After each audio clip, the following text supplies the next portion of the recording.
Ah. Ah.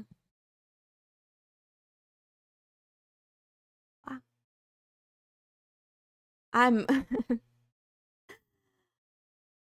well, whatever. I was tired, I guess. I'm still tired. But I'm less tired now. I have much more energy now. Hi. Hi. Thank you. Hi. My nap? It was great. Funko, why are you awake?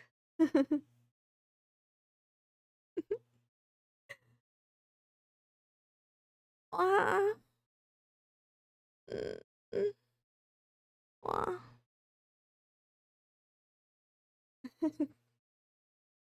Soul Switch. I'm sorry.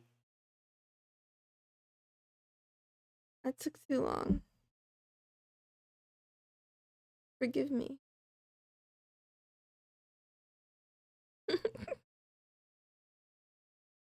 The truth the truth is like I'm a rebel. I didn't set an alarm or anything. I'm just like, oh, my body will wake me up in time. It's fine. It was not fine.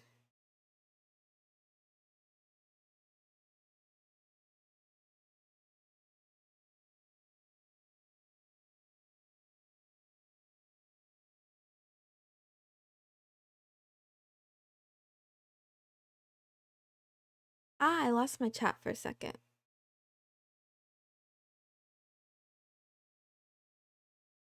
Way, way too long. Well, okay. What time is it? Oh, it's supposed to be 10 p.m. for me. So 10 p.m. I don't know. Math, man. I love math, but my brain is just like very slow. See. Um Meow.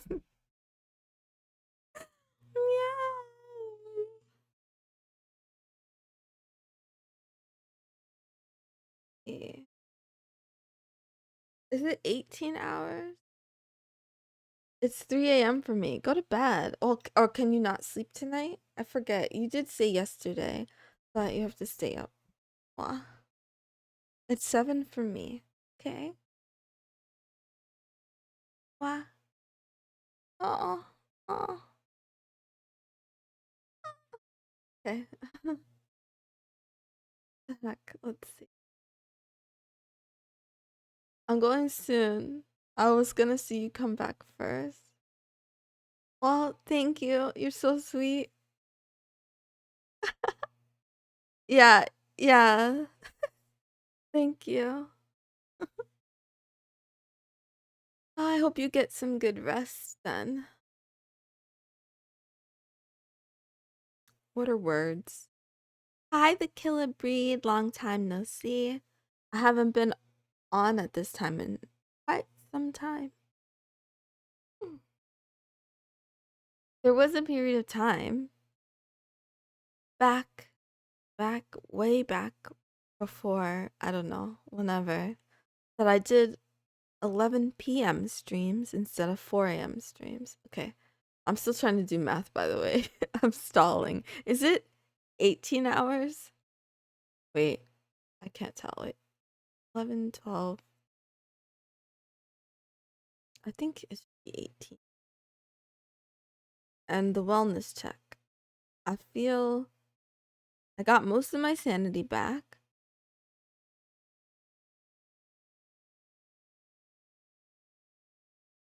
Most, I'm very happy.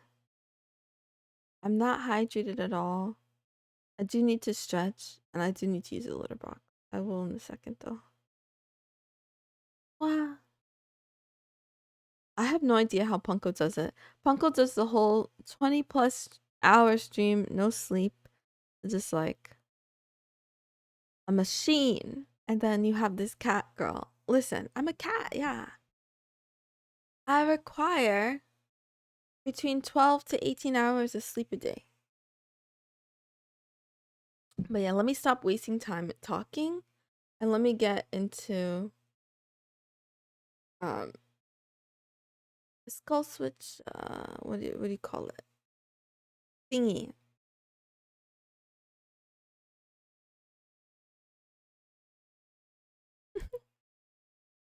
Kitty is training. What am I training?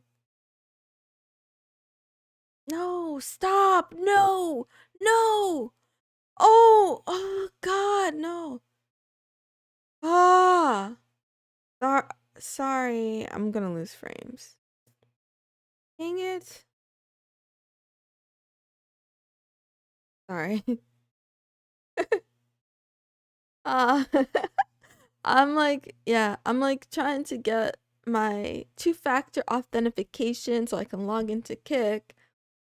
And yeah, and the authenticator that I use had an update and then it's asking me, oh god, please don't. It's asking me if I want to update.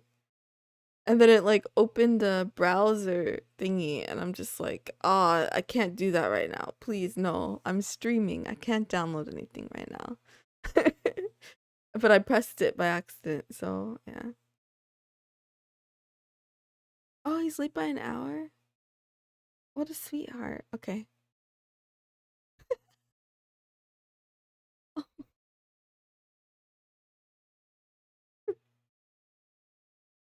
I hate when it does that. Yeah, me too.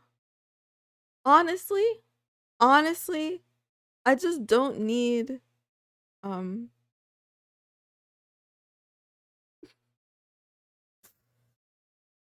oh meow. Thank you for the head pats.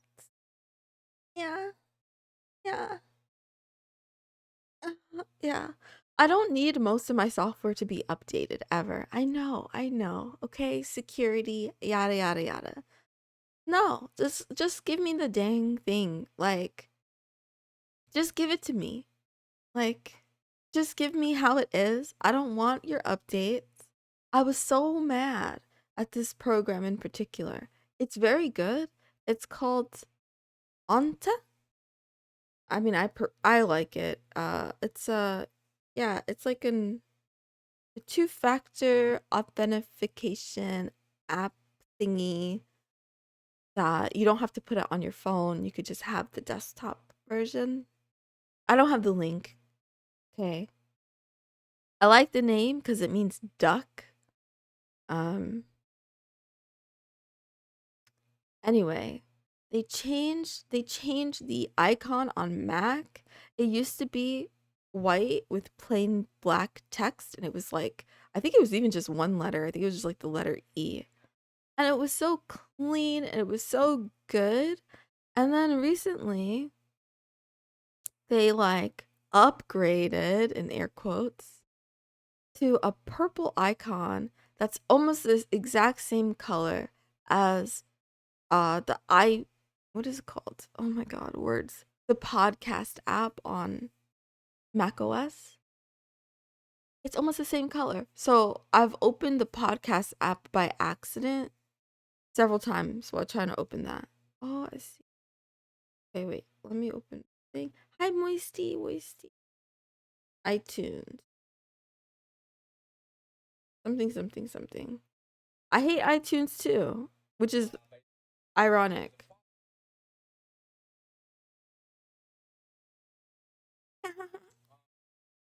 Streamception. I wonder if you guys can hear that. Ah, ah, ah, ah, ah. Ah, ah, ah, ah, ah. Oh, you can't hear it. I love Apple, but detest iTunes. Me too. I feel like. Oh, you can hear it. Dang. I'll lower it down. I'll lower it down a little. Um, Same. Okay, iTunes is an abomination. I think they do it on purpose though. I think they self-inshitified iTunes for a long time. You do you.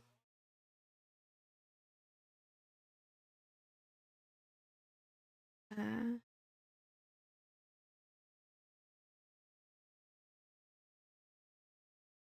who still uses iTunes? Me, kind of. Kind of. I mean, I don't know. Technically, I guess it's called Apple Music now, supposedly. But I don't want to subscribe to anything. I don't need Spotify. I don't need like another music subscription. I literally just buy the albums that I really, really like, and then I listen to everything else on YouTube. Actually, speaking of YouTube, I'm still waiting. Someone called Punko, someone that goes by the name of Punko, said he was gonna make a playlist copy of his like Spotify. Like the thing is, I watch so many accounts that do this, right? They make like a playlist and they have a Spotify version and they have a YouTube version. Anyway,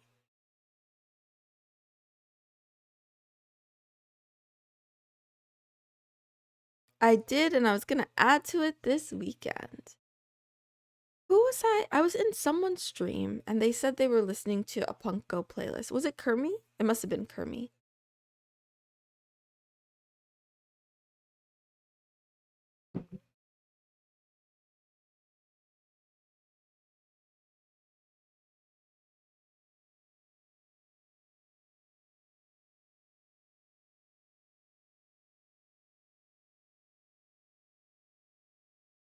Okay.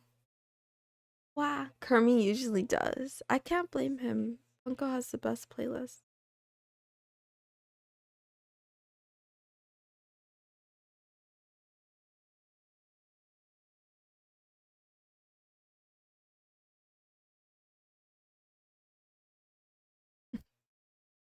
Mid. Mid at best. Not in music.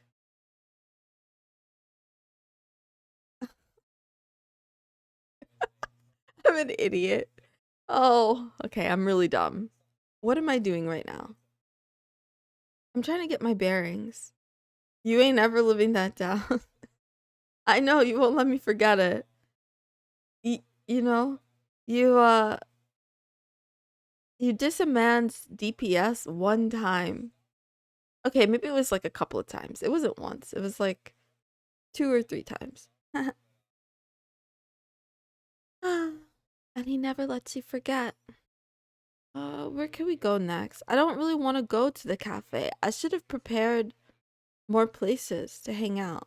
I guess we could go into the yeah. This place brought to you by Punko, by the way. I still have it. Yeah, in that time way back when.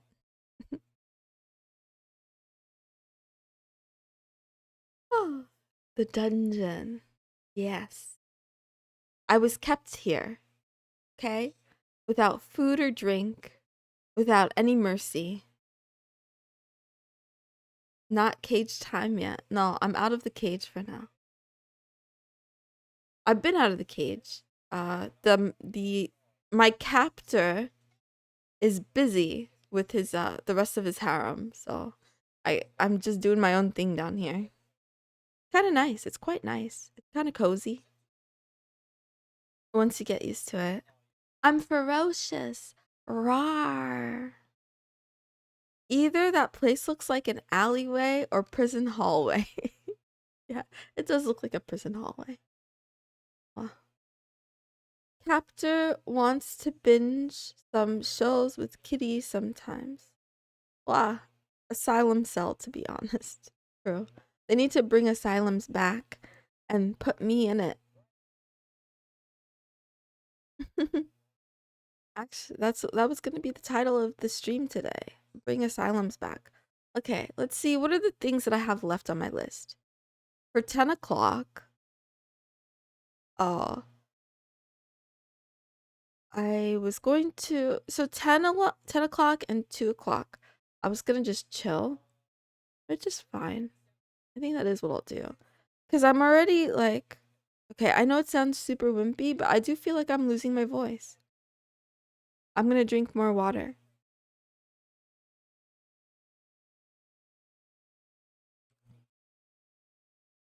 Water good.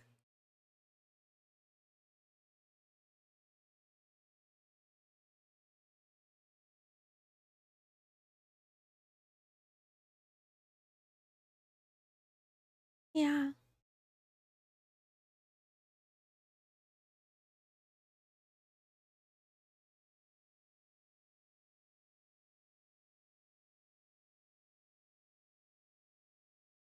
Moon tomorrow meows silently.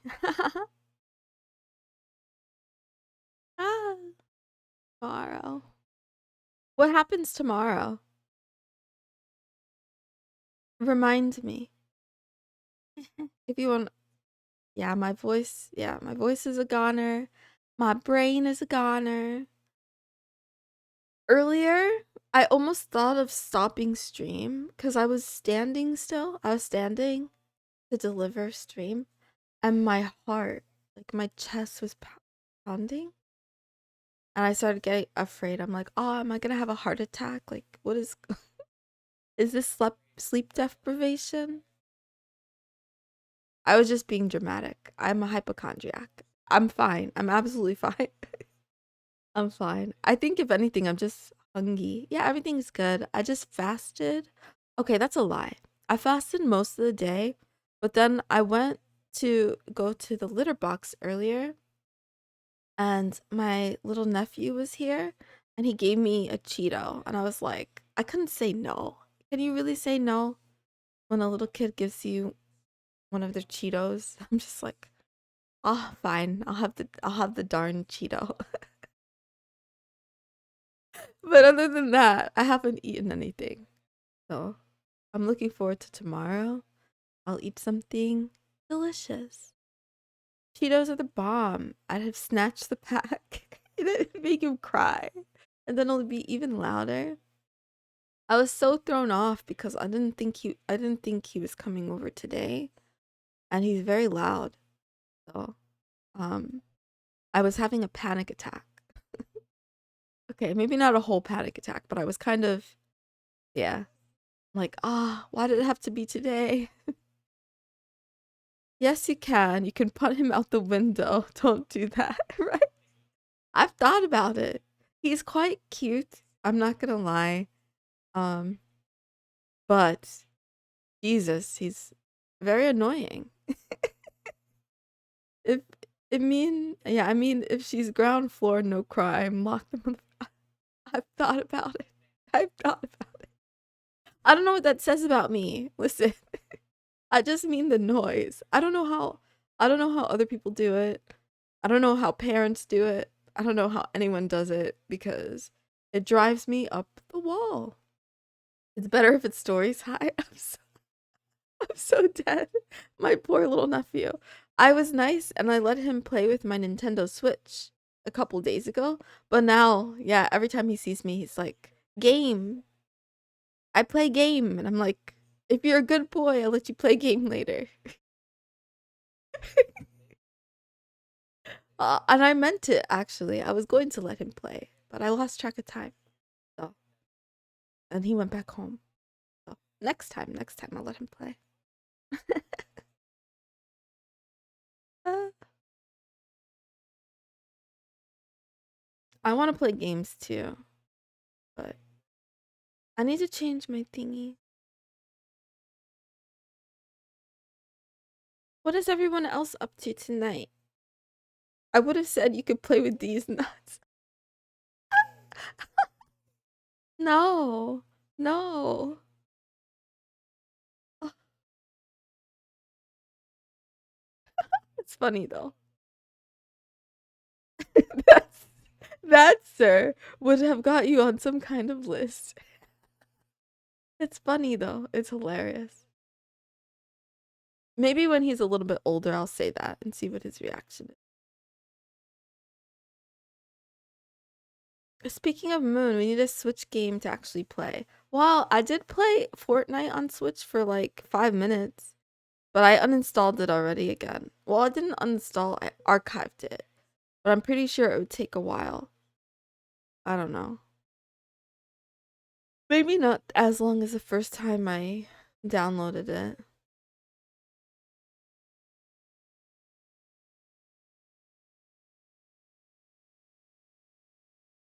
The Epstein list, not the VIP one either. We could find a co-op one. You can play horror game to wake you up. Ah, ah.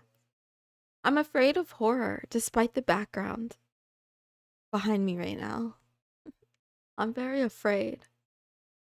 Actually, I wonder if this background is what prompted someone to approach me about um doing a thing related to watching horror films. And I was like, me? Me? Horror? I don't mind them. I quite like scary movies or whatever. I don't like gore. I don't like a lot of violence and blood for some reason. It just makes me uncomfy. But I do like to be on the edge of my seat. I don't mind a jump scare or two. I'm very afraid of zombies in particular. She could look at a Punko selfie to scare the life into her. I love it. So, Punko, your selfies aren't scary. Sorry to be the bearer of bad news. Not scary.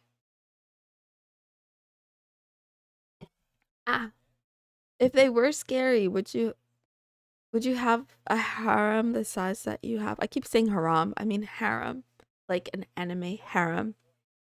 He's surrounded by the ladies. Is it the cat boy thing? I let myself go for no reason. Let yourself go where? I have no harem. Bet. Every time I'm in his chat, it's like I do have chained together. Is that a scary one? I thought that was like I have no idea. I'm not gonna lie. I've only seen the cover art. I've never actually played the game. This is jokes. It's funny. Oh, it's a funny game. Where you only up chain to your friends? Ah, it's a platform game. Wow. Yeah, I suck at jumping in games and landing properly.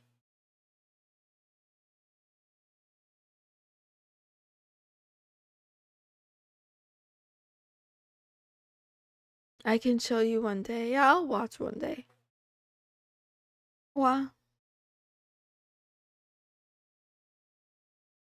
Brain empty. I haven't also got a few new stupid games like Lethal Company. Is Lethal Company stupid? I thought it like I don't know. So many people collab with it. It looks like it's interesting. I have no idea what it's about. I'm so out of the loop with games. Spam, spam, spam. I'll send you clips. Okay, you can send clips. It's great, but stupidly funny. Always a laugh. It's one of those games. All of these games are games that you could play with friends, I think. But I don't have any of those. I left them at the store. I meant to go pick them up, and I forgot to put them in my cart. I will get you to play one day. Good luck. I'm your friend. You're too busy. You're too busy. Yeah. Is that me whining? Am I complaining? It's okay though. It's okay.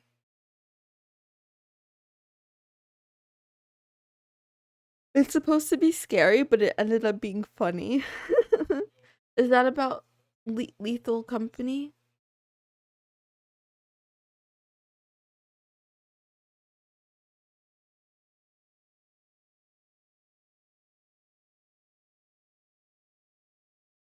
I'm never too busy, always a message away. You know this. Yeah, Lethal Company. And some mods bring back the horror without taking the humor. Oh, interesting. If you haven't noticed Punko, uh, it's not that I think you're not too busy. I always think you're busy, but sometimes I just don't care. So I'm like, Wait, that's rude. That's not a good way of putting it. It's not that I don't care. It's that sometimes I'm very selfish, so I'll just send you a message anyway. Like, hi. Hi, remember me? Remember me? The girl that you used to play Minecraft with and everyone got very angry about it. Ah.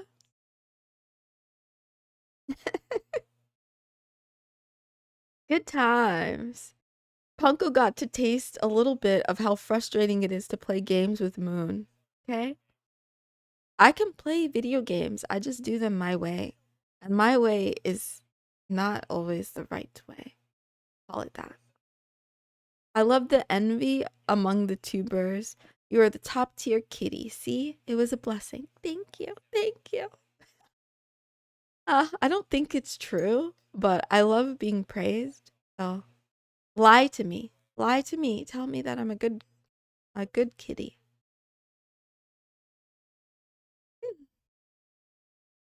Tell me that I'm the bestest kitty there ever was. Just kidding. Bruce is the best kitty. I might be like fourth on the list. I love cats. You are though. He's second.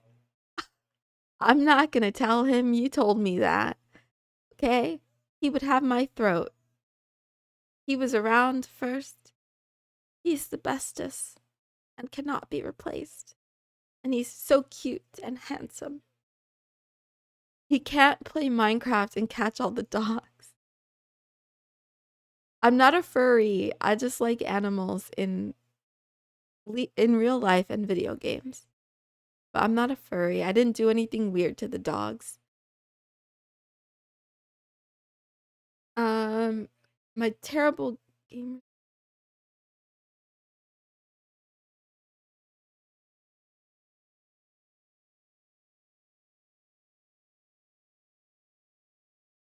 Says Moon with 88 dogs in the mud hut on Minecraft properly skeletalized by now.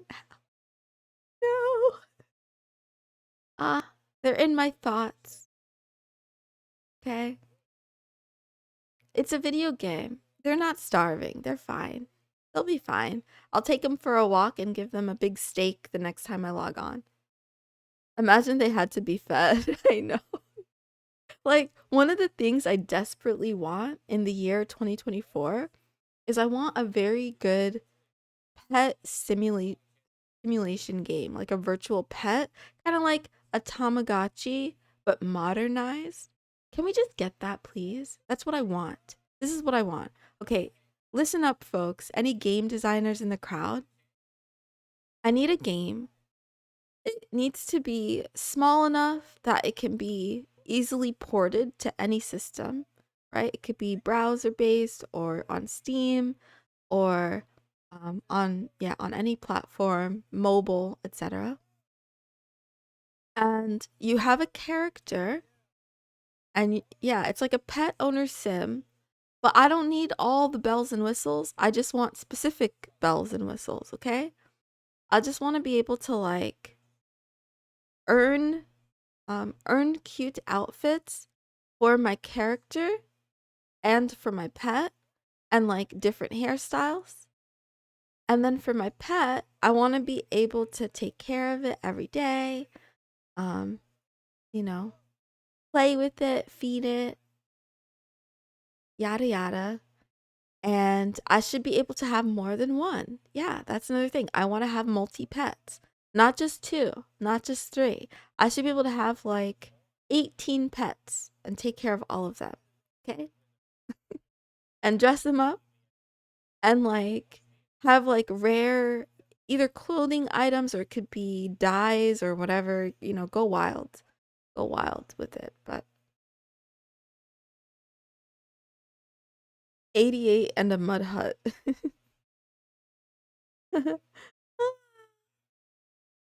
Just you, the pet, food, and toys. Exactly.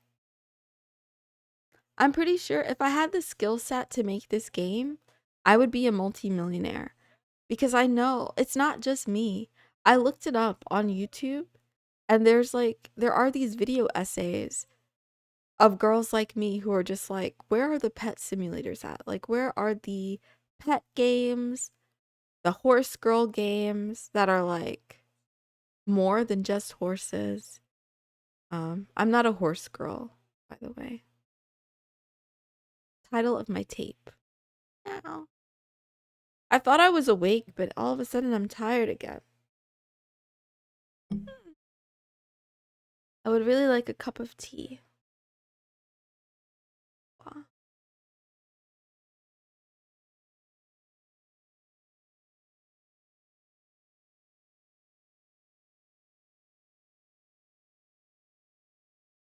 Hmm. Maybe I'll answer more of these questions or something. Get some tea, bless. Wow. You know what's funny, Punko? Like, for some reason, I mean, I know I've slept twice on this stream, and I've gone AFK a couple of times. I still find it very awkward to go AFK from stream. Like, I'm afraid to leave you all here unattended. But I should be well over that hump. Because as you know, my streams are so short that I don't need to be AFK.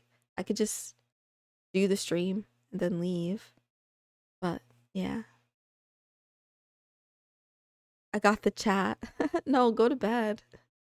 You got your bed. It's 3:30 almost.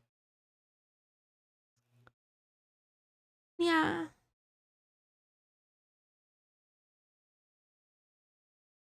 I wait. I'll drink more water first. Oh, I can wait for you to get tea.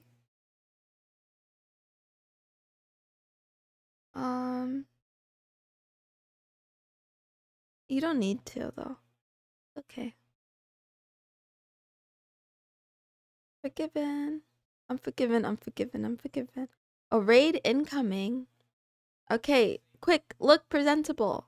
Act normal. Meow. Meow.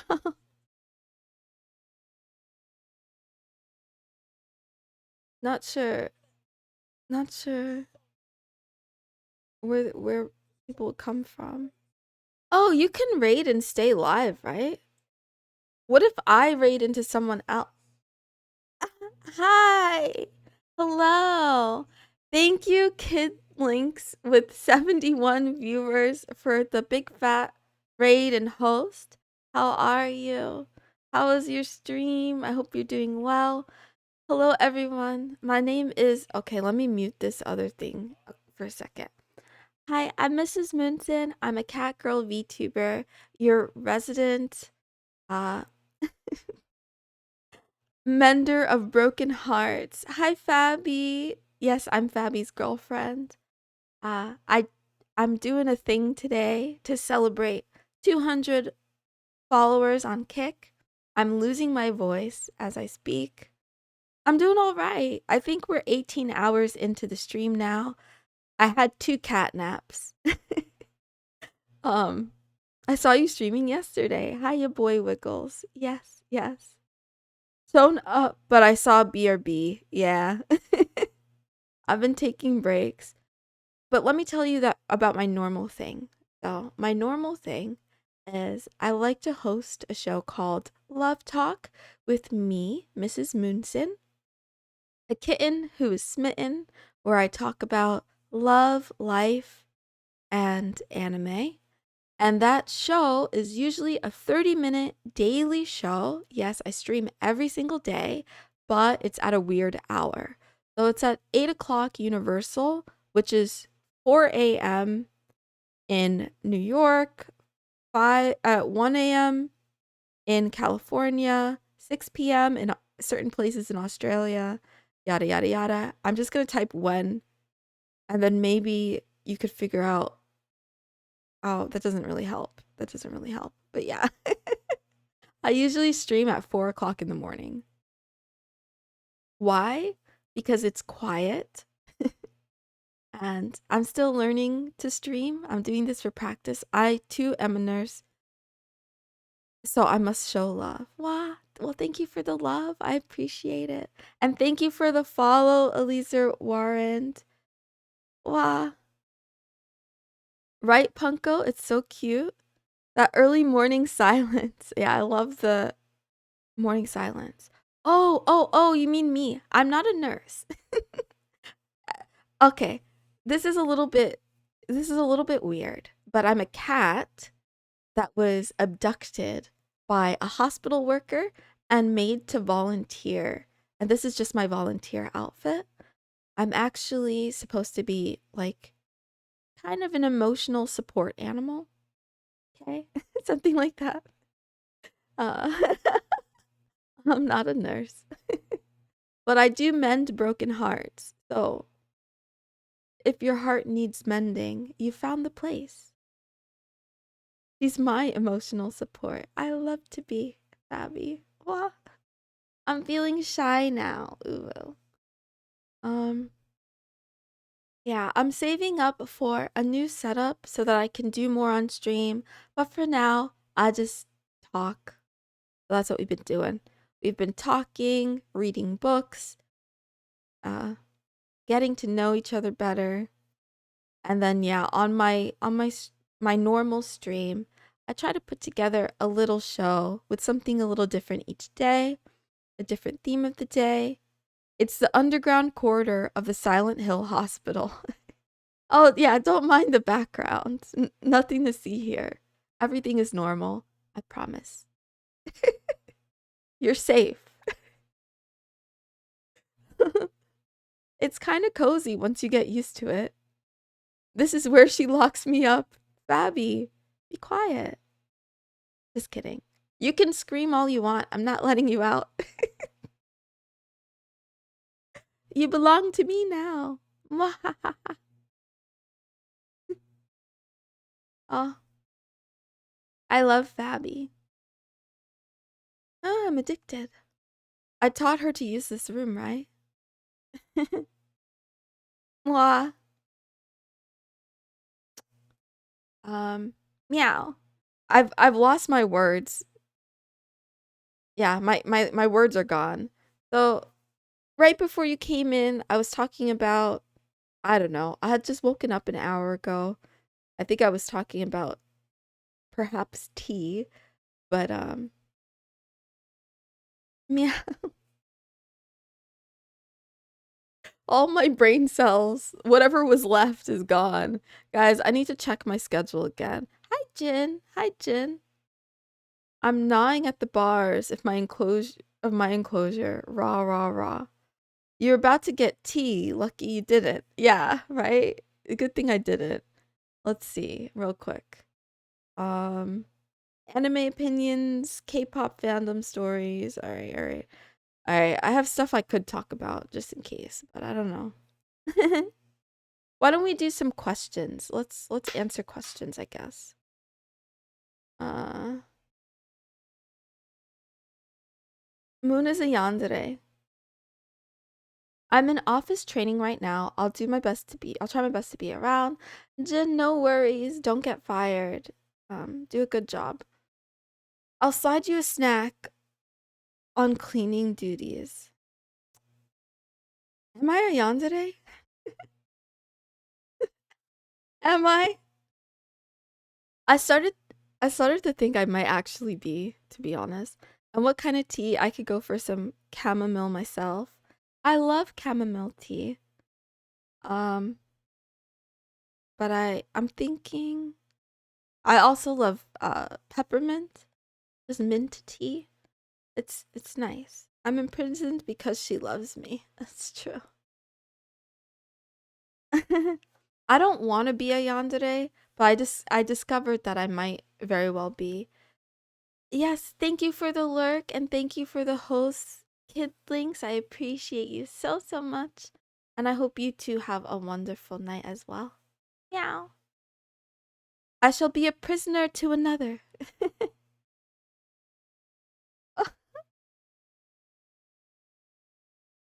I really want to do a prison role play at some point. Um, yeah. She said this lady right here, this odd lady that streams like crazy, shall be mine. Which one?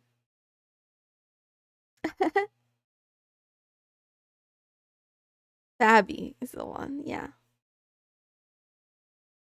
I heard Fabby once and I was a goner. Thanks so much for rating our favorite kitty. Have an amazing night. Pleasure to have met and vibed with you tonight. Yes, yes, yes. Wow. Oh.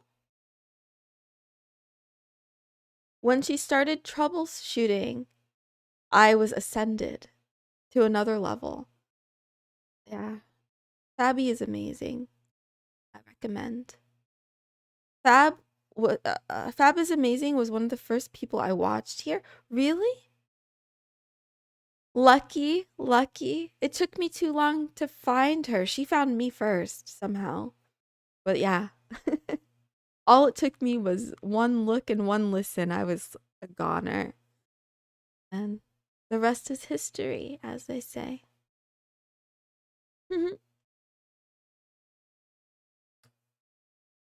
Fab is one of the second people I found. It's a good choice. I love her energy. I love her Miku collection.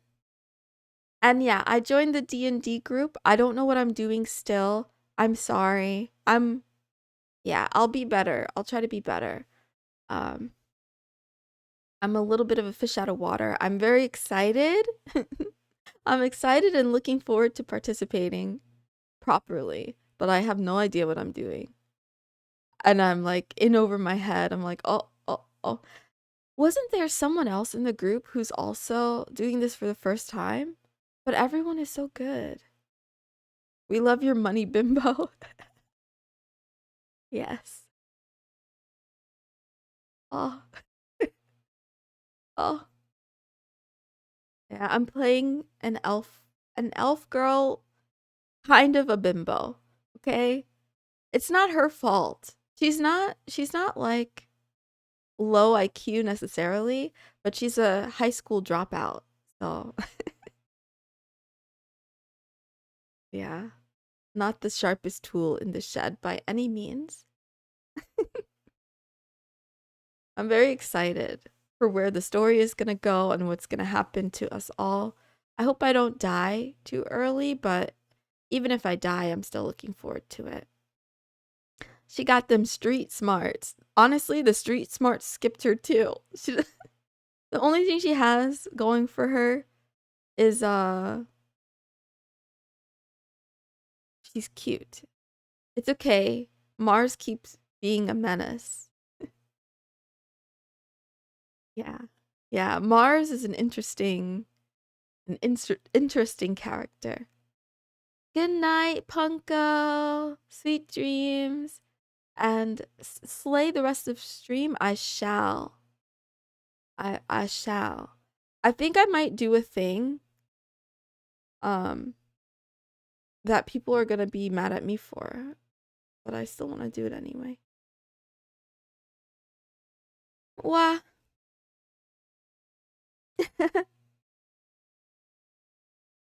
My brain. Hi, Ghosty. The other ghost. How are you? How are you today? Hope you're doing well. I haven't been in the Discord. I feel like I'm a fish out of water. Wow. I want to do a thing. If you guys don't mind so much, I want to share some love with a streamer that I really like and I really support. And since I do want to get some tea and get my brain cells back. If you don't mind, I'm gonna host Soul Switch. Can we please give him a little bit of love? I appreciate it. Thank you. I'm not ending stream. I'm just hosting. So, and I'm gonna go get tea. Yeah.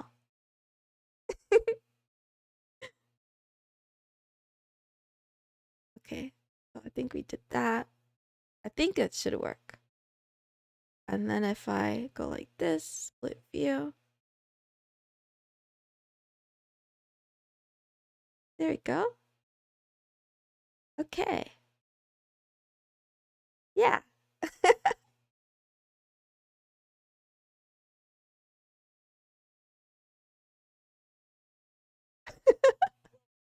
Mooney has unleashed the kittens.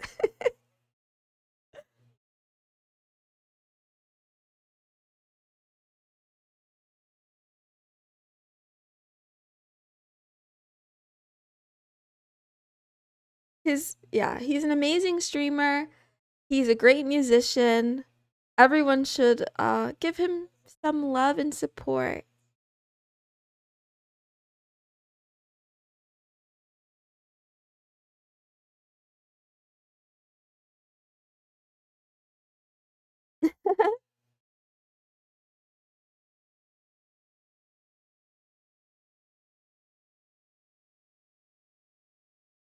I need a break for tea.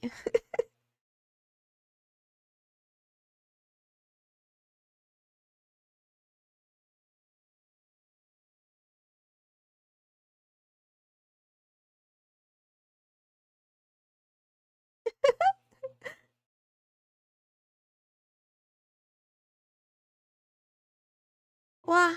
Okay, my brain is working well, I promise. Ah,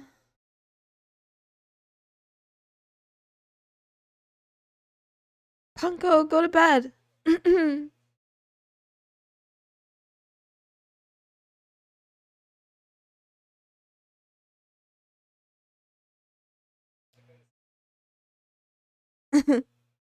Yeah.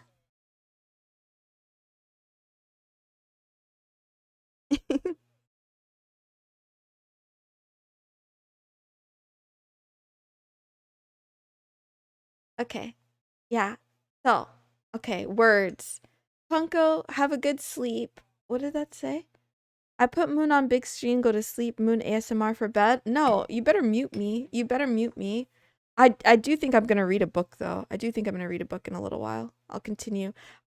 Actually, yeah, that's what I'm in the mood for. I think I'll read the romance novel when I after I get my tea. Let's go to the bedroom one quick second. Yeah. Mm. Making tea. I be right be. That rhymes. Oops. Oops. Um.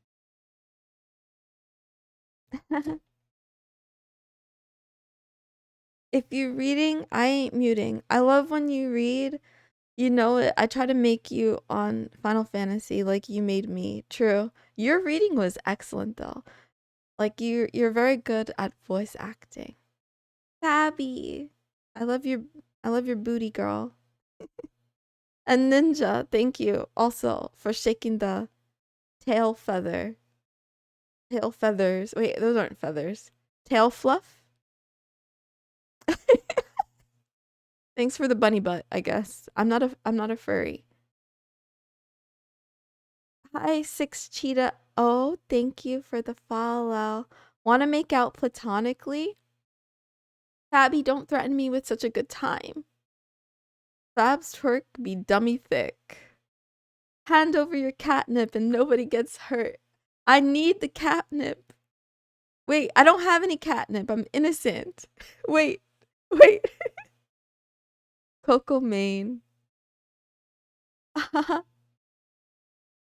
Thank you, the Don213, for the follow. I appreciate you. I like how some of us came back, but I want to get tea. But I want to get tea. Hi, Coco. And yeah, thank you for coming back, maybe, but give me like give me 5 to 10 minutes. I'm gonna make tea. I'm gonna be creepy and I'm just gonna leave my model here staring at you. But yeah. Um Soul Switch is a good person and his music is nice. So yeah, definitely follow him. And yeah. As they say, tab him up or whatever. I don't know. I don't know the lingo. I'll be back. BRB.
Hi.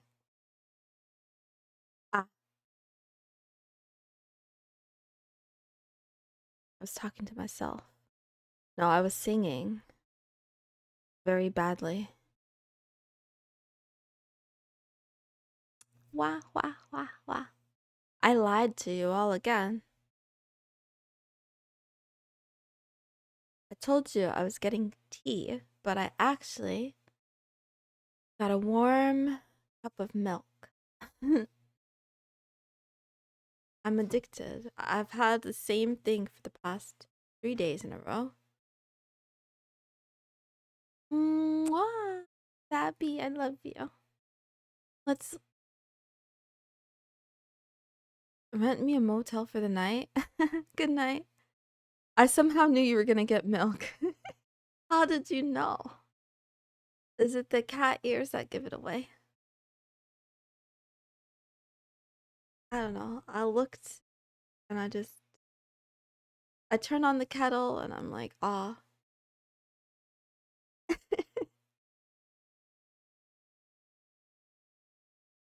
I love me Fairlife chocolate milk. I've never had it, but it sounds good.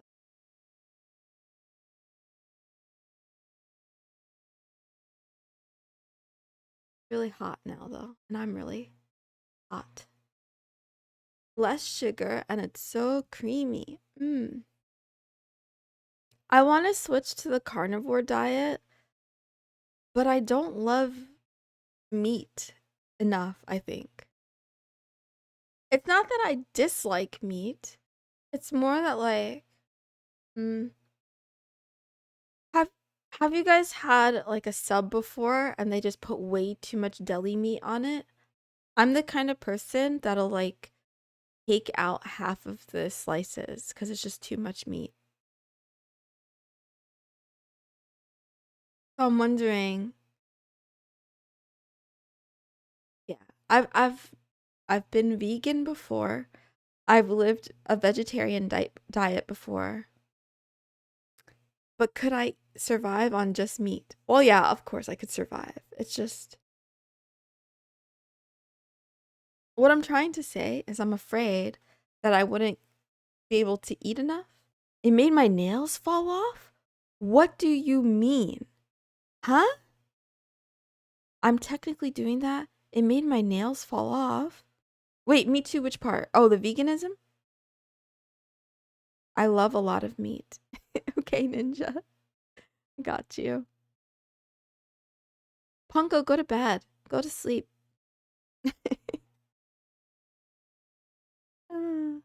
Night night.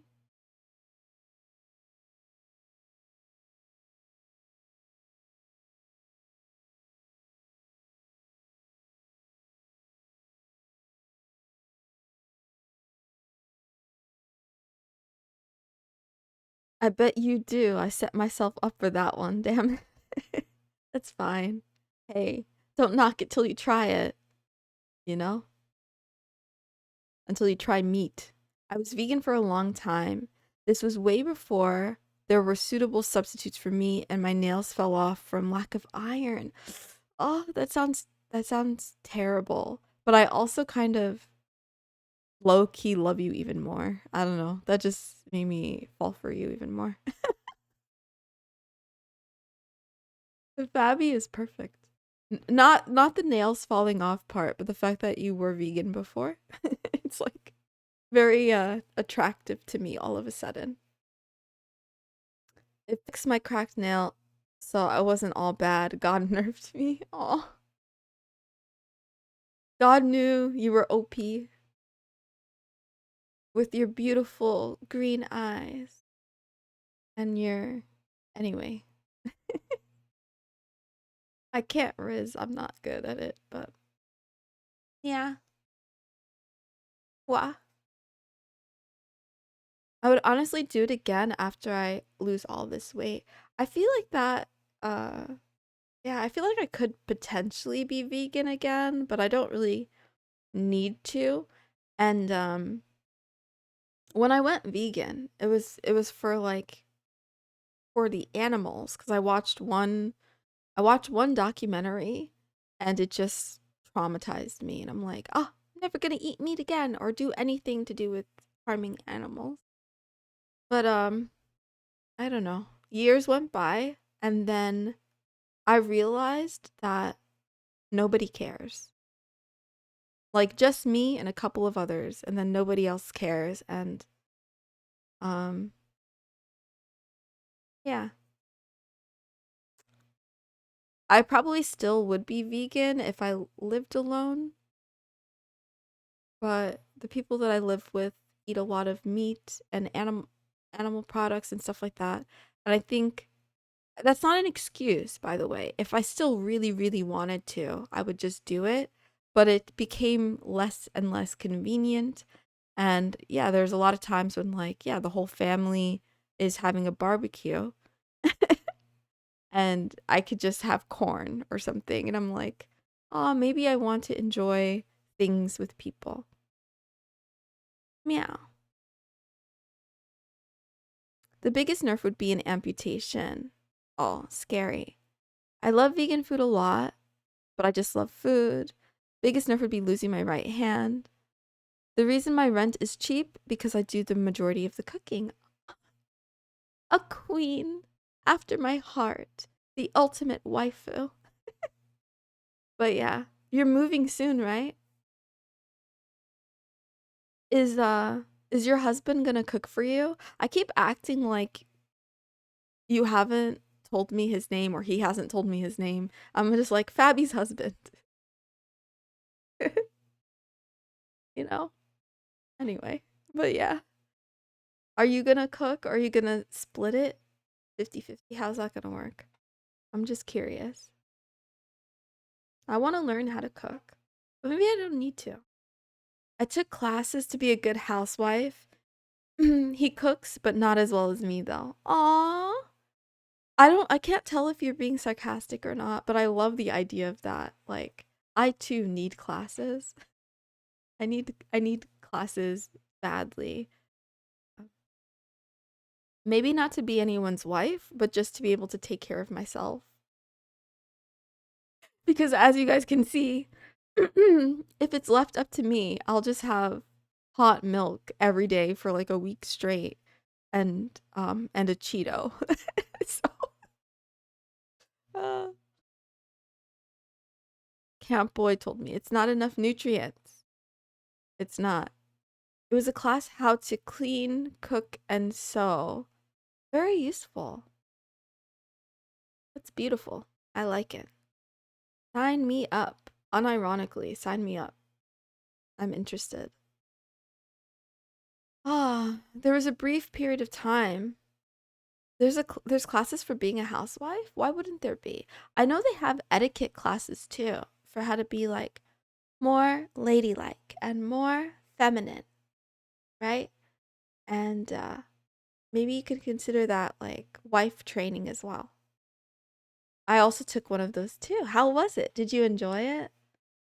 I like watching the YouTube videos of those. I don't know what that says about me, but basically, I think I was a tomboy from like my preteen years. But then once I hit about 14 is when I started to be interested in like being exploring my femininity. But my mom is like more conservative, I guess. She doesn't wear makeup. She doesn't um she dresses very modestly and stuff like that. She dresses well, but very modestly. So she's not like she's explain this. She's feminine, but she's not like super girly, if that makes sense. So I feel like there was a lot of things that I had to sort of teach myself. Also, she didn't want me to grow up too fast. So I get that. Like in hindsight, I understand. There's a lot of times I wanted to do things or wear things, and he was trying to protect me. Yeah. It was different for sure. You have to dress for it too. I'm very wifey, wifey material. It's true. The ultimate wifey. I need a wife, but I need to do better so that I can keep a wife. make her stay with me. Make her want to stay with me. I could be your wife. I think your husband would disagree. Maybe. But I'll have you. I'll take you. Don't tempt me. I will take you. You'll be mine. Oh, you'd be surprised. Oh, oh.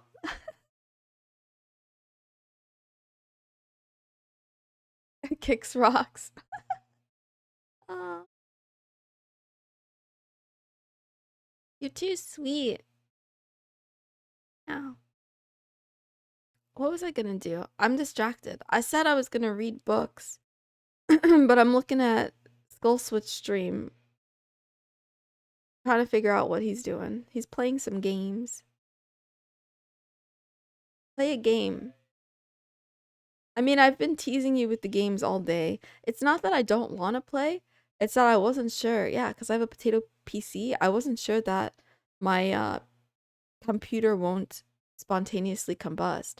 I'm willing to try. I'm willing to try.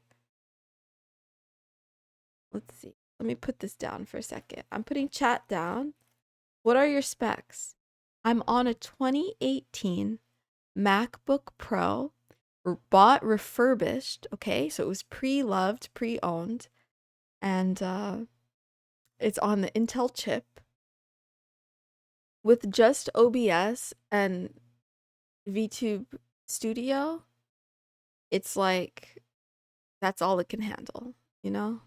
I can't even open Safari or any type of web browser, and it starts overheating. Now, it could be a cleaning issue, right? Like it could be that, you know, maybe I could push it a little bit further, but it might be dusty in there, so it overheats. I did try to open it up and give it a cleaning, but one of the screws is kind of like wonky and it wouldn't come out, and then I gave up on that. That's why we're trying to get her a new PC. Yeah, over time, I think I'll be able to get one. Punko showed me one that's like about 700 bucks that would still be much better than what I'm currently using. I keep forgetting I'm subbed. You're cute. You're cute. Yeah. Yeah, you have the badge. I wanted it to be full of milk, but it's I don't know. It's it's juice. I was gonna say it's it's blood, but I kind of don't want it to be blood. Oops, I did the wrong thing.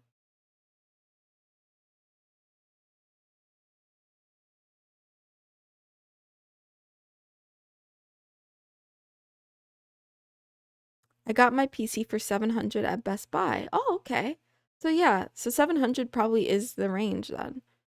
The other thing too is I don't want to play any super high, you know, high requirement games or anything like that. I'll probably just play The Sims, Stardew Valley, Minecraft. And I play that on my PlayStation anyway, so on my console. So I would just need to, oh, what are words? You know, use a capture card. About to give Moon my credit card info. No, don't do it. Don't do it. You gotta save for the Miku figurines. When I love people, I'm a little nuts. Yeah, don't be nuts. You can love me though, but don't be nuts. Be good girl. She has too many Miku. I'm trying to save for 5K. Yeah, you're gonna get to 5K. I know you will. Blasphemy. Is there such a thing as too many Mikus? You can never have enough. I only have yeah, I only have like 2 big ones. And then the rest I have are like small, like the little Nendroids. But yeah. The other big one I have is the Christmas, like the Santa girl outfit one. Quite like it. She doesn't have the space for them yet. You can build a display wherever you and your hubby are. Or put them all throughout the house. Make the whole house into a Miku shrine. The GameStop by my house has Mikus and I lost my marbles. Yeah, they know what we need. They know what we crave. I haven't been to a GameStop in a long time though. I gotta admit, it's a badass collection. Yeah. I love people that collect things. Not like hoarders, but if you collect a specific thing because you like it, I enjoy that about you, even without knowing you.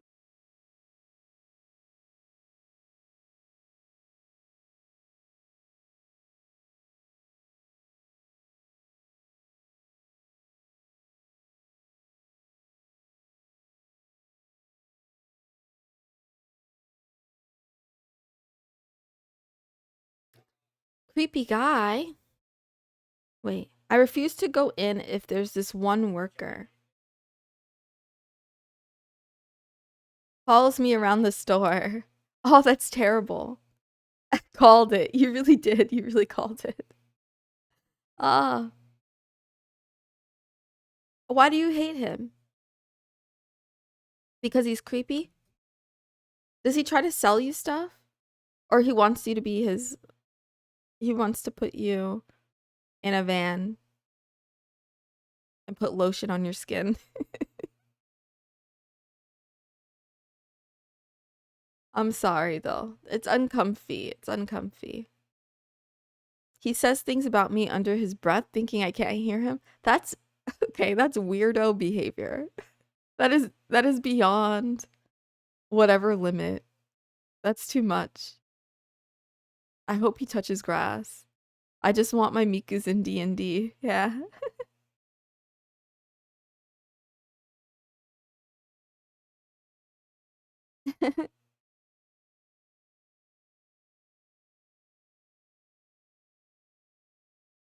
I mean, I don't go to GameStop much anymore, but my thing was every time you go and they think that you're buying something for your brother or a relative or a friend or something like that, like it can't possibly be for you.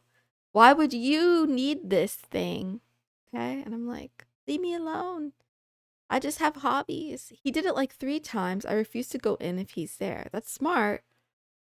Ah, you know, I know this gets called being a Karen, but I feel like this is one of those cases where it might be worthwhile to leave a message for someone there who's like a manager or something, or corporate or whatever for safety. Yeah, yeah, yeah. I would have reported him. I'm not gonna lie. That's a bit much. I feel like there's a line, you know? He's gross and creepy and I don't like him. Yeah. There's a line, you know? Like just be normal. He is the manager. There's there's no one above him. Maybe he's the in-store manager, but maybe there's like an owner or something. If that's the case, I would just not go, I think. Unfortunately. Yeah. Good thing you're moving then. That really sucks. I have reported him to corporate, but he's still there. Yeah. I wonder if GameStop is a front for something now, right? Like, I wonder how much they actually still get in sales. Maybe they do get a lot from like children or something. I don't know. Maybe they get a lot and I just need to touch grass. Not everyone orders things online. Like, who goes to stores anymore? Phoebus. Oh, probably people without social anxiety. I would go to stores too if I could convince myself. Just last month, my laptop cable. Uh-oh, I'm sorry. Welcome back. I was saying that it's a good thing that you're moving because you don't have to go there anymore. We'll go out and I'll hold your hand. Oh, my heart. Wow. Now I'm daydreaming about holding hands with Fabi. I want a collection, but I don't know what. Take your time. But when the urge comes, maybe you welcome it with open arms. The one thing I don't really recommend you collect is waifus and gacha games, as tempting as it may be. Because I don't know what else you can do with them. Unless you're playing all the time. I like to collect old consoles. Why are you so cool? That's really awesome. Another one of my favorite YouTubers is what is it? The lazy game reviews, LGR. He does a lot of, I found him obviously through Sims videos when he does reviews of Sims games and expansion packs. But he collects a lot of interesting and retro consoles and tech things like computers and stuff. I like knives. Oh yeah, you could start a knife collection. Also, your collection doesn't have to be gigantic to be a collection. You could start small. You know, if you have two, that counts. More than one. Better go to the Ren Fair and pick some up. I'm guessing you've been to a Renaissance fair before? I've never been. I've only seen pictures and wondered what it's like. I would love to go, perhaps, in theory. It seems like a lot of fun. It seems like the types of people that go to Renaissance fairs would probably be my types of people. But I don't know for sure. I've never been. Oh, I forgot to shout people out. I'm such a good mod. That was sarcasm. I'm terrible at modding.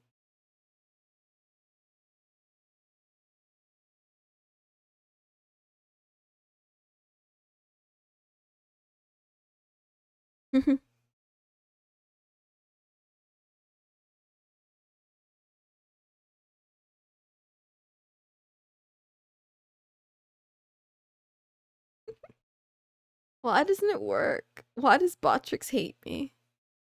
Can anybody tell me why? I do have two knives. I have a knife from Resident Evil 4. Awesome. Ow. I've never played Resident Evil, but I'm guessing that it's scary. I just have a sneaking suspicion. I'll try it again.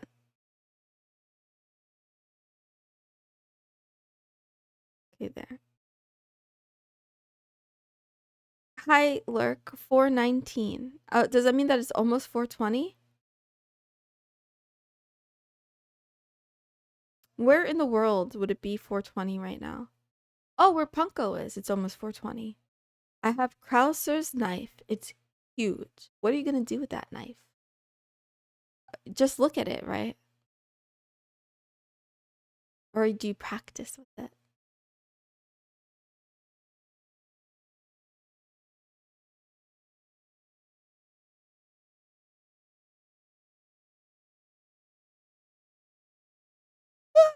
Okay. I was gonna read a book, but I think I'm just gonna answer questions. I can't make up my mind.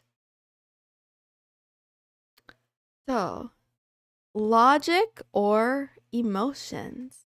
Hi, Nia. Welcome back, Nia. I would go with I prefer logic, but I do think I react on emotion a lot of the time. So I have to like be careful. I have to train myself to slow down and think things through. In fact, I was thinking that while I was in the kitchen making tea earlier. Well, no, I wasn't making tea. I was warming up water so I could have my milk.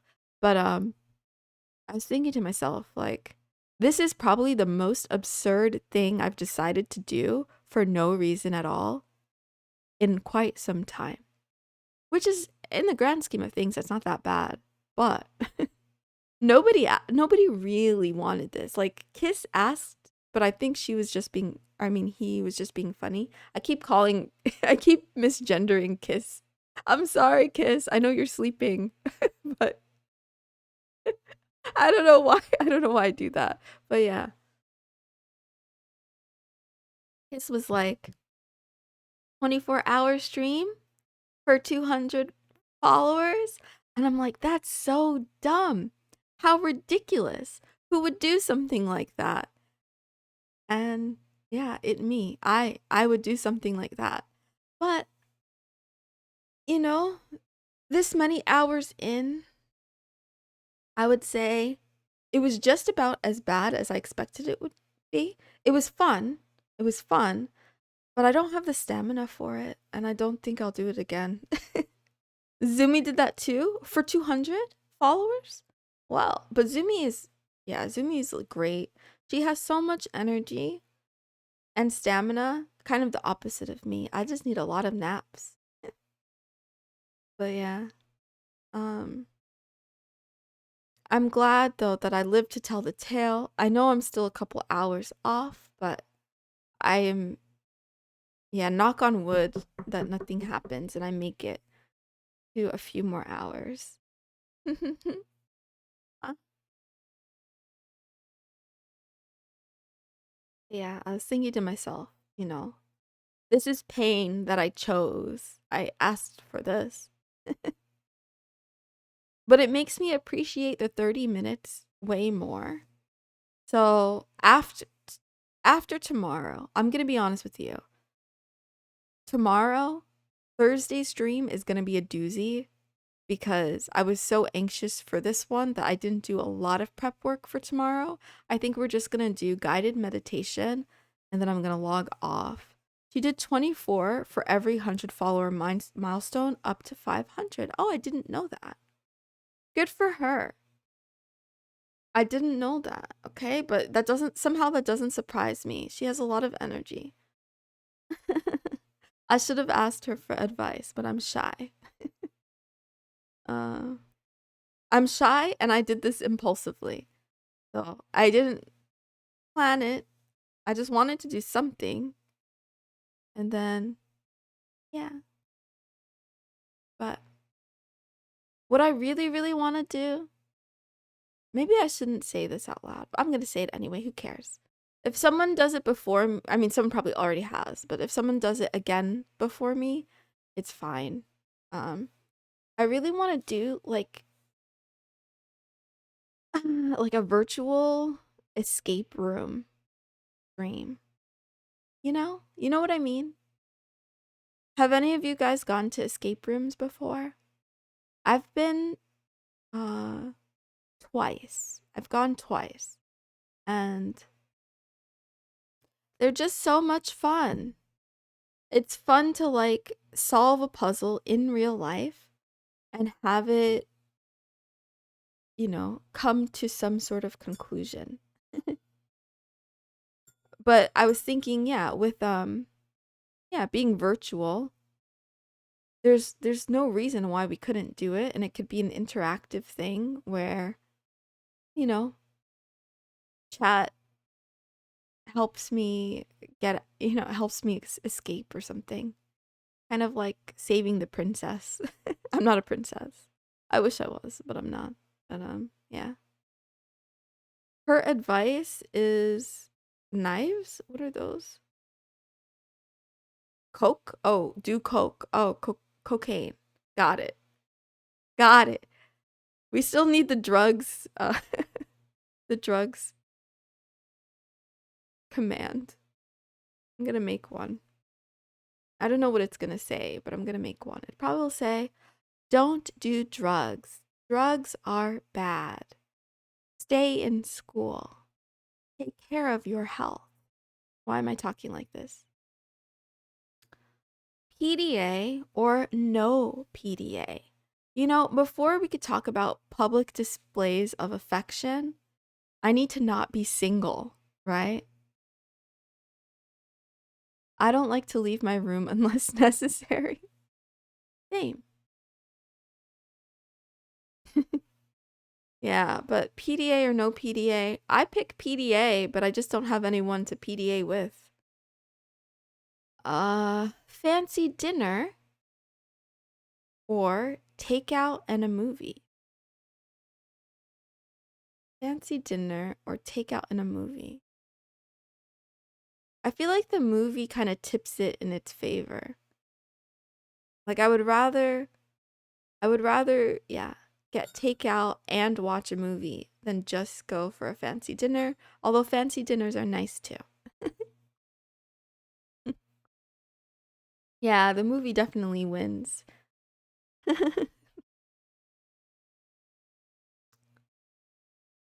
um, I've been to fancy restaurants, but only with family. I'm exposing myself. Yeah. But yeah, I still dream about someday going on a fancy dinner date with like someone I'm romantically interested in. But for me, that only exists in the books I read. It's completely fictional.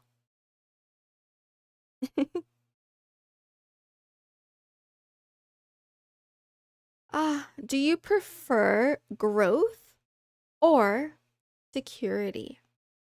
Growth or security? For me, I have to go with growth.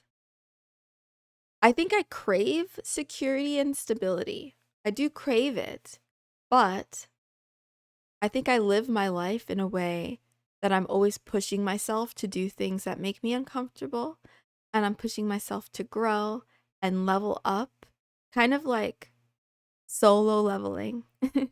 Kind of like if real life was an MMORPG. Yeah. But there, I don't knock it. You know, there's some people,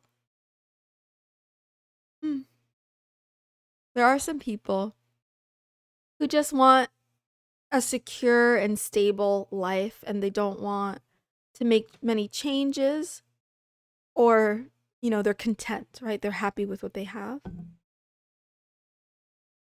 Hmm. And I don't think there's anything wrong with that. I think the most important part is you just need to know yourself. If you're someone that wants to grow but you're afraid, then you should push yourself and conquer your fears. If you're someone that is content with life as it is, you know, enjoy your life. Don't get sucked into the rat race for no reason. Basically, be happy. Would you choose marriage or career? I am I am secure. I got a Kevlar jacket and a shotgun within arm's reach. True. Be secure by arming yourself and being able to protect yourself, because you never know what's going to happen. Yeah.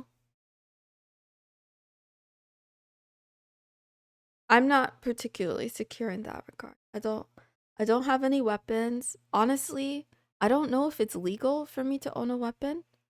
Does anybody know? Does anybody know in the US? Does it depend on state? I've never been arrested or anything. I've never been arrested. I've never like gotten in trouble for a crime, but I have been hospitalized, you know, because I have a lot of mental issues. I'm good now. I'm good now. I'm all good now. Most of it happened when I was a minor, so I don't know if that counts. I don't no, I don't smoke or do or drink or do any kind of drugs because I think there's something wrong with my blood-brain barrier and I'm just very, very sensitive. So, I don't go from like sober to tipsy to drunk. I go from sober to blacking out. So I don't drink. Gun laws are very strict in Cali. Okay, so it maybe does depend on the state. But yeah. I wonder if a psychiatrist has ever had you like involuntarily hospitalized, let's say, can you still own a gun? If you have mental issues, don't get weapons for your safety. Yeah. That's probably a good idea. That is probably a good idea. I do think I'm fine now, but I know that I wasn't always that way, and had I had a gun, I wouldn't be doing this stream. This got really dark all of a sudden for no reason. I'm sorry. I'm sorry. Think happy thoughts, okay? I'm doing much, much, much, much better now. But I do wish for a gun for protection, or at least to be around someone who is armed, because I just don't know, you know? The end times, they be coming. The zombies, they'll arrive any day. Yet somehow they still possess a firearm. Yeah, I think it depends. I think probably the truth is, if you want it bad enough, you find a way to get it, regardless of your mental status. Here's looking at you, kid. Hi, Fenry Self. Good meowing, good afternoon, and good night, wherever you are in the world. I hope you're doing well. Okay. Did I ask this already, or did I get distracted? The next one was marriage or career. Which would you choose? Marriage or career? I feel like this whole list just keeps calling me single over and over. Like, you're single. You're single. You're undateable. You're single. Oh, but would I choose marriage or career? I would choose just a cat girl being weird in her bedroom is what you came into. Hello. Welcome. We're talking. I don't know. I'm asking chat questions and answering them as I go. I should make a poll, but it's too hard for me to type on this tablet with my paws. You know? My paws, they just get in the way. I'm not a furry. Let's see. Poll.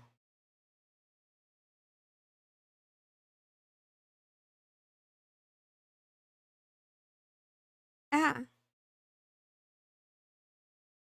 I am not a furry. I don't have anything against furries, by the way. I'm not knocking it. I actually did try it. I wanted to see if I could be a furry. And it didn't work out for me. It didn't hit the buttons or whatever. I leveled 2 to 3 times up to 2 to 3 times gambling. Oh, you know, my grandma inside my head tells me to choose career, but I'm going to go ahead and choose marriage. Ah, sorry, grandma. Sorry, grandma. Sorry, mom. But if I had to choose, I don't have a marriage. I don't have a partner. I don't have someone to get married to. But if I had to choose between the two and I had a happy marriage, I would of course pick my marriage any day, any hour. Wow, because I'm a romantic at heart. Um, morning cuddles or goodnight kisses? I'm getting sick of these questions. They're making me feel very lonely. Morning cuddles or goodnight kisses? For me, it has to be both, right? It has to be both. Same. Okay, cuddles. Okay. I feel like both. Okay, cuddles. Oh, I should have did a poll for this one, but yeah. I would say either both, or I would go with goodnight kisses because, you know, in the meowing, I don't know, whatever. All of this is hypothetical. This is not real to me. um, what else do we have? Mm, do you like to plan for the future, or Do you live spontaneously? I think I kind of do both. I love to plan, but I'm very bad at executing on plans to their completion. I'm good at like the first couple of steps and starting, but the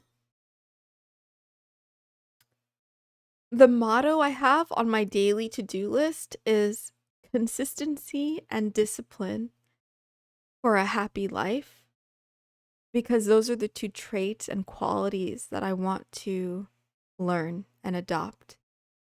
One day at a time for me. Mm. Mm. Yeah, I think the future is so abstract that I do have difficulty planning far into the future. But I also notice that the more time I spend planning the future and planning the steps of how to achieve whatever goal I'm setting towards, the better off I am in terms of actually accomplishing the thing. If I leave it up to fate and I don't plan for it, it just doesn't happen. It doesn't get done. I don't know why, but yeah. Um,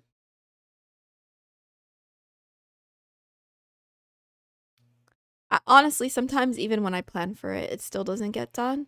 I need to work on breaking down big tasks into smaller, doable steps for myself.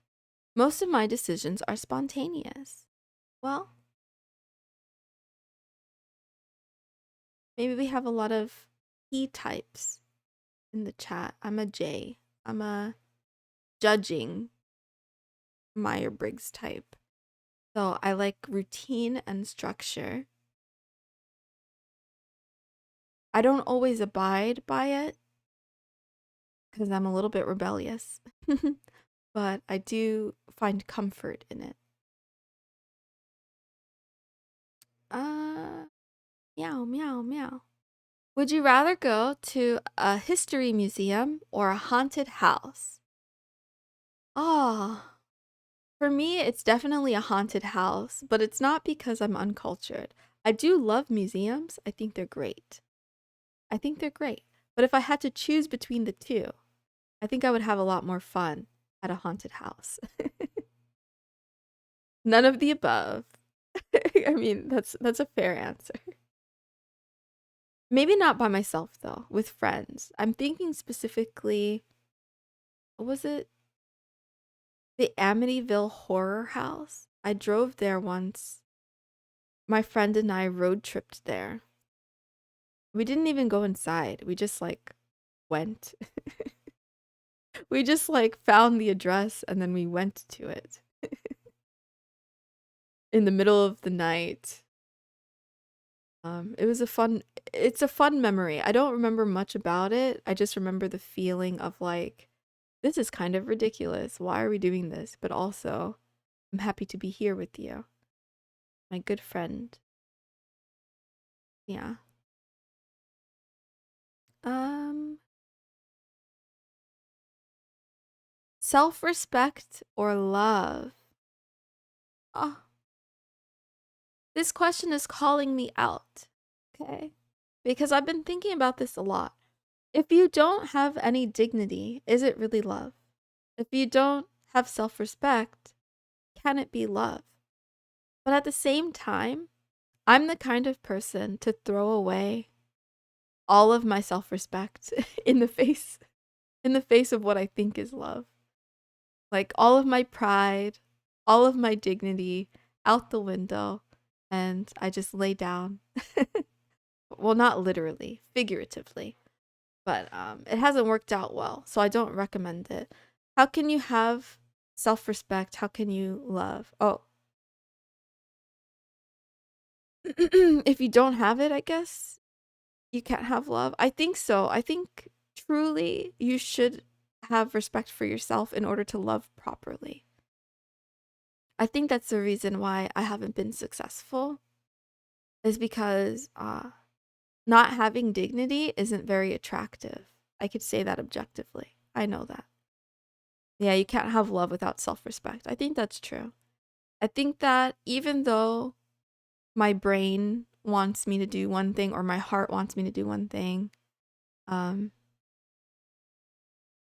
yeah, you have to have respect for yourself to look good in the eyes of the person you want to attract. Maybe, yeah, something like that.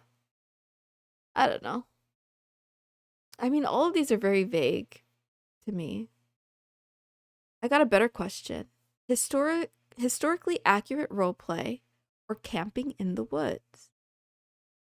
For me, it's going to be camping in the woods because I don't know a lot about history and I'm not a good role player yet. I want to learn how to roleplay, but I'm not there yet.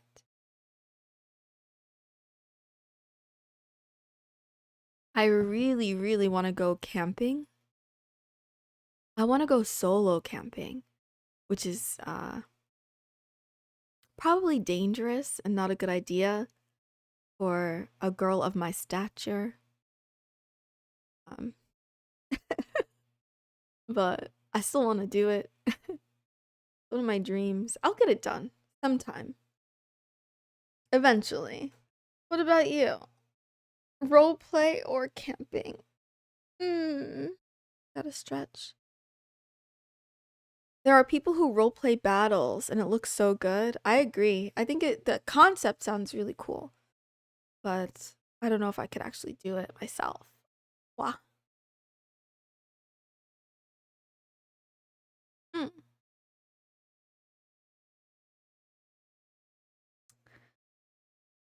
I do camping, but carry a strap.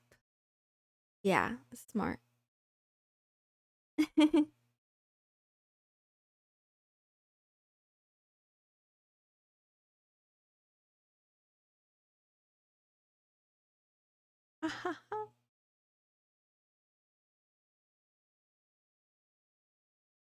Yeah, I don't know where I'd go. I'm trying to think.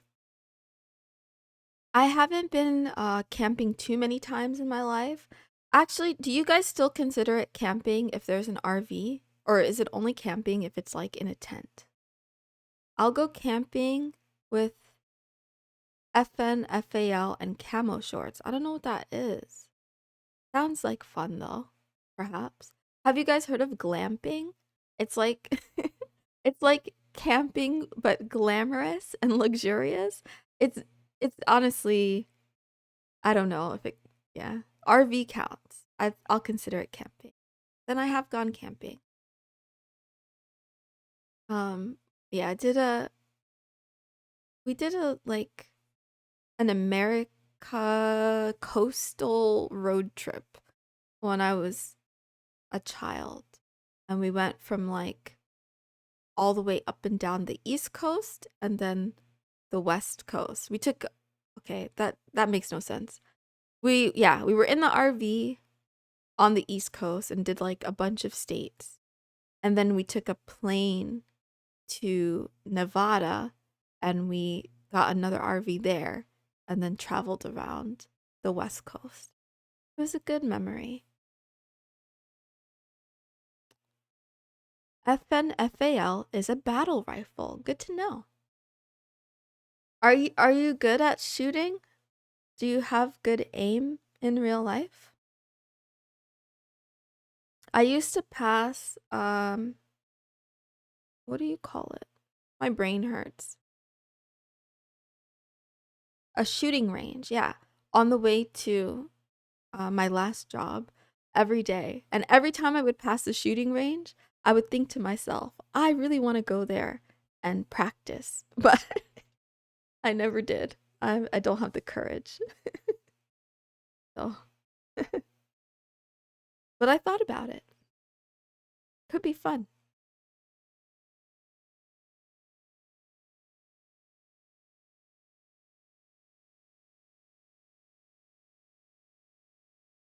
Wow.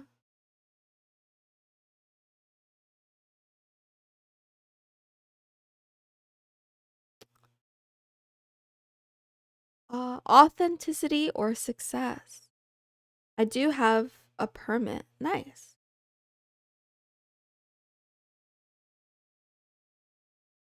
I wonder how hard it is to get a gun. Conceal carry? I wonder how hard it is to get a permit. Do you have to take a test? How do you get it? Do you just pay for it? And they do like a background check?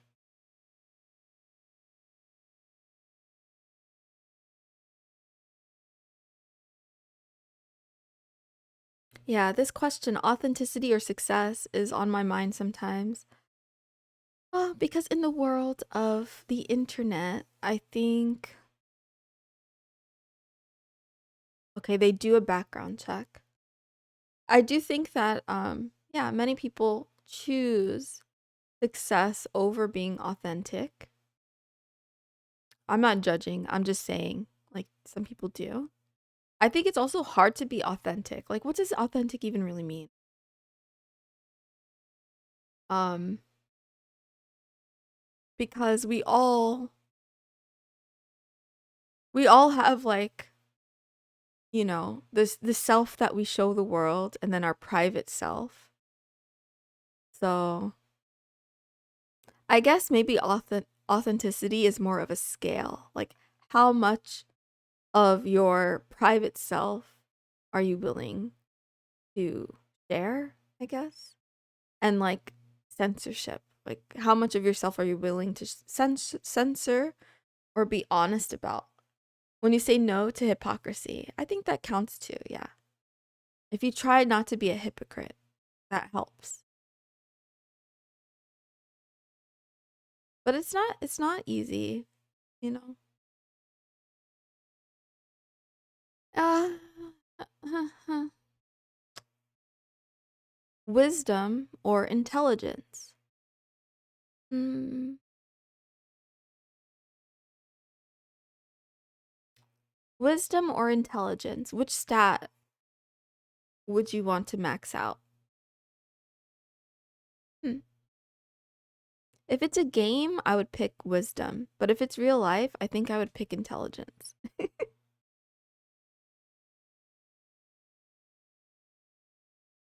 Aren't they slightly different? Mm, someone showed me this the other day.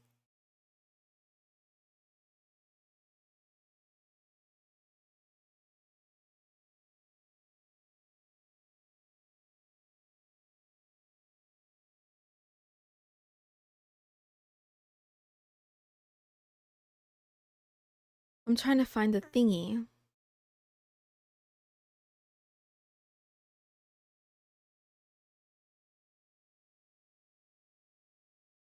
It was a thingy about a tomato and D&D stats, but I don't know. Hmm. Okay, yeah. Um, and it says D&D stats explained with tomatoes. Strength is being able to crush a tomato. Dexterity is being able to dodge a tomato. Constitution is being able to eat a bad tomato. Intelligence is knowing that tomato is a fruit. Wisdom is knowing not to put a tomato in fruit salad. Charisma is being able to sell a tomato based fruit salad. Tomato based fruit salad, okay.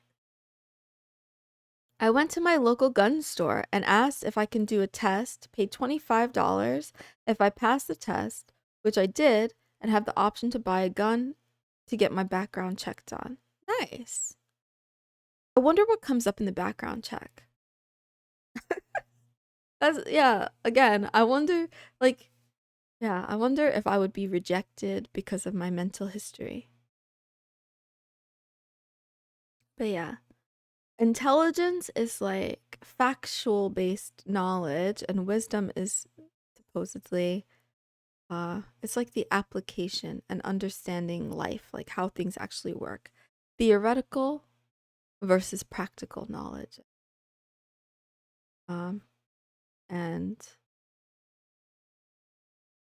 I feel like if I have the theoretical knowledge, maybe I can use it to figure out the practical, some practical means, but that's not necessarily true.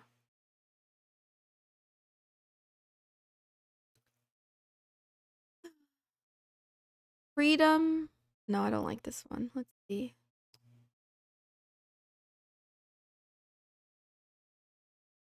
Mm,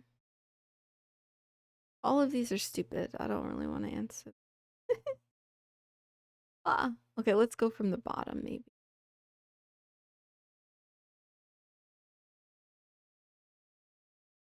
Who to what? Who to what? These just get worse and worse. Okay, maybe it's time to do something else. Uh, uh, uh, uh. I was gonna talk about anime. Why don't we talk about anime opinions that I have? I've been thinking a lot lately about Neon Genesis Evangelion. Okay, specifically the character Shinji Ikari. He's my favorite anime character of all time. He's the bestest boy, in my opinion. Um, and I didn't think I would like the anime Neon Genesis at all. I thought it wouldn't be my cup of tea. I thought it would be overrated. But it was like almost exactly my cup of tea. Maybe not all the time. There's definitely moments that I found kind of dull, but it rocked my world. It was very good. Uh, the only complaints I have though about all the characters except for Shinji. I think Shinji, even though he's whiny, even though he's emotional, even though he uses his heart instead of his brain a lot of the time, that's what he should do. As a 14-year-old boy, he shouldn't have so much pressure on him. A 14-year-old boy, without good parents, it shouldn't be expected that he handles everything flawlessly without second thoughts, right? Um, but yeah, I complain because the especially the female characters in Neon Genesis, to me, feel very flat. I feel like there was potential for all of them to have more depth or to have more interesting character and backstory, but they felt very two-toned. We get to see Golden Boy anime rocked my world. Are you being serious? I love Golden Boy. Okay, listen. Golden Boy is another very, very, very good anime that I would never expect in a million years to enjoy. But my friend Sassy had me watch it like a couple of months ago, and it's so good, okay? Kintaro, the way he lives is kind of the way I think I want to live, where he just goes from job to job, trying different things out and doing the best he can. He's a pervert, but he has a heart of gold. Yeah, unironically, I think Kintaro is, yeah, he's great. He's a good egg. I'm surprised though if anybody actually watched it. Wow. Hi, Fabby. I think this milk is making me sleepy again. Oh, it's almost midnight. I'm not stinky. I smell like peaches. Okay, I am stinky. I'm a little bit stinky. I haven't showered yet. Moon milk will do that to you. True. Ah. How are you two doing? What are you two up to? You having fun? You taking care of my woman for me? I'm coming to get her. I'm coming to get her soon. As soon as I can. As soon as I have a nice place. It'll just be me and Fabby holding hands, buying all of the Miku, everything. All the figurines, all the merch.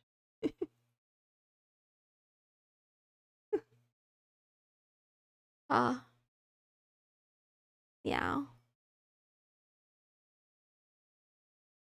It's like I want to keep drinking the milk because it's yummy. It's like sweet and warm, but I think it's like lulling me to bed. Or maybe I'm doing it myself, honestly. I'm lulling myself to bed. Wow. But yeah, I was complaining about the girls in Neon Genesis. I don't want to just complain though. They have positive sides. Aw. Aw. Thank you, Billith the Devil, for the gifted sub. I smell like peaches, and I look forward to your debut on September 12th. Thank you, thank you, thank you, thank you, thank you. Thank you. My favorite is when you warm milk, add vanilla, honey, and cinnamon. That sounds so good. I didn't think to add vanilla or cinnamon, but I still have like half a cup. Maybe I'll do it. Maybe I'll do it. That sounds delicious. Mm. I smell like peaches. It's my perfume. I don't smell like peaches right now, though. I need to shower. TMI? Cats are lactose intolerant. Yeah, true. True. Cats are lactose intolerant, but they'll still go for it. My perfume is blueberry. You're after my heart. I was telling Stream the other day that I prefer fruity scents when it comes to perfumes. That sounds perfect, to be honest. Have you tried Prada's candy? The perfume? It smells like cotton candy. Really, that's another good one. It's not too much, though. It's very subtle. But yeah. Wow. Thank you. I appreciate you and I feel grateful. Wow.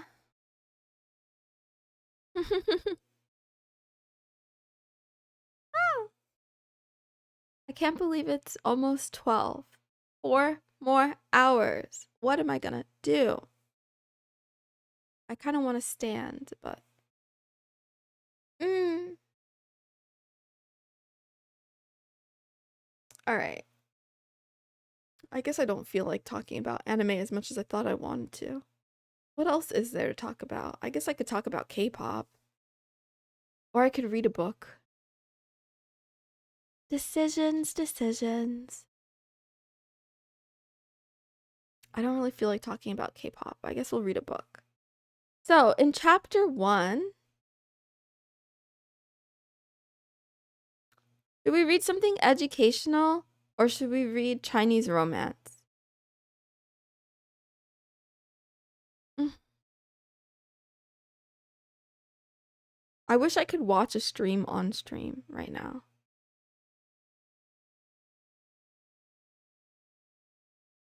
I wish I could share with you Skull Switch's stream. That's what I would be watching if I could right now. Let's see. He's playing Hades. Do a poll? Okay, sure. Why not? Poll. Oh, come on. Come on, man. Let's see. We have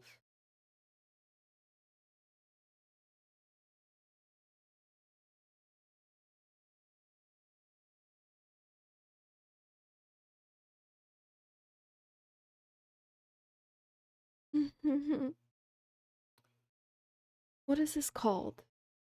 Um,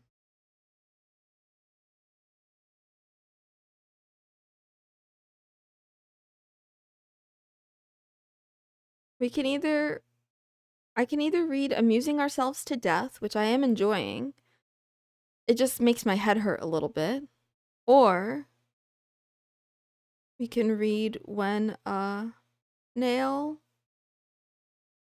Falls.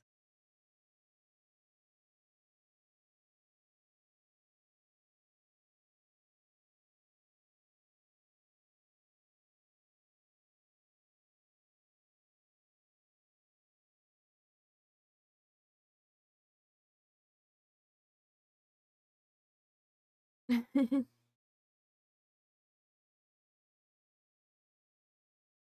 miss Jin. Where's Jin?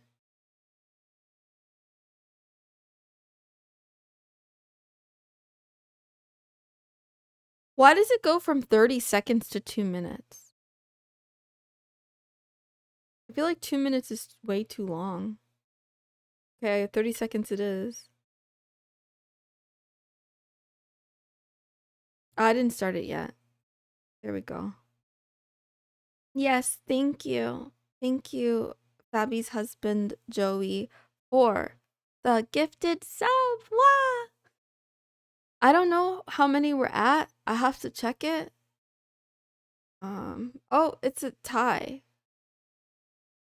Okay. I didn't decide what to do if there's a tie. So I guess I read one page of one and then one page of another. Is that how that is that how that works? Oh, you can flip a coin. Oops, what have I done? No, I lost my spot. I think I was on page 5 or was it 12? Wah. Let's fucking go. Where are we going? Who's driving? It can't be me. Mm-mm.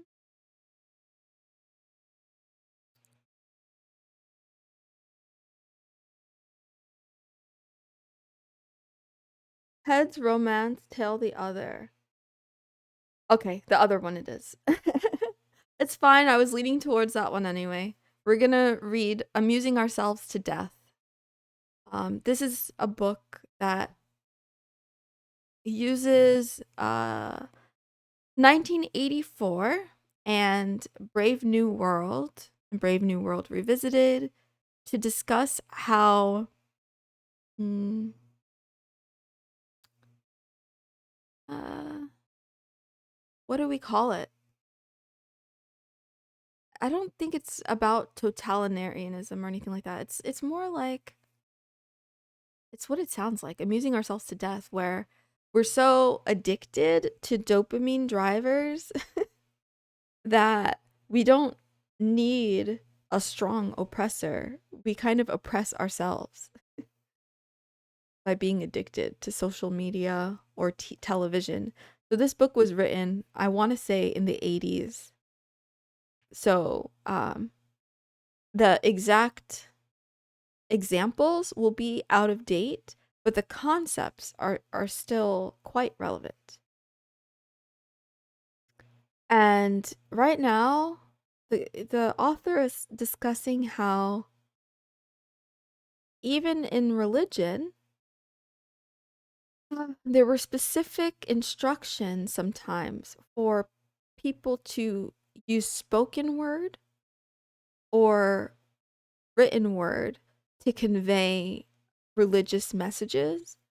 And specifically, I guess, in some sort of Jewish religion. I'm not sure exactly. Sorry, I'm not well versed. It was like considered forbidden to make visual depictions of the Bible or something like that. Um, okay, let's see.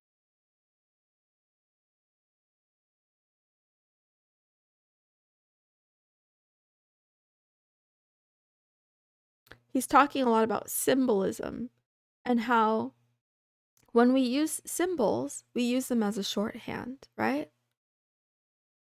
Um, and in image, in video, a lot of things happen very quickly. I'm trying to think about it. Like, it's the same way you can take, I don't know, a written text, whether it's a book or a manga or something, that's like many, many volumes long and condense it into a few episodes or into just a movie, right? Um, Words give you all the space for depth and nuance and detail. And somehow those details can be glossed over when it's on a visual medium, especially video. Um, if you've played with any of those text to image generators, you kind of get the picture, right? You might type in, paragraphs of text describing what you want and then get one picture as the outcome, right? And then you can always go into more detail a lot of times. It's almost unrealistic to give all of the details. I'm too lazy to consume books. True. True. He also talks about that, how reading requires a different set of faculties, and it takes more effort, plain and simple. So what you find is that instead of there being an outcry or a panic against people not reading anymore, people kind of welcome it with open arms,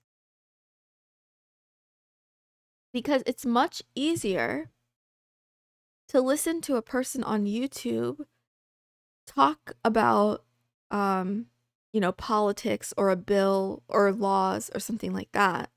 And it's much harder to read the bill yourself. It's much harder to read the terms and conditions of the things that you purchase and use, the software, etc. It's much easier to get someone's, too long didn't read version in a video, or just hope for the best. Just type big titty goth girl in the image generator. You probably get a lot of pretty pictures if you do that, not gonna lie. Hi, Gloomin. Hello. I don't remember where I left off, so I'm trying to find a good spot.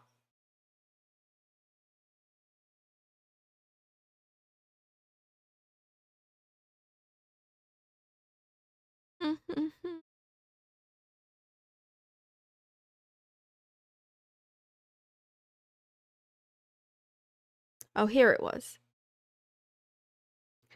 Physical reality seems to recede in proportion as a man's symbolic activity advances. Instead of dealing with the things themselves, man is, in a sense, constantly conversing with himself. He has so enveloped himself in linguistic forms, in artistic images, in mythical symbols, or religious rites that he cannot see or know anything except the interposition of an artificial medium. And that's a quote by Ernst Cassirer. I don't know who that is. Probably someone important. What is peculiar about such interpositions of media is that their role in directing what we will see or know is rarely noticed. A person who reads a book, or who watches television, or who glances at his watch is not usually interested in how his mind is organized and controlled by these events, still less in what idea of the world is suggested by a book, television, or a watch. But there are men and women who have noticed these things, especially in our own times. Lewis Mumford, for example, has been one of our great noticers. He's not the sort of man who looks at a clock merely to see what time it is. It's not that he lacks interest in the content of the clock, which is of concern to everyone from moment to moment, but he's far more interested in how a clock creates the idea of moment to moment.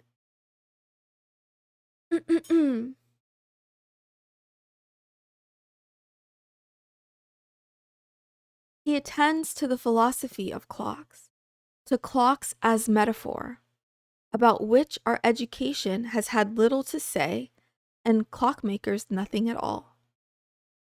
The clock, Mumford concluded, is a piece of power machinery whose product is seconds and minutes. In manufacturing such a product, the clock has the effect of disassociating time from human events and thus nourishes the belief in an independent world of mathematically measurable sequences. Literally noticing, right? Moment to moment, it turns out, is not God's conception or nature's. It is man conversing with himself about and through a piece of machinery he created.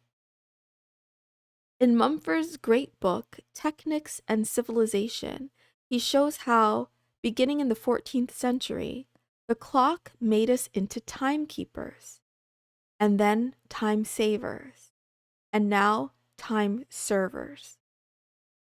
In the process, we have learned irreverence towards the sun and the seasons. For in a world made up of seconds and minutes, the authority of nature is superseded. I feel like this is so deep. Like, it's true, right? The invention of a clock shifts our being. There's like a whole, I mean, try working without one, right? I do it sometimes. There's sometimes when I don't look at what time or day it is, right? And you have to rely on the sun and you have to rely on your body. And it feels very different than it feels when you are we live in a society. Yeah. When you are living in society and following the rules of the clock of what a moment means. To me, I find that so interesting. Like, what would it be like?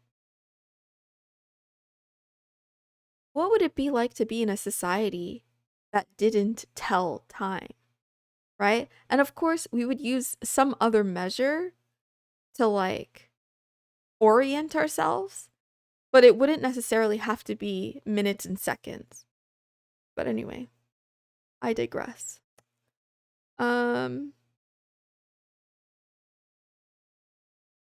As Mumford points out, with the invention of the clock, eternity ceased to serve as the measure and the focus of human events.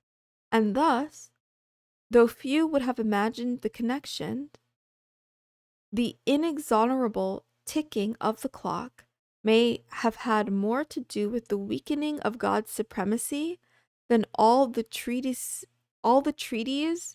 produced by philosophers of the Enlightenment. That is to say, the clock introduced a new form of conversation between man and God, in which God appears to have been the loser. So maybe, I guess he's talking about, I'll continue reading actually. Let's let him finish his thought.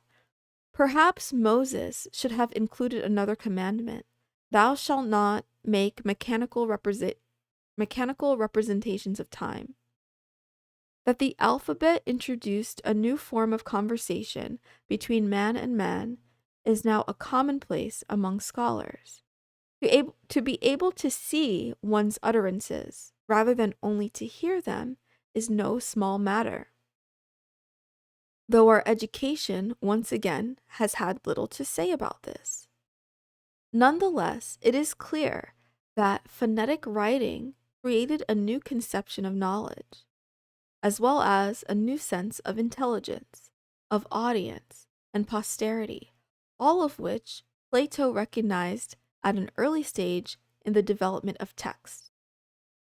No man of intelligence, he wrote in his 7th letter, will venture to express his philosophical views in language, especially not in language that is unchangeable, which is true of that which is set down in written characters. This notwithstanding, he wrote voluminously and understood better than anyone else that the setting down of views in written characters would be the beginning of philosophy, not its end. Philosophy cannot exist without criticism, and writing makes it possible and convenient to subject thought to continuous and concentrated scrutiny. Writing freezes speech, and in doing so, gives birth to the grammarian, the logician, the rhetorician, and the historian, and also the scientist. All those who must hold language before them so they can see what it means, where it errs, and where it's leading. Right? I feel like that's so powerful. A woman volunteered to live in a room with no clocks and windows. Her body cycle turned from 24 hours to 36 hours. That's very interesting. I wonder why. Hmm. How did she sleep more often in that 36-hour period? Or did she sleep once? I wonder how that worked. That's very interesting. Probably not probably not safe or recommended though. um but yeah, I really like free speech, more like freeze speech. I really like that statement though. Writing freezes speech and in doing so gives birth to all these types of things, right?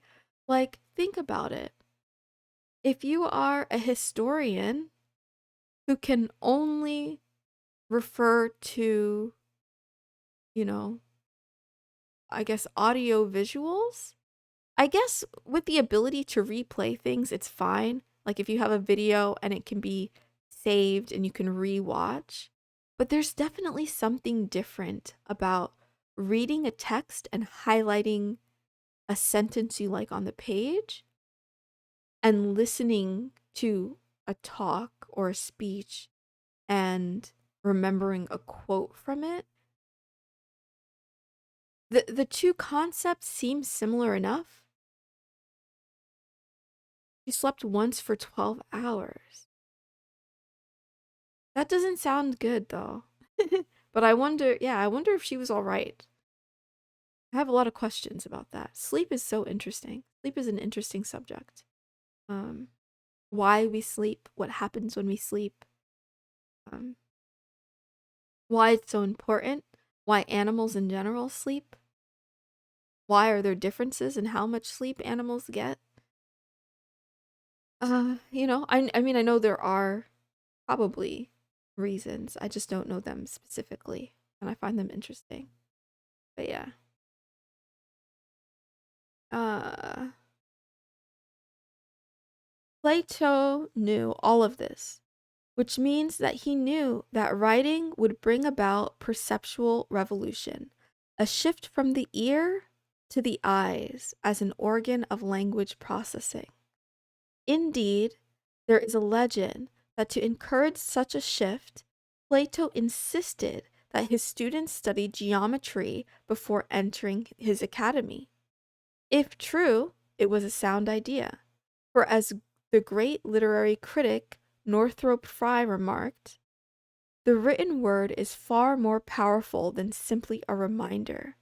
It recreates the past in the present and gives us not the familiar remembered thing, but the glittering intensity of the summoned up hallucination. The written word is far more powerful than simply a reminder. I find that to be so true.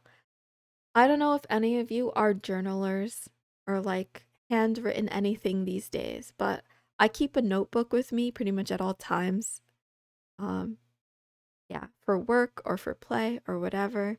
I I don't joke about this. This is true, but yeah, with all the things going on in my brain, of course I have digital systems for like keeping track of things, but I use my notebook whenever I'm having a lot of creative ideas in my head and I just need to pour them out, right? I want to get them on the page and turn them into something. So I take my journal with me to the bath.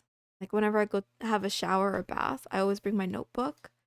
And I don't really recommend it necessarily because yes, sometimes the pages get wet, but I often have the best ideas when I'm taking a shower.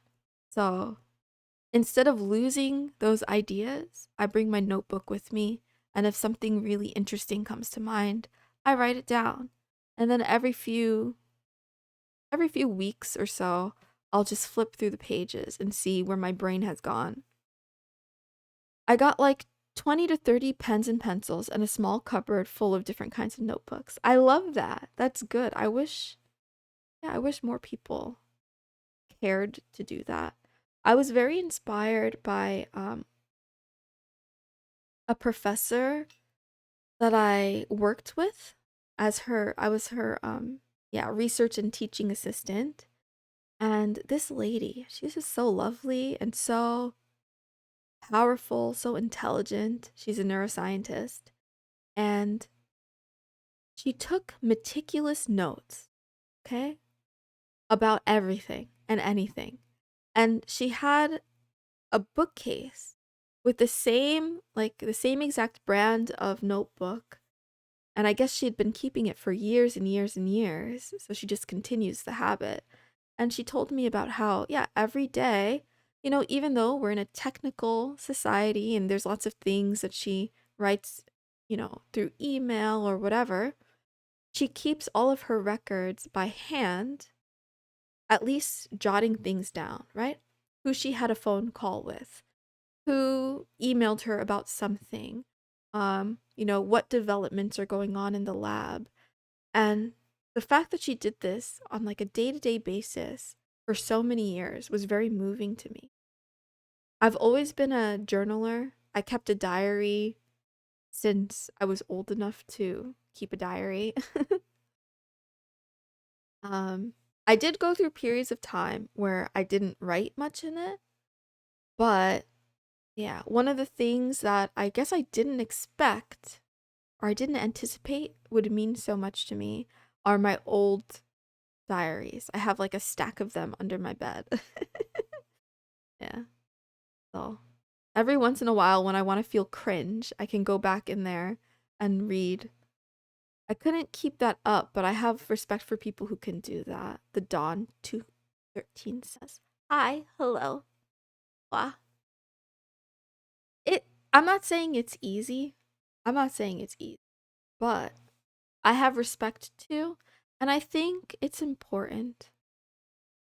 That's another reason why I wanted to be on like YouTube, for example. I want to keep a record somewhere of my existence.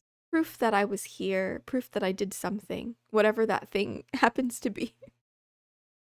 It's kind of neat to see how your handwriting changes throughout the years. Yeah, that's true too.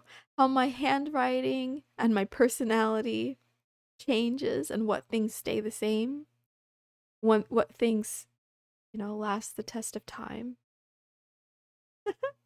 And my teenage years. And I'm still a little bit dramatic, but oh boy. I was like every stereotype of angsty, bratty teenager. Like every bad stereotype. That was me. Like in the movies where she's just rude and upset and angry for no reason all the time. Hormones, okay? I couldn't control it. I'm not proud. I'm not proud, but it's true. I've mellowed out.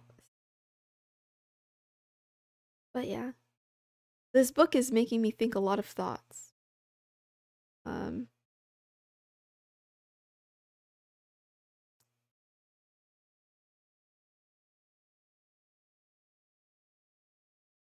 we're reading a book called Amusing Ourselves to Death by Neil Postman.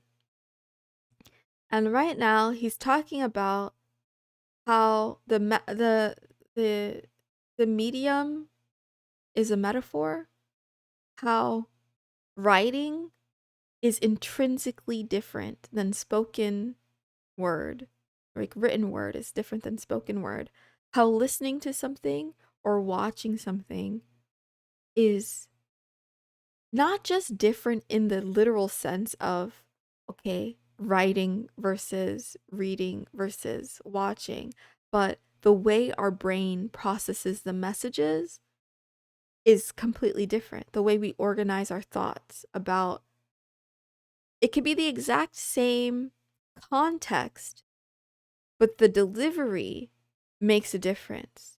I'm not proud either. When I was a teen, I bullied a lot of people. Yeah. I mean, Have you watched is it called A Silent Voice? I think that's what it's called. Anybody know that anime film? Am I getting the title correct? Called A Silent Voice. I'm gonna check real quick. This is related, I promise. Yeah. Koe no Katachi. A Silent Voice. The movie, The Deaf Girl. We all done stuff we're not proud of, but we mature in our own way. I agree. One of the reasons though that I love that film so much is that I feel like in other media, people who do bad things are villains and nothing more. But in real life, people make mistakes. People do bad things and then they change and then they repent and then they deserve a second chance. You know? I heavily judged anime so harsh when I was younger. Well, I mean, this one it's a film, it's not a full like series or anything. So if it interests you, maybe give it a watch. It's not like the best thing in the world or something like that, but I really liked that depiction. Yeah, that like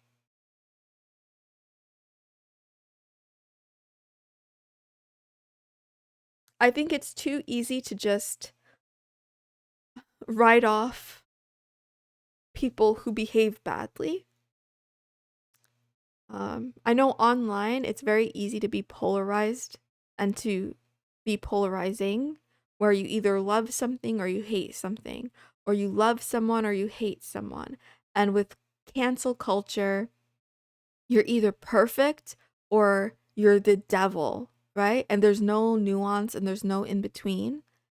And I really don't like that because most of us, if we're being honest, are shades of gray.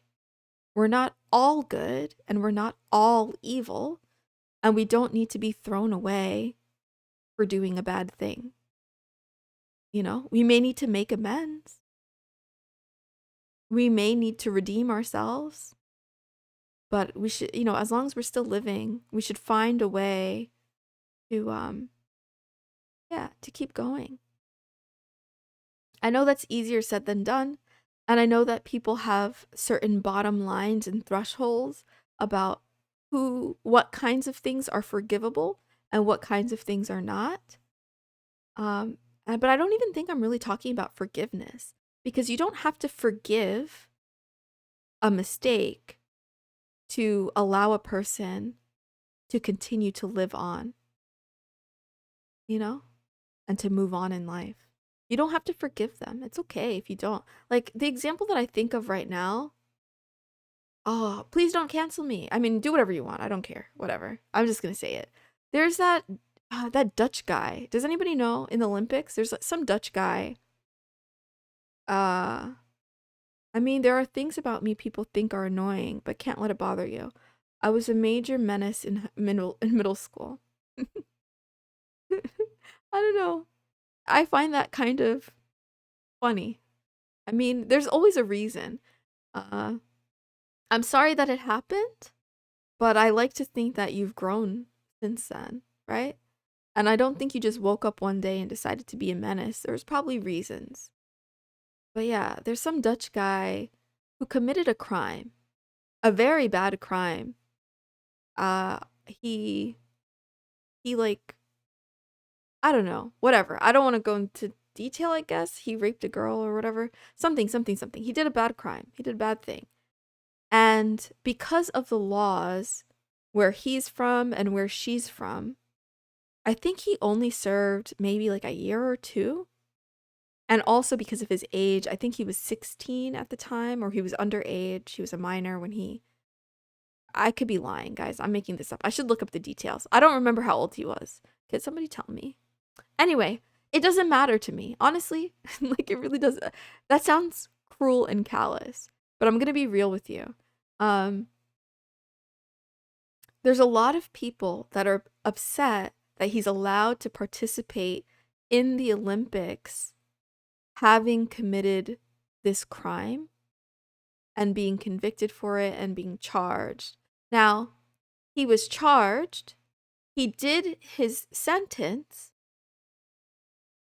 Apparently, he's married, has a new relationship, and I don't know. I understand it though. Like I don't mean to be callous. I understand that the nature of his crime grosses people out, so they don't want to see his face, right? And people have every right to express that. I guess the thing that uh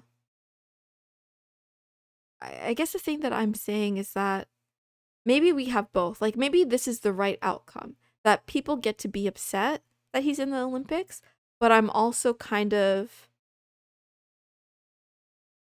okay with the fact that he is in the Olympics personally. Personally. But I don't know. Maybe I just need to touch grass or something like that. Let's see.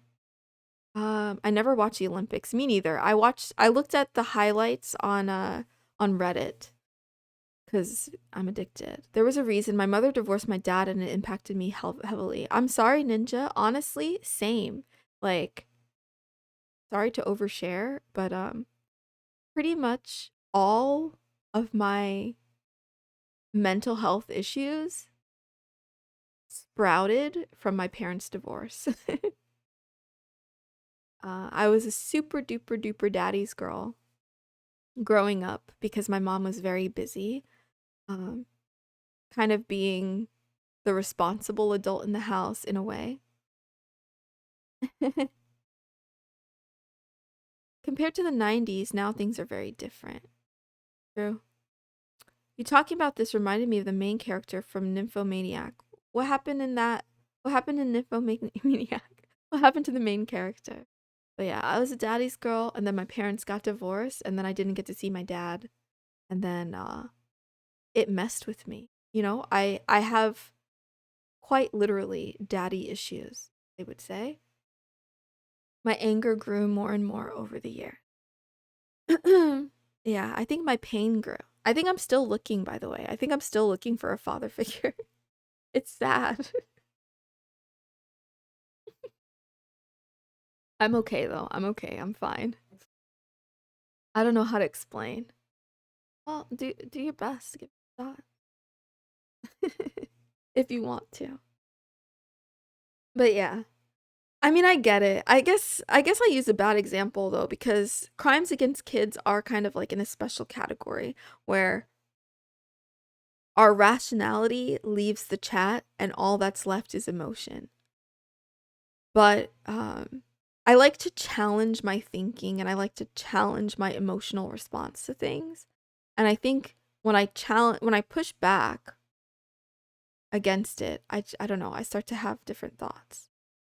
If anything, I feel like the anger is almost misplaced. Like, should people be angry at the Olympics? Or should they be angry at lawmakers that let him out after a year? Right? Because obviously the issue, it's not about the sport. It's about feeling like justice hasn't been served, right? I'm okay too, don't worry about it. I joke about it. Yeah. It's so interesting. I feel like the science is finally catching up, at least in the medical world, about how traumatic divorce can be for children. Like it's a touchy subject, right? Like I'm not saying stay married to someone that you hate. I'm not saying stay married if it's a bad situation or stay married for the kids or anything like that. I can acknowledge both things are true. That sometimes a marriage should end and also divorce harms children. You know, a lot of the time, not all of the time. There's always caveats, but yeah. Is giving cocaine to your child to fix their ADHD a crime? Yes. I'm not sure, but yes, I think it definitely is a crime. Don't do that. Don't use cocaine, right? We need the drugs command already. Don't do drugs. Stay in school. Be good kitties.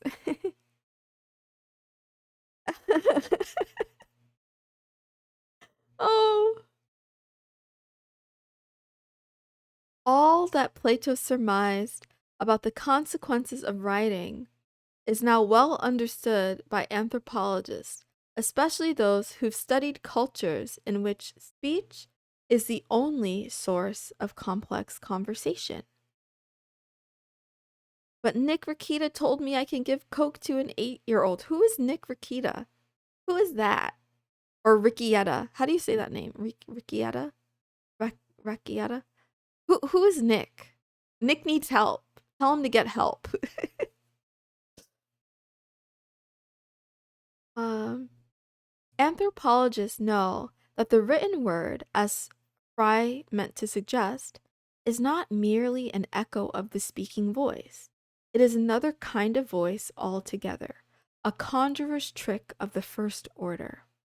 It must certainly have appeared that way to those who invented it, and that is why we should not be surprised that the Egyptian god Thoth, who is alleged to have brought writing to King Thamus, was also the god of magic. People like ourselves may see nothing wondrous in writing, but our anthropologists know how strange and magical it appears to purely oral people, a conversation with no one and yet everyone. What could be stranger than the silence one encounters when addressing a question to a text? He's a lolcow.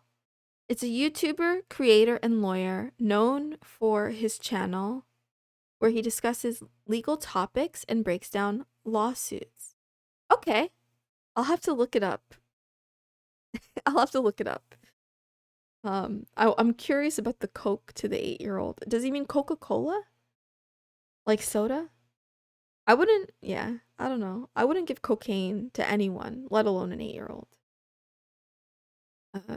I wouldn't even know where to get cocaine, to be honest. Ain't no way. Hi, Unknown Dragon 89. How you doing? Welcome. Did you have a good day today? His youngest daughter tests positive for cocaine. But does that mean he gave it to her? Maybe she stole it. Maybe his 8-year-old stole the cocaine. I got in a car crash the 17th. I'm sorry to hear that. Are you doing all right? Aw, sorry to hear that. Hope you're doing okay. I hope it wasn't too serious. Please tell me you're not hurt. Okay, today was decent. Hi, Diablo. I spoke about you on stream before, and yes, I'm awake. I was sleeping earlier, but I'm awake now. Ah.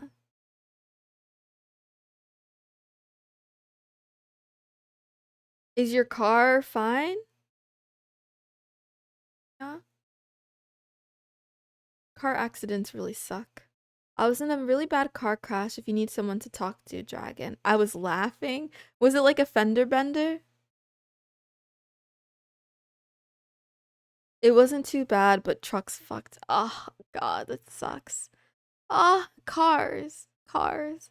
Why are they so expensive? Uh, is it? I hope it's not totaled or anything, but yeah. I do think Elon Musk wants to fix that though. I think he wants people to not own cars. Okay, tinfoil hat on the cat. Yeah, I think Elon Musk wants us to rent his robocars in the future on his special highways. Okay, nah, transmission and motor are both leaking shit. It is totaled, LMAO. I'm glad you can laugh about it. I'm so sorry though.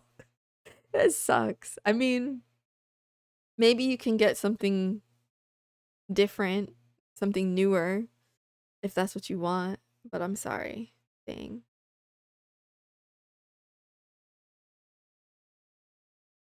Cyber trucks are fugly. I feel like I don't know if they're like super ugly or they're just early, right? They still look like they're from the future. They don't look like 2024 or today, right? It feels like yeah. If I can't get a spitting FD or FC, I don't want to own any car. I'm gonna have to get me an old Dodge truck. They do not break easy. Yeah, that's smart actually. Older, a lot of things are better. Better quality, made to last, not to break. Um, they look like PS1 graphics. It's kind of true. Yeah, they look like they're having a low poly count.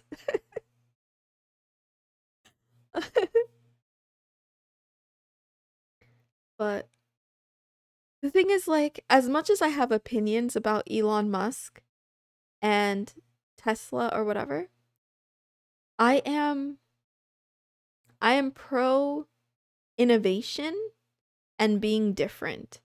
So just the fact that it looks so ridiculous, it's like marketing genius. If he would keep his mouth shut, he'd probably sell a lot more of them.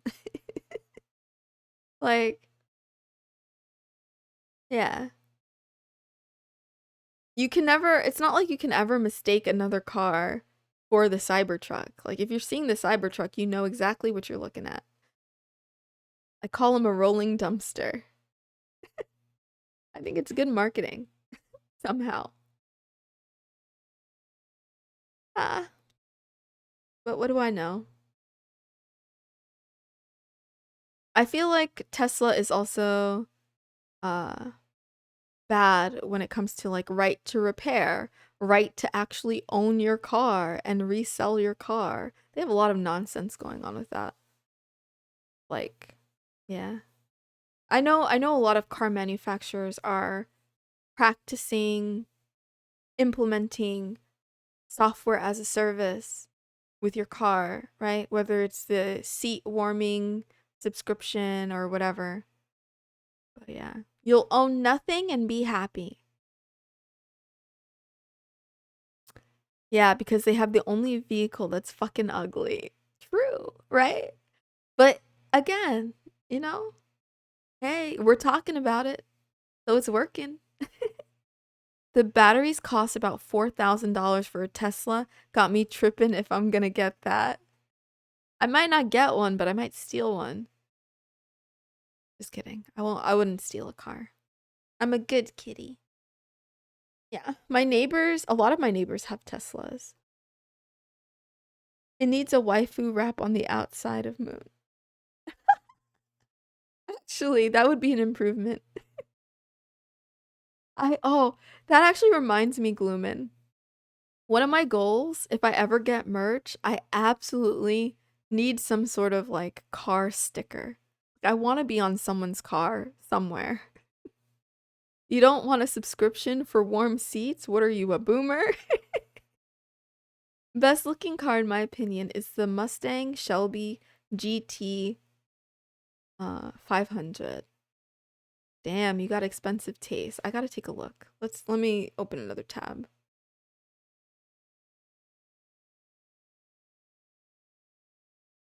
Shelby.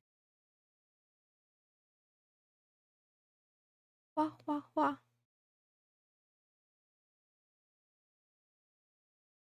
Okay, okay. I mean, if you're into that, my best friend loves muscle cars. She's an interesting girl. An interesting girl.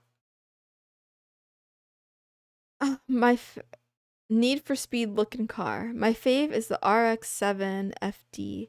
I'm trying to be owned by a 5'2" girl in thigh highs, aka the girl from ReZero, the white-haired girl. Keep trying. I'm sure you'll succeed eventually. Maybe. 2022 model. I know, a Gloomin, that's my response too. I keep looking at that. I'm like, that doesn't sound like such a bad idea. Sign me up. I too wish to be owned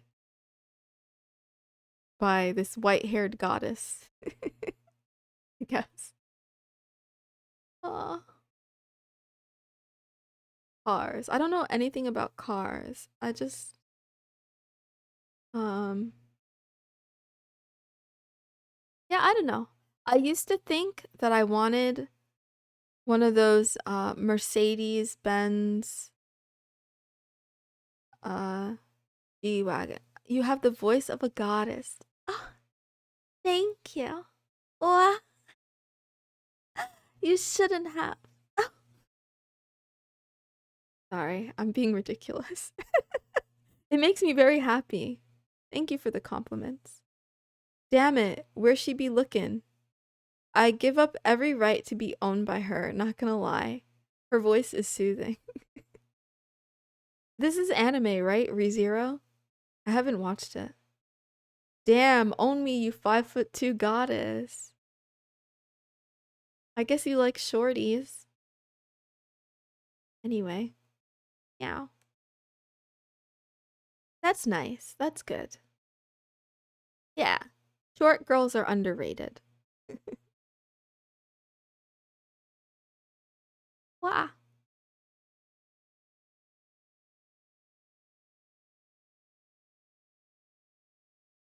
What was I saying? Oh yeah, I used to want the what is it?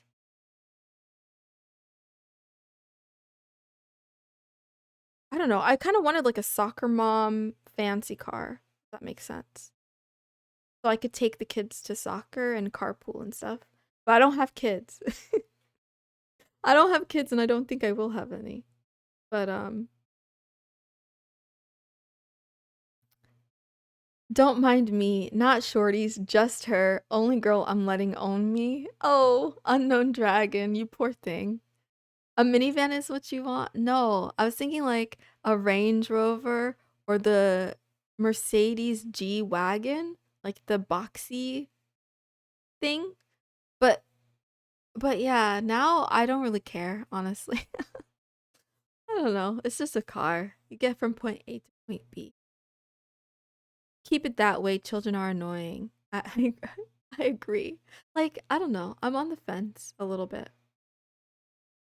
I'm leaning towards never having any, but I feel like if I find a husband and my husband is very great, then I wouldn't mind having a litter of kittens. I'd let Gojo hit too, though, not gonna lie. If you had to choose, you're 5'2" goddess or Gojo. You can only have one.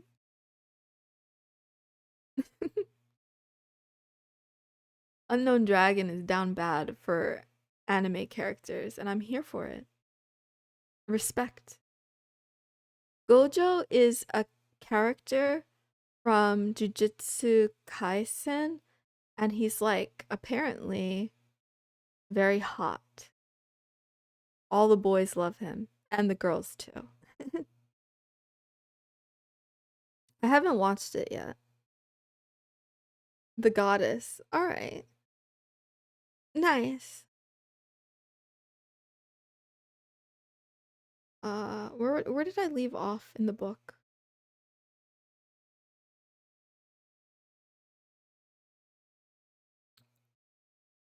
Oh, what could be Gojo D's nuts? Ha ha ha ha. These nuts. He's very, very hot. Could someone get the spray bottle? Because Unknown Dragon is thirsty.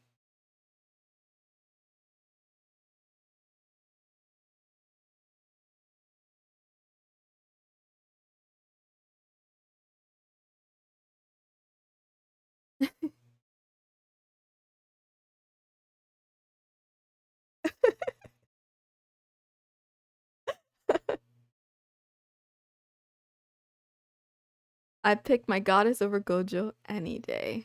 Oh, okay. No, I'm not thirsty. You sound thirsty. You sound like you're suffering. You know? Remember to hydrate. Especially if you're doing activities that drain you. Stay hydrated.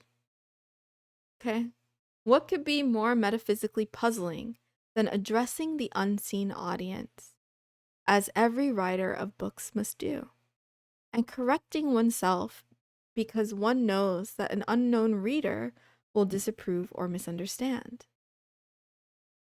I bring all of these up because what my book is about is how our own tribe is undergoing a vast and trembling shift from the magic of writing to the magic of electronics. What I mean to point out here is that the introduction into a culture of a technique such as writing or a clock is not merely an extension of man's power to bind time, but a transformation of his way of thinking. And of course, of the content of his culture. That is what I mean to say by calling a medium a metaphor. Okay, bye unknown, see you. How dare you judge me? Hentai is waiting. Okay, goon carefully. Goon safely. Don't get anyone pregnant. Don't get your keyboard pregnant. Anyway, let's see.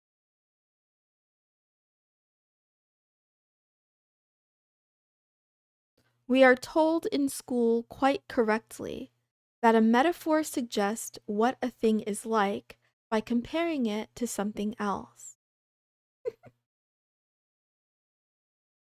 Just make sure you wash your hands when you're finished. And by the power of its suggestion, it also fixes a conception in our minds that we cannot imagine the one thing without the other. Light is a wave, language a tree, God a wise and venerable man, the mind a dark cavern illuminated by knowledge. Do you know how I can get my own emotes to use from my own channel? I think I saw you using your own. If it's from your own channel, you should be... Oh, okay. When you go into the emote thing, you know how you have like a bunch at the top and then there's like 2 rows at the bottom? The 2 rows at the bottom are the ones you can use anywhere if you own them or if you're subscribed. So, yeah, there's like 2 separate sections. Yeah. No problem, no problem. I had to learn that too. Punko taught me. So that's why I have like 2 copies of the same emotes. That way, in my chat, everyone can use them all of the time. But if you're subscribed, you can also use some of the ones that I like the most in other places. I'm gonna make one that says unfollow for unfollow, then use it. That's good. That's glorious. Can we do that? Can we unfollow for follow? Low key, as soon as I hit 200, I took a screenshot because I'm like, oh, I'm gonna get mass unfollowed back to 0. I just have a feeling. It would be interesting. What if there was like a glitch in the system?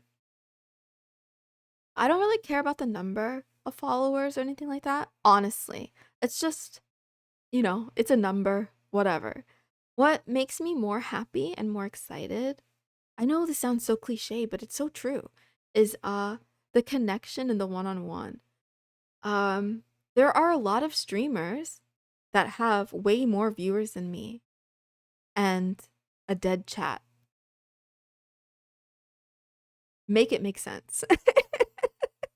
you know? I'm proud that even though my streams are 30 minutes a lot of the time, most of the time, in those 30 minutes, I get people that actually come in and interact with me. And it's so nice. Like, even if you can only stay for a minute and say hello, it means so much more. That's true. True, I've seen that. You interact with chat a lot. That could be part of it too. But yeah, I do interact with chat a lot. That's what I'm here for. I actually don't want to be a streamer. I want to be a video maker. I want to make videos for YouTube, but I want to stream for my community. For the people who fuck with me, the people who, the people who vibe with me. I want to show up every day. Kick has a lot of streamers using paid bots. That's crazy. That's against the TOS. I skimmed the TOS yesterday, and it specifically says that you shouldn't use bots. They don't like that, which we like a lot. Well, thank you. I will try. I will try to keep improving. The way I do it now is that I plan out 30 days of stream topics, and then on the day by day, I do more of the research. But every day after stream, I rewatch and then I rate my stream on a scale of 1 to 5. And then after I've done 30 days, I'm going to do a review and look for like larger improvements. I do want to try to get a little bit better every day, but that's not always possible. But yeah. Trying to tweak things. Even though, even though I'm low tech, even though I can't play games and do as many fun things as others right now, I am enjoying the challenge of trying to provide entertainment or value to an audience with nothing, with very little, I should say, not nothing, but very little. It's interesting. It's not easy. I got offended actually one day. Oh, thank you for the pet. Wow. Meow. I did get offended one day when someone seemed to insinuate because my streams are 30 minutes that I must not have a lot going on. And I'm like, you listen here, buddy, okay? A lot of preparation and dedication and love is poured into those 30 minutes. You know? I feel like, I mean, they're just different, It's maybe not harder or easier, but there's a lot of times where I wish I could just pull up a game and let the game do the work. Hi. Yes, Billif, I smell like peaches. Do you like how peaches smell? Moony, moony, moon. Meow. It's almost 1 o'clock. We're almost there. Stinky. Peaches smell stinky? Wah. Are you allergic to cats? Is this why? Are you allergic to cats? Is that why you think I'm stinky? Do I make you sneeze? Woo! Yes, thank you again. I'm gonna do a shout out after. Actually, Fabby and Billith, are you guys on? Oh, Fabby must be on Twitter. Aren't I following you on Twitter? If I'm not, I'll do it after stream. But anyway, I don't know why I said that. Oh yeah. I am on Twitter. Yeah, I'm like, she must be. She has to be. I have to go stalk your Twitter after stream. I have a lot of things to do. I'm allergic to your BS. Well, you're gonna be sneezing a lot because I'm full of BS. We love AJ. AJ is #1 supporter. There's a lot of art on my Twitter. I love your art too. I don't know if you guys find it creepy, but yeah, I like scrolled back in the Discord and I was looking at all the art and reading a lot of things, and I love reacting to things. So you might see, yeah, random old stuff suddenly get little hearts. Actually, I think it is creepy. Tell me if this is creepy. Do you ever follow someone on like Instagram, let's say, and then like all of their posts? Not creepy at all. You're learning how we roll. Aw, how cute. You're my number one streamer. I agree. Fabi is fantastic. That's putting it lightly. I can't capture it properly in words. But yeah, I'm a big fan. Wow. You're my number one mod. Oh, you too. Kiss and do it in public so we can watch. Sorry, Fabi's husband. You can watch too. You don't have to leave the room. Anyway, okay, I'm gonna stop being weird. Let me just read my book and behave.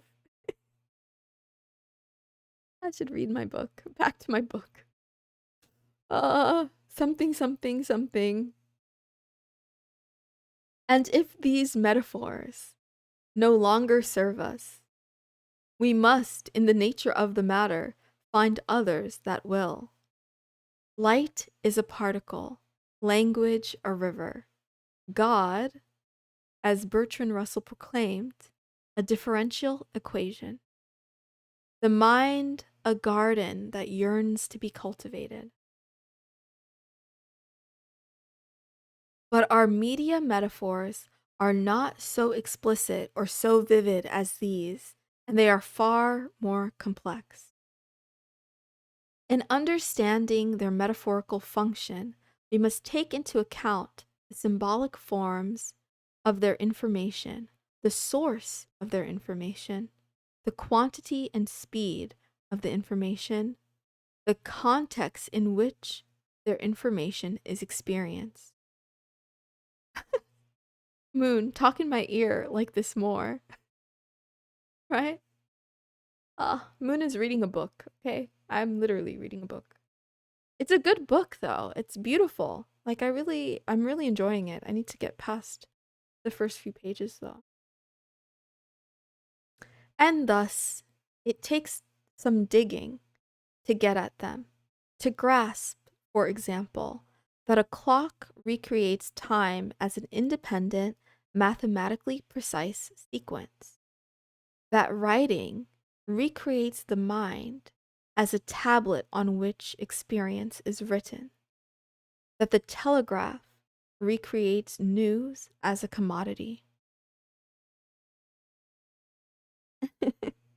You and Billith both do this, and I love it. I don't know what I'm doing, but I love that you love it.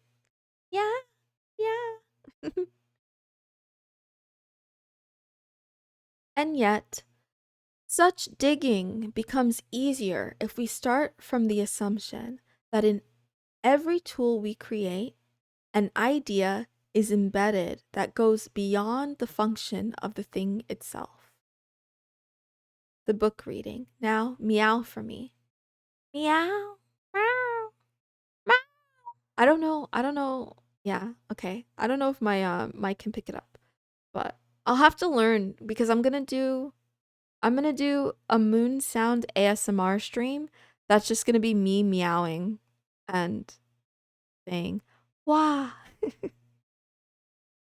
Ah, ah, ah. For like 30 minutes. Yeah, that's gonna happen. Soon TM. I'll put it on the calendar and let you know. Wah.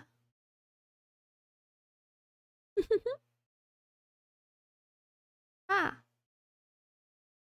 Let's see. Sorry, my brain just short circuited because I still can't believe that Fabi likes me back. like, like sometimes I just have this moment of realization and I'm like, this feels so good. Oh, I can't think straight. I'm still afraid. Yeah.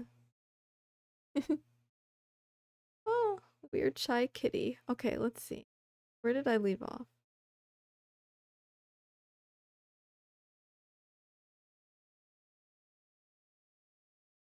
It has been pointed out, for example, that the invention of the eyeglasses in the 12th century not only made it possible to improve defective vision, but suggested the idea that human beings need not accept as final either the endowments of nature or the ravages of time.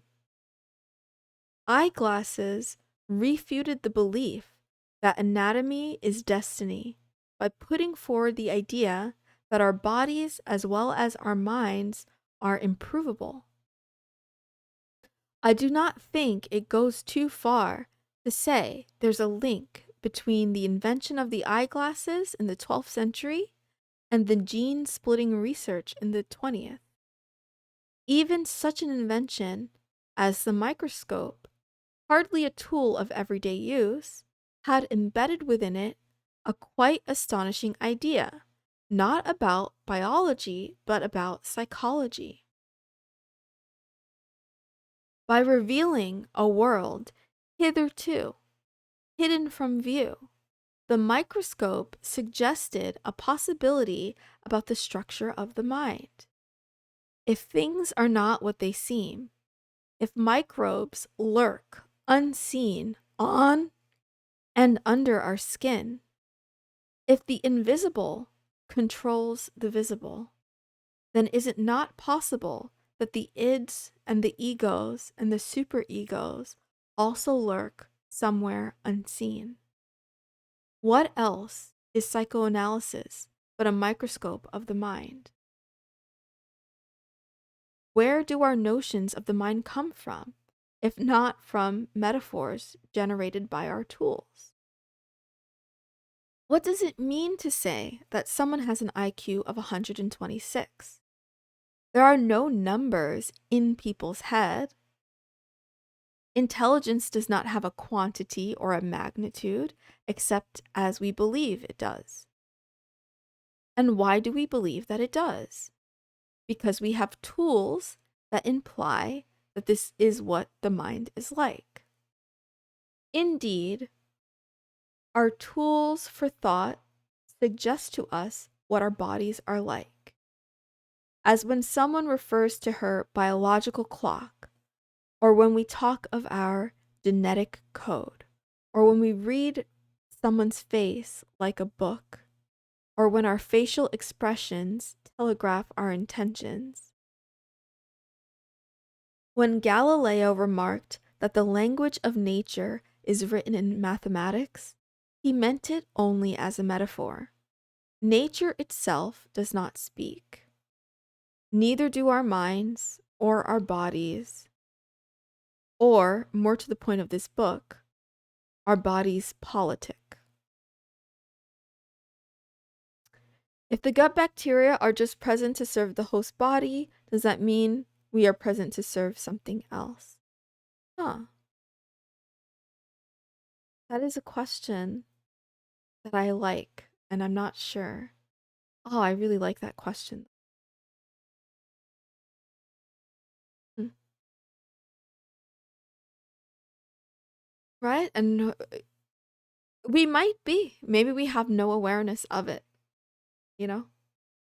Um, yeah.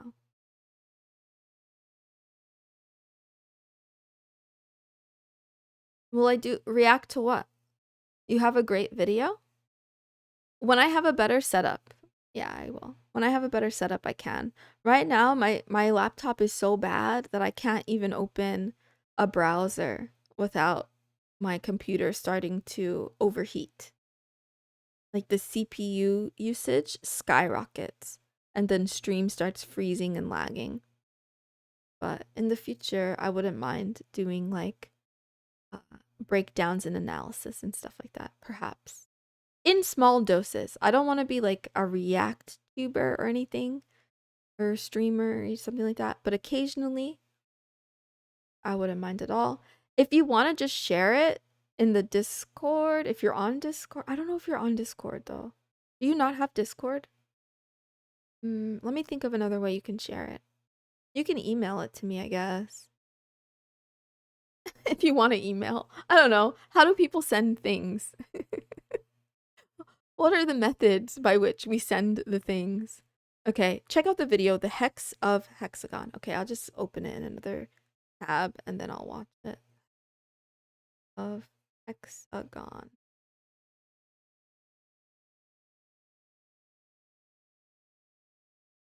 Ow. Ow. Ow. Wow. Ow. Video. Ah, search is useless. Do you know who it's from? I don't think you can link it here. I don't think you can. I'm pretty sure I have links off because Library Untold. Okay.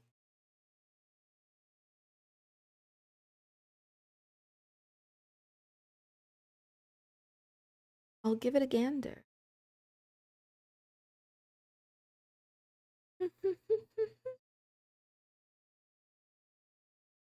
Oh, it's on Rumble too? Is it the hexagon of Saturn? Or is that something else?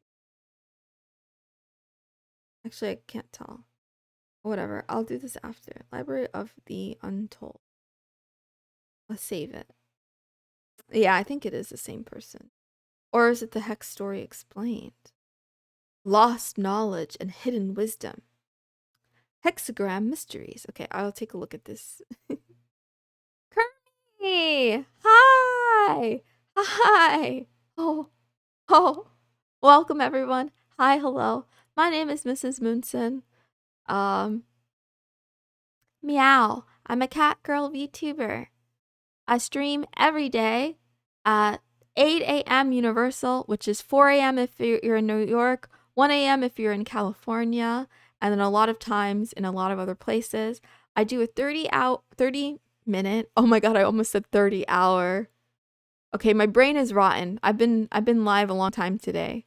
Welcome in. Kermie, I hope you are you done? Are you done? Like what did you do? Stream is going. It's going. We're here. We're reading books. I'm reading books to stream. Normally, I do a quick 30-minute stream every single day, but to celebrate getting 200 followers, I decided to do a 24-hour stream, and that's what's happening right now. I'm done for the night. Did a short 3.5 hour. Yes, that is very short for you. I appreciate you though. Thank you for the host and welcome everyone. Hi Sauce. Hi F7 Cola Squad. Hi Deep Snipe. Who did I miss? Hi Lazy Sniper. Hello, hello, hello. Welcome in. Yeah, I'm a weird kitty. Most days I talk about love, life, and anime, not always in that order. Each day of the week I have a slightly different theme. Kermie said I had to say hi or I wasn't allowed to drink anymore. Uh-oh. Ruh-roh. Well, hello. Thank you for swinging by. I appreciate you guys for visiting. Yeah. I hope you had a great night and a great time. Kermie raised me. I give him credit. Him and Punko are like my ancestors. Whether they accept it or not, I don't know. I'm not worried. But when I first joined Kick, the two of them embraced me and helped me reach affiliate and just were very kind to me. And yeah, I see them as a mentor. So, wow. Following for 99 days. Yeah, I love you too, Kermie. Yeah, thank you. You're the best frog. Wow. But where was I? Yeah, go sleep. Good night. Sweet dreams. I'll see you, you know. Wow. You don't have to. I'm really sorry. I had like a whole plan scheduled. I had a whole plan scheduled for today of exactly what activities we were going to do, and then I completely veered off plan. So now I'm reading a book called Amusing Ourselves to Death by Neil Postman. Okay? I have to be honest. Even though my lore says that I'm a mender of broken hearts, and I do like to talk about like love and relationships, loneliness, and those types of topics, I have a personal special interest in like privacy, cybersecurity, um, capitalism, like weird things, like a weird mix of things. I wear my tinfoil hat every now and then. Everything is a psyops. I'm sorry, you know? Thank you, Nate48K, for the follow. I appreciate you. Welcome to the madness. I'm a little bit strange, but who knows? You might like strange. Give it a try. Give it a try. What I can promise you is whatever you find in my streams is probably not going to be a lot like anywhere else. Whether that's a good thing or a bad thing, it's up to you to decide. But yeah.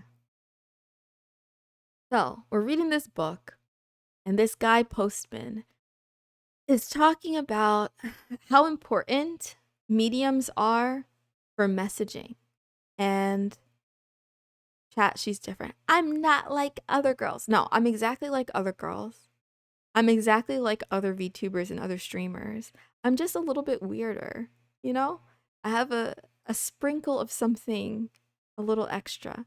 I'm gonna try to show more love, let people know I hosted. I'll do a shout out, Kermie, on Twitter when I'm done. And I do want to look at the Discord chat, Ninja. But again, the way my setup works, right now I'm streaming from an old MacBook Pro that can't handle too many things at once. So I can't even have Discord open while I stream. Otherwise, my stream starts to lag and my computer starts to melt. So, I've been meaning to host for so long. I think I usually end before you get the chance, to be honest, Kermie.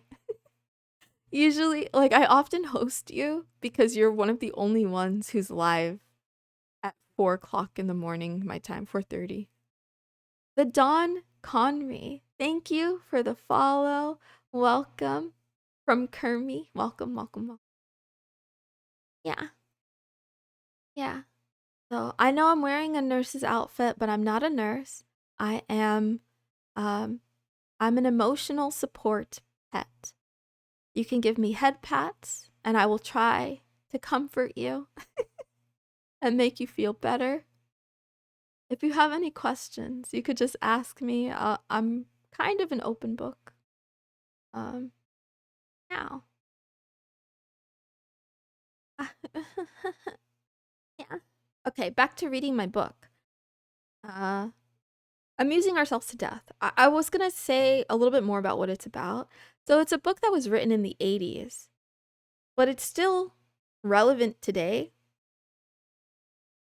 If any of you have read or are familiar with 1984 or Brave New World, they're both books about a dystopian future, right? Where they're the masses are controlled. We could just put it that way.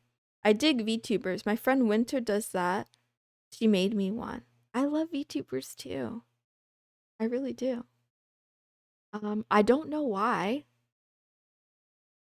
Is it just me? Whenever I'm looking up VTuber videos on YouTube, I get a lot of suggestions asking like whether or not I've been diagnosed with autism. And I want to know what the connection is or if that's just my algorithm. Like, is it just my algorithm? Hi, Mr. Wyoming. Hello, Hunter Keel. What's good? Thank you for the follow. Everything is good. I'm super duper happy right now. Yes. Hi, Sharky.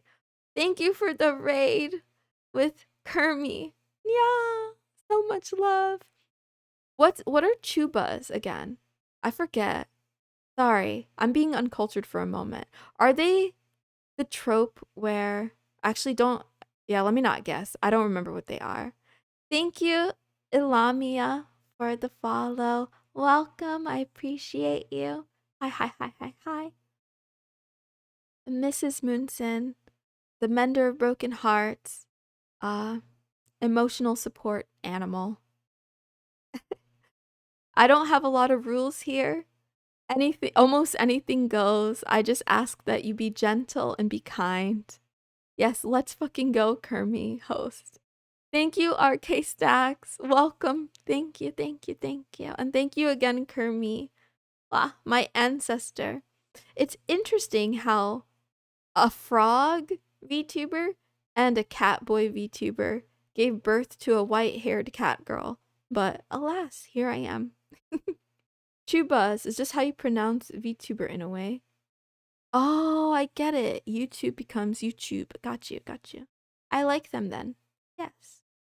Hi, Monty Blank. Haven't seen you in a while. How you doing? Hi, hi, hi. I quite like them. I'm gonna start uploading to YouTube soon, TM. I mean, all my past streams. I'm good. Honestly, I'm doing exceptionally well, given the fact that my streams are usually 30 minutes and I barely have the stamina for that. And now I've been live, I don't know how many hours. I lost track of time. Can someone help me do the math? Since 4 a.m. yesterday. Yeah, I'm almost there. I'm like, let's see, 2 hours and 39 minutes away, I think. Actually, we shouldn't have to do the math. It's probably, isn't there like uptime? I'm good at this, you know? I'm a streamer. I'm a real streamer. No, I'm just pretending. Okay, 21 hours. I'm almost there. It's right around the corner. But yeah. Hi, Jim, not them. Hi, hi, hi, hi, hi. Thanks for the emotes. Okay, what I was gonna say, yeah, it is a W. Kermie is a big W. The reason why I'm doing this stream is, yeah, to celebrate hitting 200 followers here on Kick. It's a really big accomplishment for me. I had a lot of hiccups in my short journey. I've only been here since April, but I love streaming, and yeah, one of my dedicated supporters suggested it, and I said, "Oh, this is an interesting idea." Thank you, Soy Sauce Packed, for the follow. Welcome. And thank you, thank you, thank you, thank you, thank you, thank you, thank you. Monty Blank for the sub gift. Or no, for subbing. It's not a gift. Thank you. Welcome. Sorry, I'm flustered. Yes, welcome from Kermie. I'm overwhelmed. Listen, I'm feeling all the emotions right now. Thank you, Everyday Alvix. Welcome. Welcome, new Moonies. I'll say it again in case anyone missed it, but I'm missusmoonson, mender of broken hearts. Hi, Ryu, Muramasa. I see you all the time in other places. Hi, Zamji. Hello. Hi. Time to hump the day. Let's go. Coming from Kermie, host got you up for whole stream. Thank you, Josen104. I appreciate you all. Welcome, welcome, welcome. Swimming Link. Thank you for the host with 5 viewers. I appreciate you all. My heart is pounding right now. I'm overcome with joy. So yeah, I'm Mrs. Moonson. Hi, sweetie. Hello. I'm a cat girl VTuber. I call myself the mender of broken hearts. I do a daily talk show called Love Talk every day at 4 a.m. Eastern, which is 1 a.m. in California, 6 p.m. in Melbourne, Australia, and then a lot of other times in a lot of other places. I stream every single day, 30 minutes a day, but today is a special day where I say thank you to everyone who's shown me support. Okay, let's go back. I appreciate you too. Hannah G, Kermie sent me. Welcome. Hi, Hannah. Hi, Loon. Thank you for the follow. XX Smoking Queen. Hi, AltoX. Thank you, Monty Blank, for the 5 gifted subs. I'm very overwhelmed right now. Thank you. Thank you. Kermie sent you. Oh, Kermie is my ancestor. Kermie helped me like single-handedly when I came to kick and I didn't know what I was doing at all. He guided me in the right direction and I appreciate it. Thank you. Welcome in. Hi, this snack. Hi, Blue Tears. Thank you for the follow. What? Hi, Toasty Frizen. Thank you for the follow. Kermie sent you here. Wow, Kermie is so good. Hi, Fozzie Beer. Hi, Agnes. Sorry, Z. Sorry if I'm pronouncing these names badly. I'm doing the best. Got you on X. Thank you. Wow.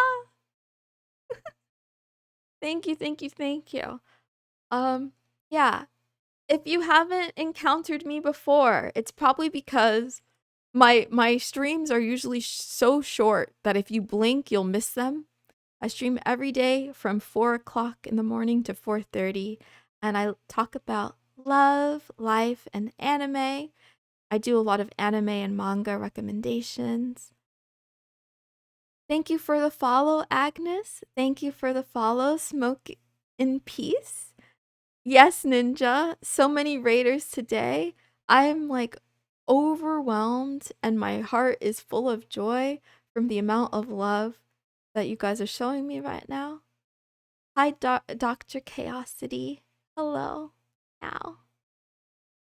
I really appreciate it. So, yeah, I decided to do this 24-hour stream to say thank you for the 200 followers. And I didn't expect to see so many new faces. Thank you, X Clocky, for the follow. Welcome. Thank you, Aiden Von Wolf. And you were also sent from Kermie. Kermie sent a whole army. Hello, everyone. Hi. I'll be in and out, but it's nice to meet you. Nice to meet you too, Fozzie. And Loon, Kermie sent you here. Wow. And yes, thank Monty again for the 5 gifted subs. Wow, I appreciate you. My brain is frying. Shared you out on Twitter. Aw. Thank you, Kermie, and thank you, everyone. Wow. I'm coming to the the final hours of the 24-hour stream, and it's been fantastic. I only took 2 cat naps, okay? I could sleep much, much more. Did you guys know that, yeah, the average house cat sleeps anywhere from 12 to 20 hours a day. They don't sleep the 20 hours all at once. They do it in what's called micro sleeps. So like short 15 to 30-minute bursts or something like that. But yeah. I'm nervous. I told you, Moon, I got you. You done so good. Frog Army. Yeah, the Frog Army has arrived. Thank you, Kermie. Ah. Kermie is such a warm and awesome streamer. I do try to hang out there whenever I get the chance, and I often, yeah, I said it before, but I often post to him because I have an algorithm. I look for my favorite people first. I know that I should probably look for newer people, but it's hard to search Kick on my tablet. So I tend to just send my community to the trusting arms that I know will embrace them. We're all in this together. That's clear. You done so good. Thank you, Gloomin. Wow. I see some great streamers here. I have to meet more people. Thank you, Over Sweet Freak. Welcome. Kermie sent you. I appreciate the follow and the lurk. Enjoy, enjoy, enjoy. I'm super flustered. 24 Moon. Hi, Durkey TV. Wow. Thank you for the follow. Welcome. Thank you, Kermie, for sending your frog army. Wow. Welcome, welcome, welcome, welcome. My mind is like buzzing. Before you guys came in, I was reading a book called Amusing Ourselves to Death The topic is it's a little heavy. It's about, you know, the dystopian today that we're actually living in already. It was written in the 1980s, but it's still relevant. Had to show as much love as I could. I appreciate that. Like, I mean, I feel like the words don't do enough, but yeah. Wow. My face is warm and my heart is pounding. Oh, thank you for stopping by, for saying hello, for anything. Um, the content that I produce. I try to bring value every single day. If you're looking for a cat girl to I don't know, cheer you up or make you laugh or make you feel puzzled in short bursts, I might be your girl. Thank you, VadeCom Studio, for the follow. Had to show as much love as I could. Just keep being yourself. I promise you will succeed. Thank you, Kermie. Yeah. Wah. I hope you have a good rest and a good sleep. I know it's probably, actually, is it quite late? You're usually up later too, so I have no idea what your schedule is like. Yeah. I'm gonna do my best. I'm gonna keep doing my best. I'm gonna work harder to show my thanks for the support that I've been given today. You know, I have been working hard, but it's true that I've been wanting to post videos, but I've been kind of dragging my feet because editing is hard.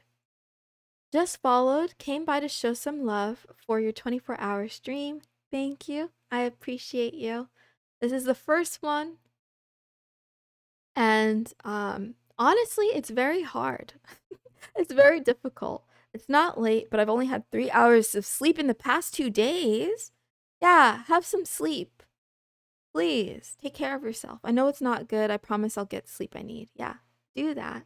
Please. I'm begging you.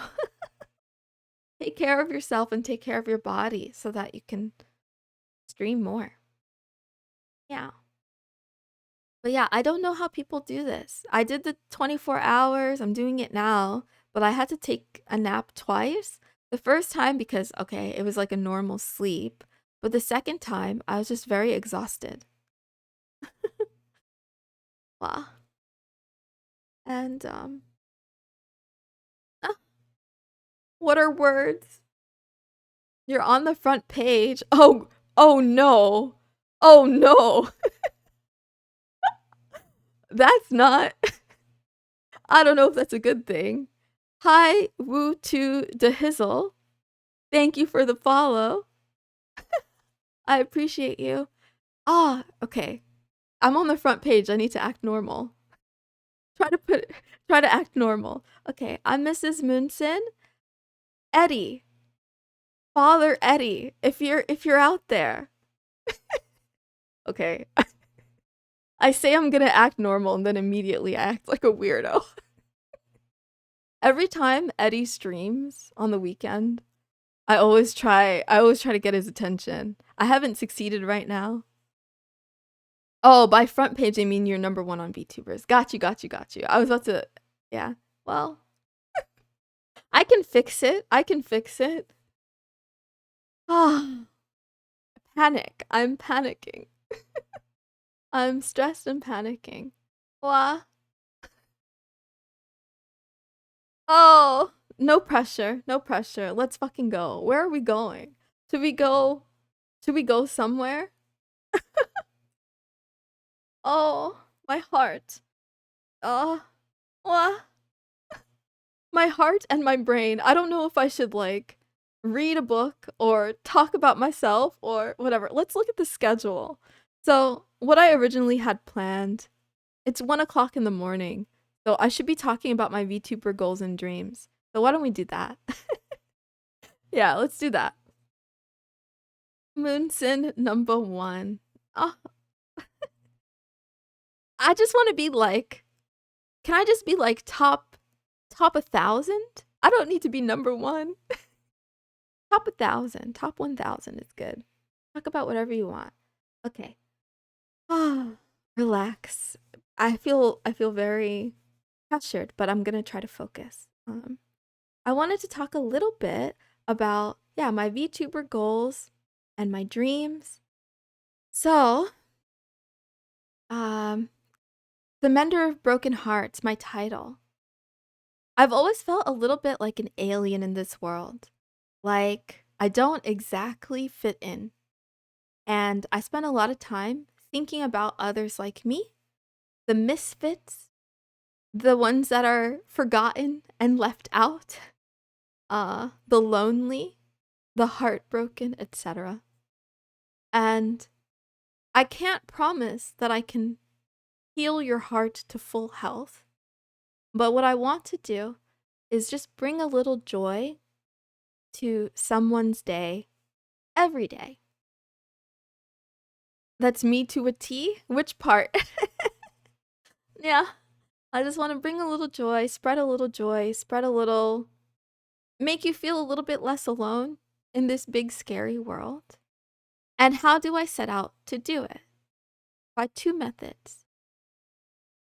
One, I will show up for stream. I made a vow that I'm going to stream every single day forever. That's my goal. Now, because of that, I don't do very long streams, but I want to be someone that my community can rely on. So, yeah. Um yeah, since I've made my vows and renewed my vows with you all, I haven't missed a day, and I have no intentions of missing a day. So, uh yeah, I want to be a cat girl that you can visit every single day. And then I want to work on learning to make videos and edit so I can talk more in depth about a lot of different subjects that I think are interesting and important, and maybe reach maybe not a wider audience. That's not the right term. Because the truth is, yeah, consistency is key. I agree. My goal isn't so numbers focused. I don't want to be the biggest or the bestest. I just want to find my people. And in this world of 8 billion souls, I'm sure that my people are out there and they exist. And I have to help them find me. So, thank you, Fifi is the best, for the follow. I appreciate you. Thank you, Dr. Chaosity, for the host with 8 viewers. Thank you for all of the support. Goal, world domination. Ah. How I got to where I am is a damn miracle, all of it, says Kermie. Kermie, it was inevitable. You are so great. You are so warm and funny and wholesome and entertaining that I think you would have succeeded no matter what. But yes. Thank you for the host. Welcome. Welcome. I'm Mrs. Moonson. Um, I host a show called Love Talk every single day at 8 o'clock Universal, where a kitten who's smitten, that's me, by the way, talks about love, life, and anime, not always in that order. I have different themes for every day of the week. On Monday, we have Moe Manga Menhera Mondays, where we talk about crazy girls like yandere or girls with mental illness. Wait a minute, I'm supposed to be selling myself. Don't be afraid just yet. It's fine, I promise. And then I recommend a manga that is less known, less well known. On Tuesdays, we have Otaku Tuesdays, not taco, otaku. And we talk about hobbies and passions. So things that we're deeply interested in. It's a work in progress. On Wednesdays, which is today, we have Waifu Wednesdays. and we talk about, as you guessed, waifus. We yeah, we do something called Waifu Wars on Wednesdays where usually we pick two characters to battle it out and then we do a poll. Lately, we've been making waifu trading cards and building our deck. It's a long story. It's kind of hard to explain, but yeah, visit me on a Wednesday at 4 o'clock in the morning and you'll find out. Moonero going to the moon. Yes. So, actually, speaking of that, I guess I could give a stimulus package as a thank you for all the support and attention. Here's a little bit of Monero. It's not Monero, the cryptocurrency, but Moonero. It's worthless. I'm sorry. Kicklet doesn't have like a point reward shop yet or anything like that, but it can be fun to gamble. So you're more than welcome to gamble. Um, on Thursdays, we do a healing day or therapy Thursdays. So I will usually do um like cringy ASMR, guided meditations, positive affirmations. Basically, my goal is to make you feel as uncomfortable as possible. And then what actually ends up happening is I make myself feel uncomfortable. Thank you, Soul Traps YT, for the follow. Kermie said you're having a 24-hour and to come hype you up, so here we are. Thank you, thank you, thank you. Thank you to Kermie, and thank you, Soul Traps, for visiting. I appreciate you. I won a roulette on my first try and won 36,000 while you were sleeping. Nice. uh on Fridays, I do my filler episode because you know every anime has to have a filler episode, right? Where like, you know, either they go to a festival or they go to the beach or last week we had a sports day, you know. I was supposed to be playing basketball, but I had to sit out because my tummy was hurting. So, hi Fabi. Hi. Welcome back. Your girl is having a panic attack right now, by the way. I'm trying to explain what I do, and the more that I talk, the more confusing it sounds. On Saturdays, we have, the theme is Sugoi Nani Des Saturdays, which is sort of like what the fuck Saturdays. And on that day, I talk about crazy or taboo love. So not crazy as in the yandere danger days. That's on Monday. On Saturday, we talk about like unconventional couples and love that makes you take a second look and go, Nani? Like, what? Like, come again? Thank you, X-Men 703111 for the follow. And thank you, Soul's Wifey, for the follow. Did you went to the beach? That makes you old? No, I didn't. What I did was all the love from Soul's chat. I appreciate it. Thank you guys for swinging by. 2 weeks ago, we did do a beach episode that involved it involved feet and reading about climate change. It's a good I mean, it's not my best work, but it's interesting. We didn't finish, by the way, so in the future I will read more about climate change on this channel. And then, okay, on Sundays I have Senpai Notice Me Sundays. So on Senpai Notice Me Sundays, the focus is self-love because I think the best way to win the attention and affection of that senpai who doesn't even give you a second glance is by loving yourself and doing things that you care about and be passionate, right? So every day of the week, it is kind of about love, but a different kind of love. I forgot to mention on Friday, we usually talk about friendship. So yeah, every single day has a theme. I try to talk about healing topics, topics of the heart, matters of the heart and mind. It's a little bit weird. It's not Fortnite. But apparently I do like Fortnite now. So, no no shade, I'm just saying.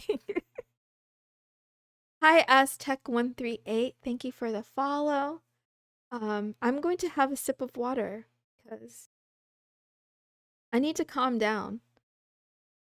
I don't know what my pulse is right now, but it's through the roof.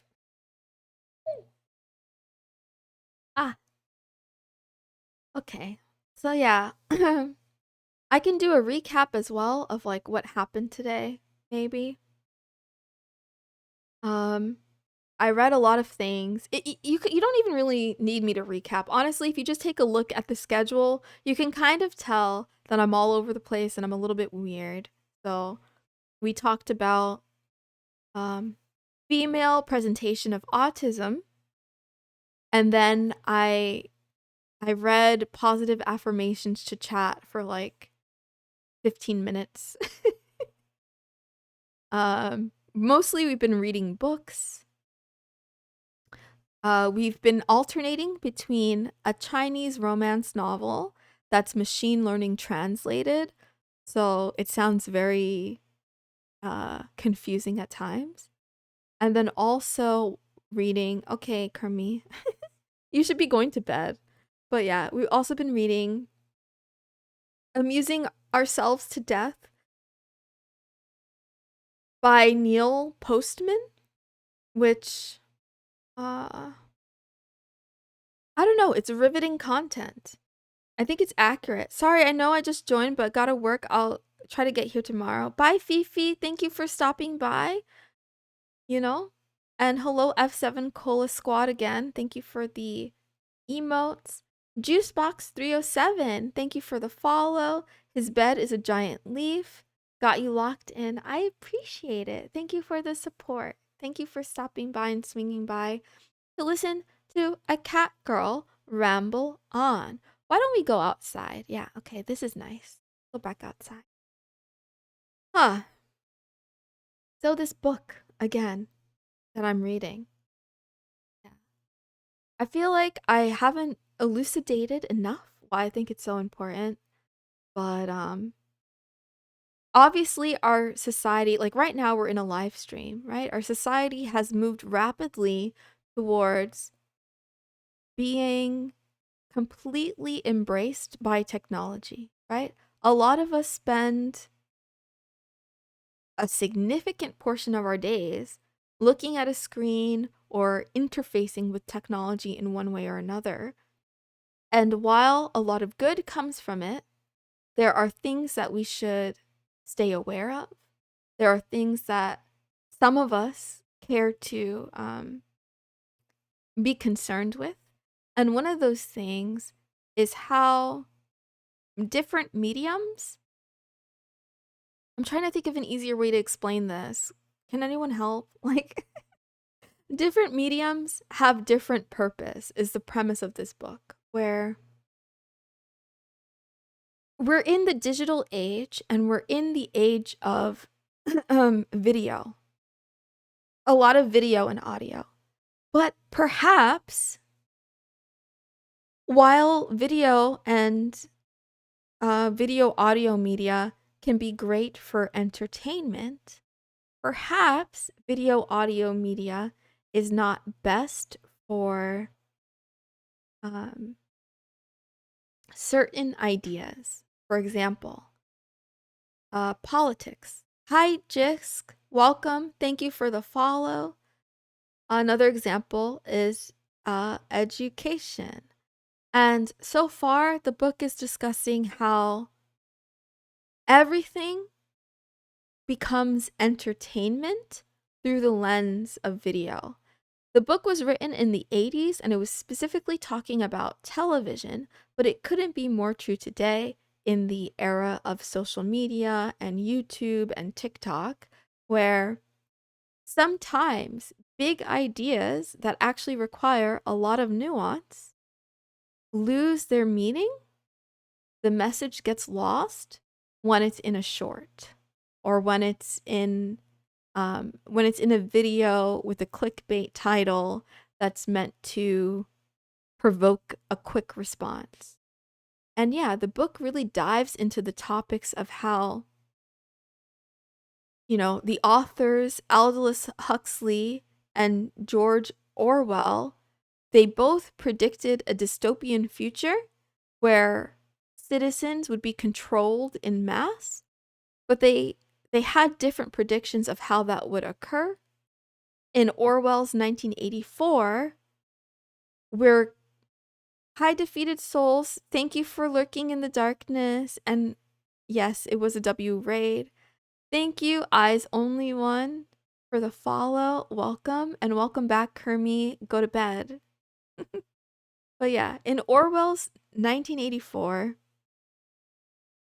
he worried that society, like humans and civilization, would be oppressed from some big brother, all-powerful government entity or something like that. I will go to bed when I'm ready. Well, okay, when I start reading this, you'll definitely fall asleep, that's for sure. Yeah, so, yeah. George Orwell supposed that there would be a big baddie who rains down on us and forces us into suppression. But in Huxley's Brave New World, he takes a different approach, and he suggests that there need not be some big brother type oppressor, because humans will crave, or I guess walk willingly into the hands of oppression through means of seeking pleasure, right? So in one version, in Orwell's 1984, the fear is that books will be banned, and that's already happening in several states in the United States, right? But in Huxley's Brave New World, the fear is that there would be no reason to ban books, for people would not have an interest in reading. And that's also happening. And I think this book of Amusing Ourselves to Death, what it really boils down to is, what do we have to lose if we spend all of our time on amusement and pleasure? And what are the consequences of that for our politics, for advancement of society? Who benefits? Obviously, capitalists benefit from the attention economy and surveillance capitalism. I know this is not the topic you probably expect a cat VTuber to be going into, but this is, I don't know, my special interest. And my stream is almost over. I'm about 2 hours away, so I'm just gonna do what I want to do, and I'll hope that you accept me for that. So I'll continue where I left off. Okay? You can do it, Moon. I mean, I can do something. So we were talking about metaphors and how metaphors that are written have like a different a different impact than visual metaphor. So, 1 second, I need to get water. Yeah. Where do our notions of the mind come from?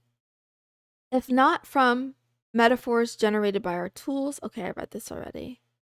Our conversations about nature and about ourselves are conducted in whatever languages we find it possible and convenient to employ.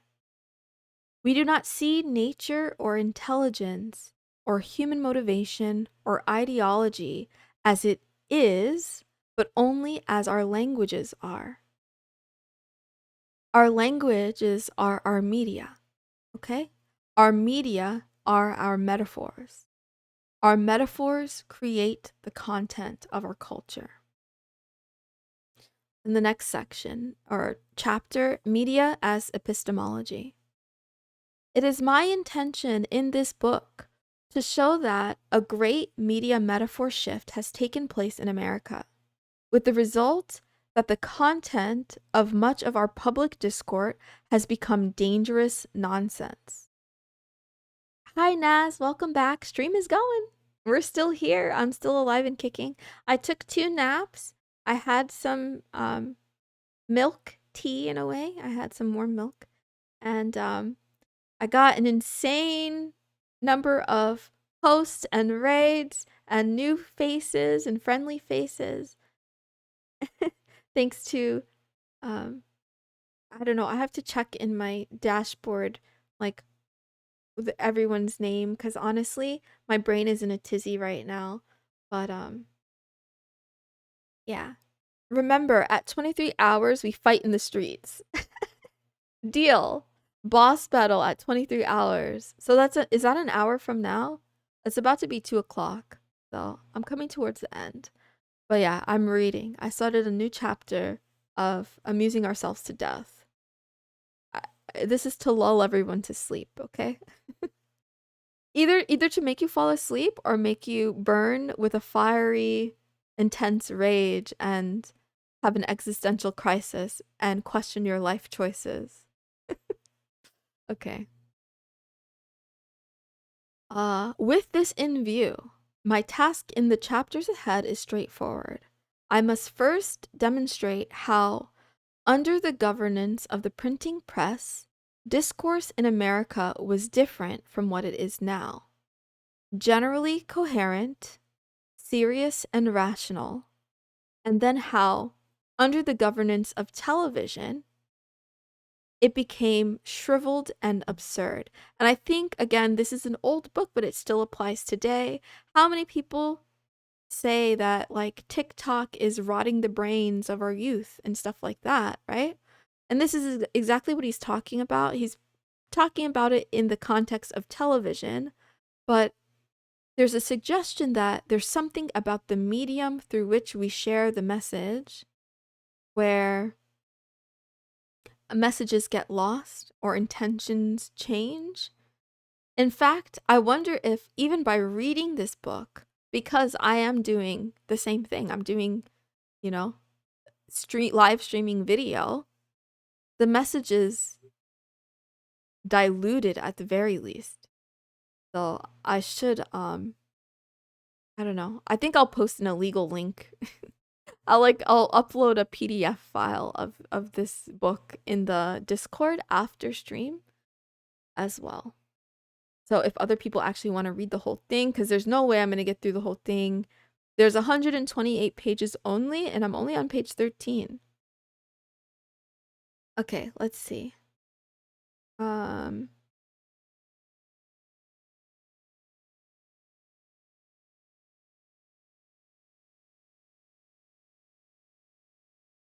To avoid the possibility that my analysis will be interpreted as standard brand academic whimpering, a kind of elitist complaint against junk on television, I must first explain that my focus is on epistemology, not on aesthetics or literary criticism. Indeed, I appreciate junk as much as the next fellow, and I know full well that the printing press has generated enough of it to fill the Grand Canyon to overflowing. Television is not old enough to have matched the printing press's output of junk, and so I raise no objection to television's junk. The best things on television are its junk, and no one and nothing is seriously threatened by it. It's so interesting to read this now because I wonder what this person would think about like all the AI junk that's getting flooded onto all of the social media platforms. And a lot of it is junk. Besides, we do not measure a culture by its output of undisguised trivialities, but what it claims as significant. Therein is our problem.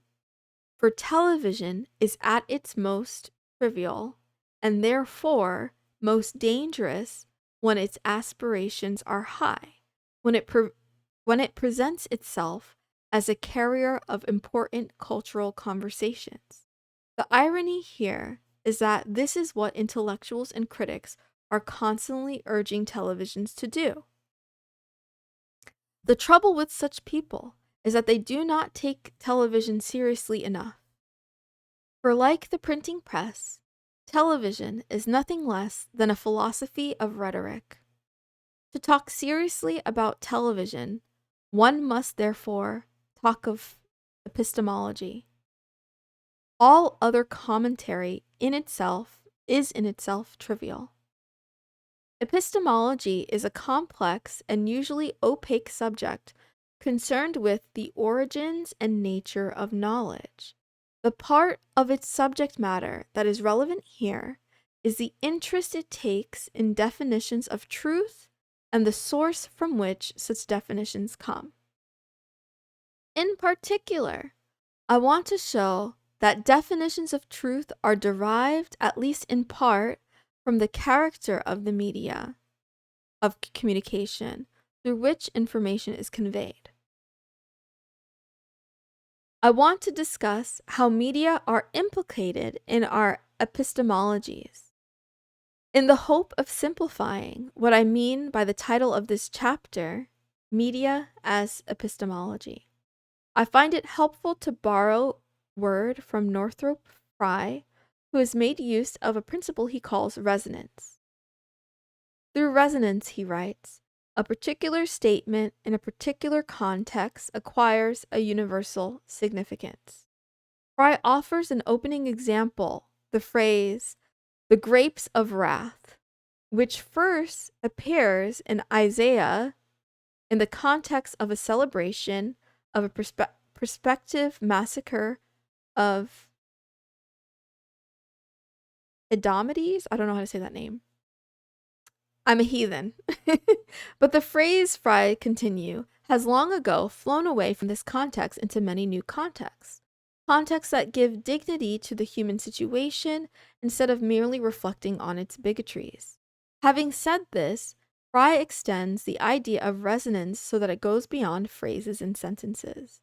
A character in a play or story, Hamlet, for example, or Lewis Carroll's Alice, may have resonance. Objects may have resonance, and so may countries.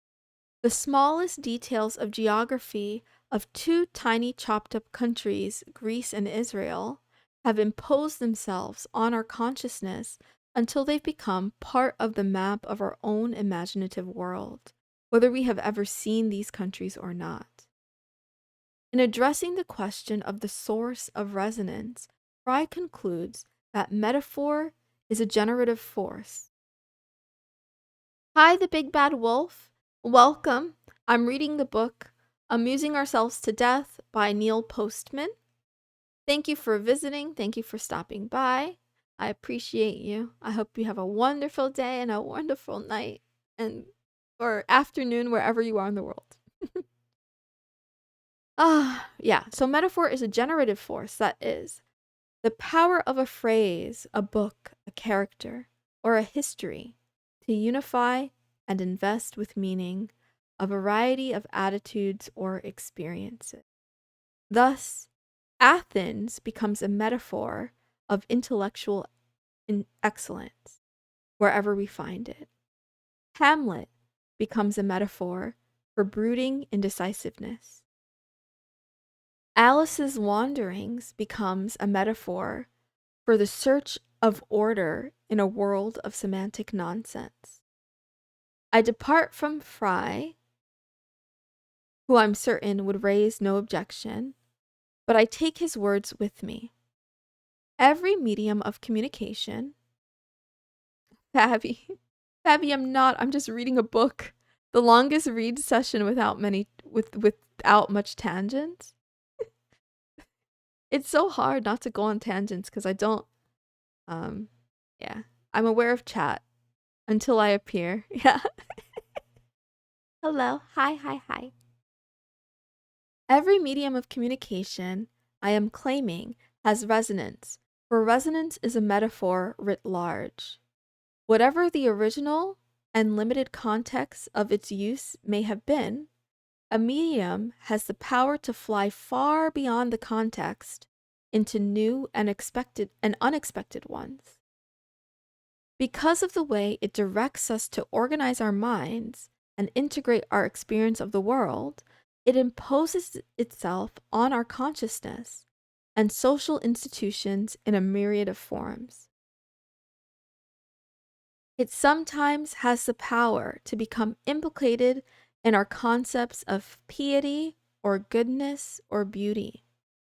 And it is always implicated in the ways we define and regulate our ideas of truth. To explain how this happens, how the bias of medium sits heavy, felt but unseen over a culture, I offer 3 cases of truth-telling. The first is drawn from a tribe in Western Africa that has no writing system, but whose rich oral tradition has given form to its ideas of civil law. When a dispute arises, the complainants come before the chief of the tribe to state their grievances. With no written law to guide him, the task of the chief is to search through his vast repertoire of proverbs and sayings to find one that suits the situation and is equally satisfying to both complainants. That accomplished, all parties are agreed that justice has been done and that the truth has been served.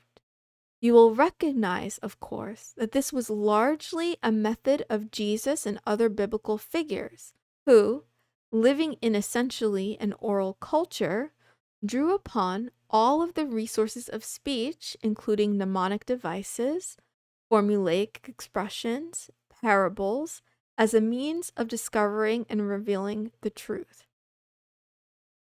As Walter Ong points out, in oral cultures, proverbs and sayings are not occasional devices. They are incessant. They are form of substance of thought itself.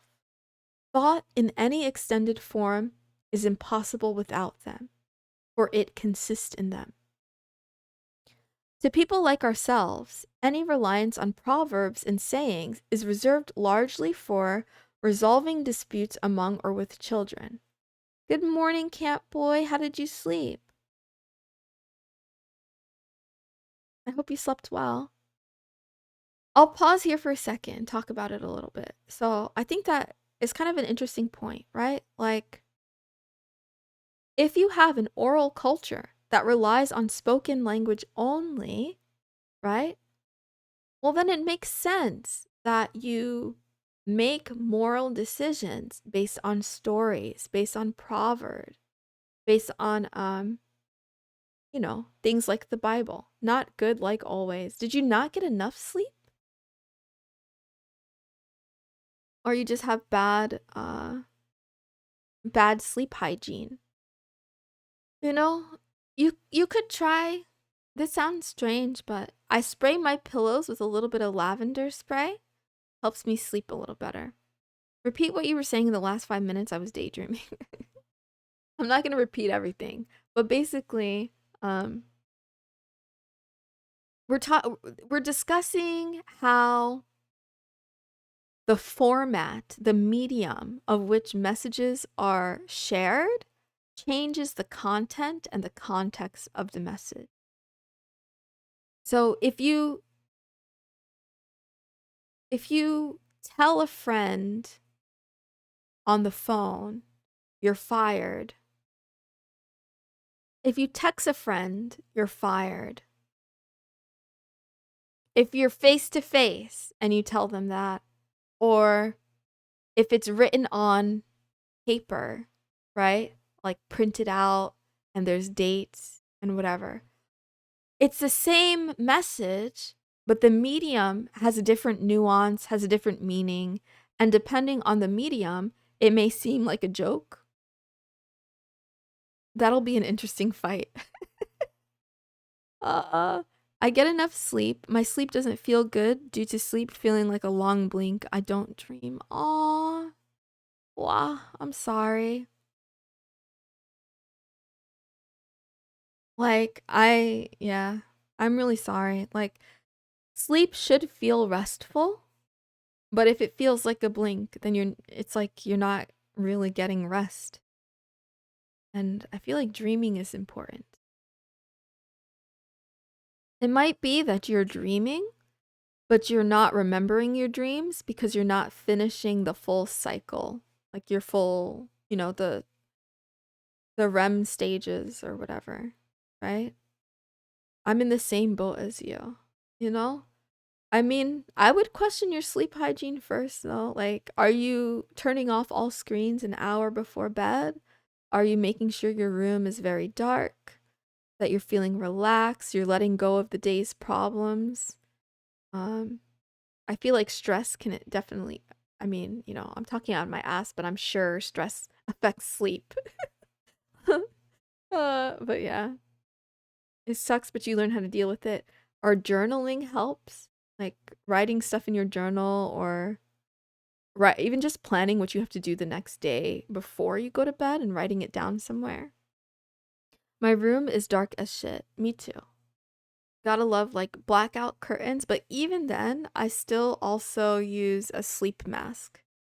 You know what? I just thought of another merch idea. Okay, so we're gonna have uh, moon like car stickers and moon panties and moon sleep masks.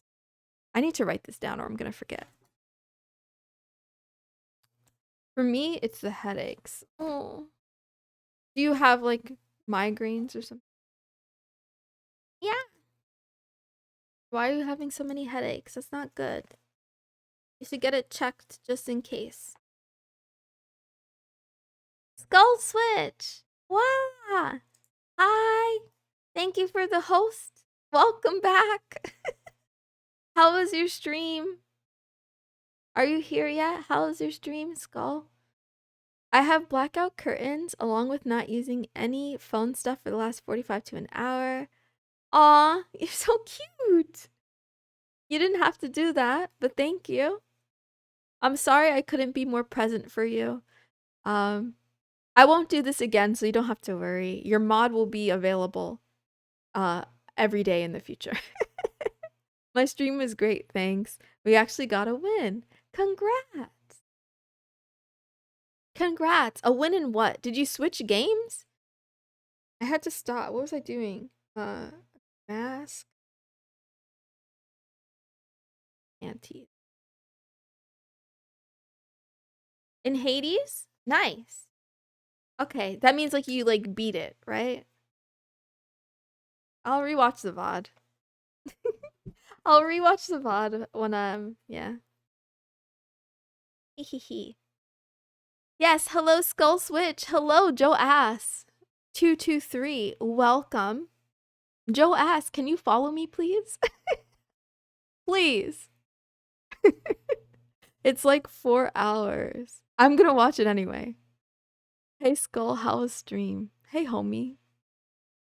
Everyone, if you're not following Skull Switch, please follow him. He's good at games. He's good at voice acting. He's a great musician. Also, listen to his music on SoundCloud. Please, Joe Ass 223. Please follow, please follow me. Please. Oh, I'm begging. Okay. He said no. It's fine. Waiting for us to Terraria, bro. Looking forward to the Terraria stream. It was good, had an insane run, and it was a lot of fun. Ah, I'm sorry. I disappointed. I tried to multitask, but my brain is too small.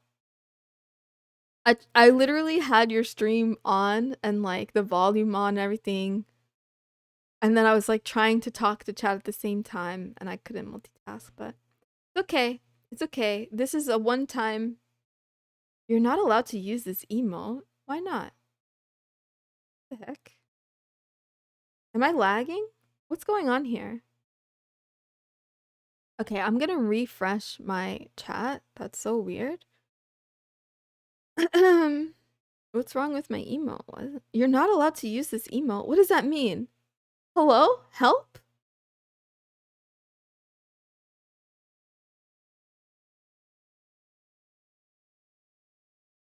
Um, I'm so confused right now. Oh, this is absurd. What the heck is going on? Anyway, I'll figure it out later, I guess. You're fine? I can't use any emotes? Are emotes off in my chat? Fine, there. Ah, does that mean I get a follow? That's fine, Moon. I just appreciate you for thinking of me. Yeah, I feel honored. Yeah. Yeah. I was gonna do it again, but I thought that was being excessive. I'm not gonna lie. I was gonna host you again. Yeah. But then I'm like, oh, he might end stream before me. Emotes are turned off. Can someone help me? How do I turn them back on?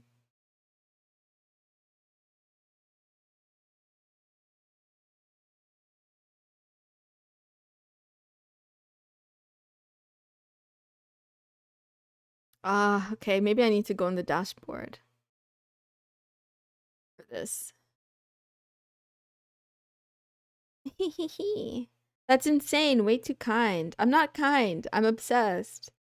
Um, anyway, changing the subject. So, yeah, about we're talking about dystopian societies and why people should read books. Something like that.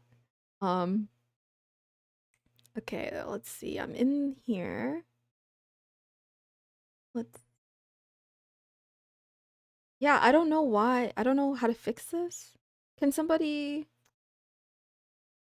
Kermie. Oh, hi, Recklessly. Yes, thank you, Kermie, for the host earlier. Bloomin says I need emotes. I need them too. Like what's going on? But how come other people can send them but I can't?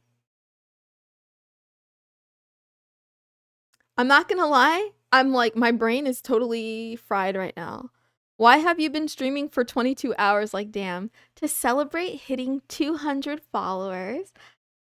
One of my community people, Kiss Enjoyer, one of my first ever followers, said, "Hey, you should do a 24-hour stream." And I said, "That's a terrible idea. Let's do it." So here we are. Here we are. It's for the challenge, just to see if we can. And we've survived 22 hours so far, and we're almost done. And then I never have to do it again. I don't know how other people do this. Hi, OTW Mellow. Yeah, weird. I also can't send any emotes. Yikes. It is a big yikes. Okay. Maybe if I turn it on and then turn it off again.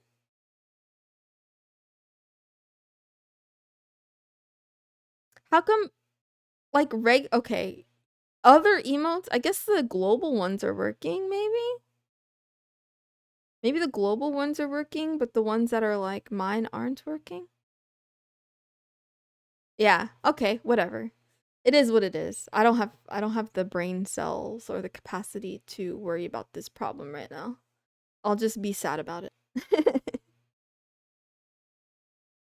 Yeah. Moon is a more hardcore streamer than I am. Yeah, right? Someone said earlier, I think was it Naz that said it? Like I went from or was it Camp Boy? I don't remember who it was. I should have taken a screenshot. They said I went from doing 24-minute streams to 24 hours, which is like kind of a big jump, I guess. But yeah. It's a one-time thing, I promise you. I mean, I can't promise forever, but at least for the near future, I don't see myself doing anything like this again. Um, Not that it was terrible. It might have been me. Yeah, I think it was you. I thought it was clever and funny.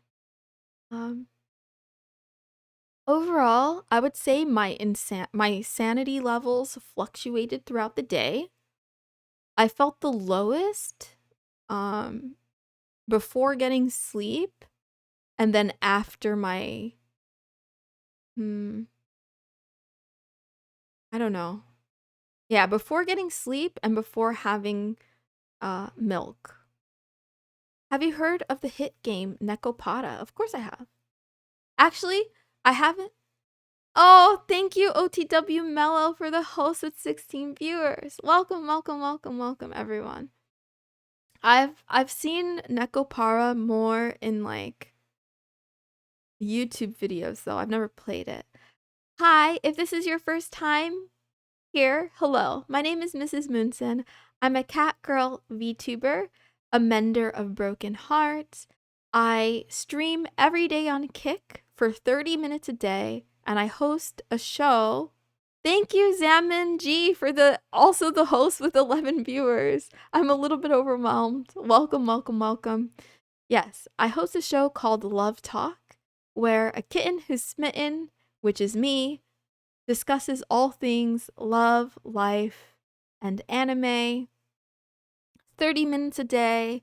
If you blink, you miss it. But today is a special day, so I am doing my very first, perhaps only 24-hour stream to celebrate hitting 200 followers. Back-to-back hosts, let's go. I'm overwhelmed and overjoyed, and my heart is full of gratitude. So thank you, everyone.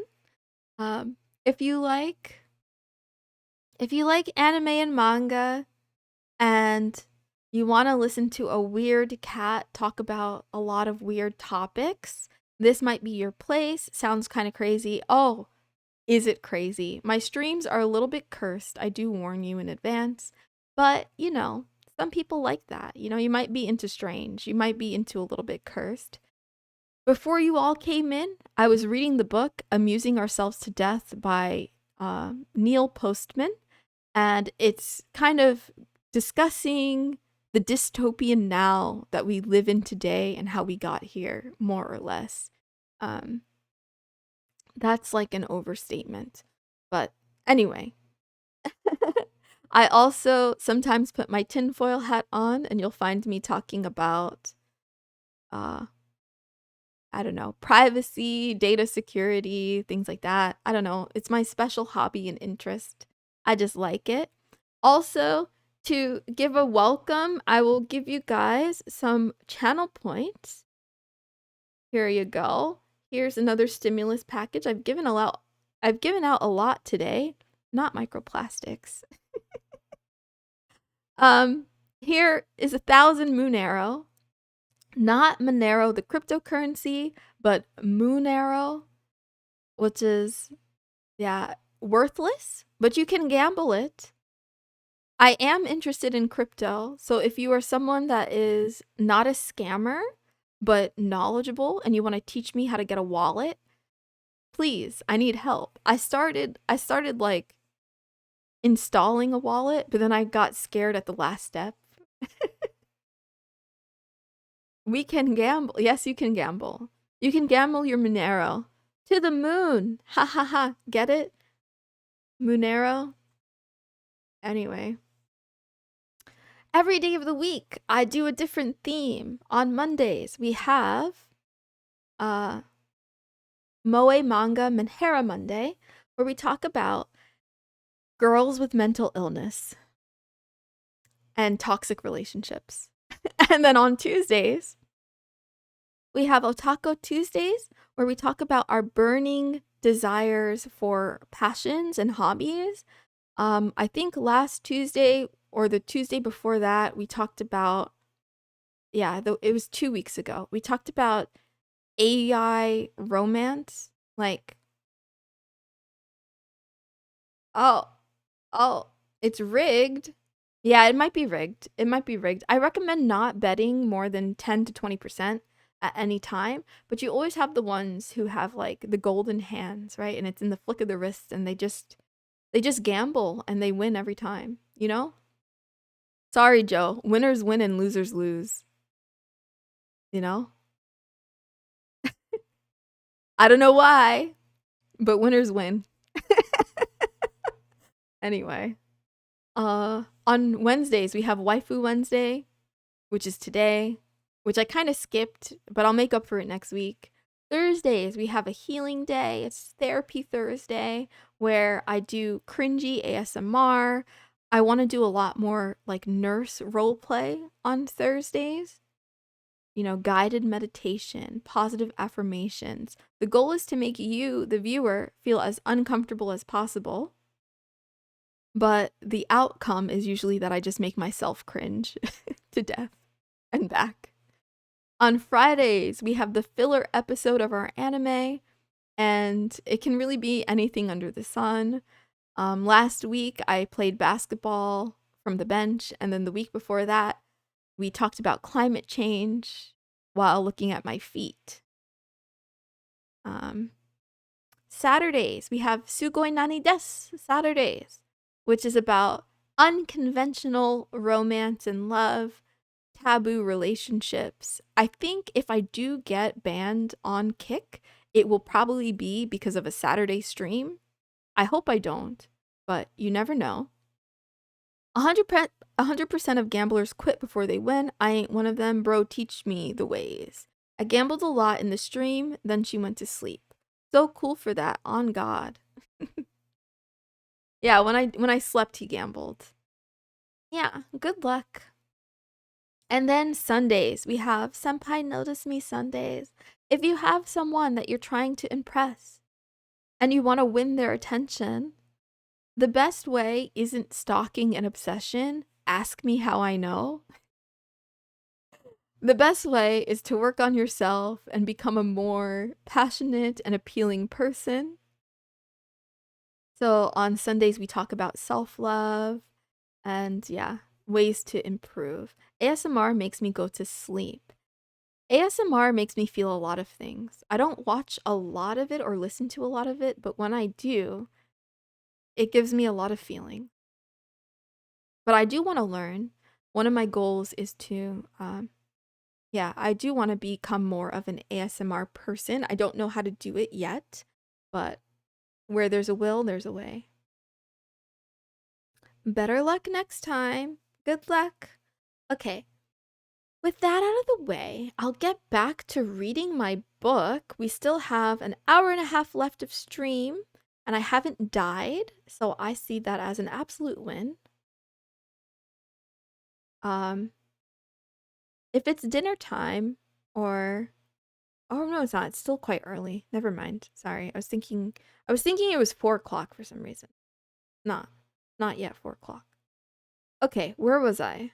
Yada yada yada. To people like ourselves, any reliance on proverb and sayings is reserved largely for resolving disputes among or with children. Possession is 9/10 of the law. First come, first serve. Haste makes waste. These are forms of speech we pull out in small crises with our young, but would think ridiculous to produce in courtrooms where serious matters are to be decided. Can you imagine a bailiff asking a jury if it has reached a decision and receiving the reply that to err is human, but to forgive is divine? Or even better, let us render unto Caesar that which is Caesar's, and to God that which is God's. For the briefest moment, the judge might be charmed, but if a serious language form is not immediately forthcoming, the jury may end up with a longer sentence than the most guilty defendants. Judges, lawyers, and defendants do not regard proverbs and saying as relevant response to legal dispute. In this, they are separated from the tribal chief by a media metaphor. For in a print-based courtroom, where law books, briefs, citations, and other written materials define and organize the method of finding the truth, the oral tradition has lost much of its resonance, but not all of it. Testimony is expected to be given orally, on the assumption that the spoken, not the written word, is a truer reflection of the state of mind of a witness. Indeed, in many courtrooms, Jurors are not permitted to take notes, nor are they given written copies of the judge's explanation of the law. Jurors are expected to hear the truth or its opposite, not read it. Thus, we may say there's a clash of resonances in our concept of legal truth. On the one hand, there is a residual belief in the power of speech and speech alone to carry the truth.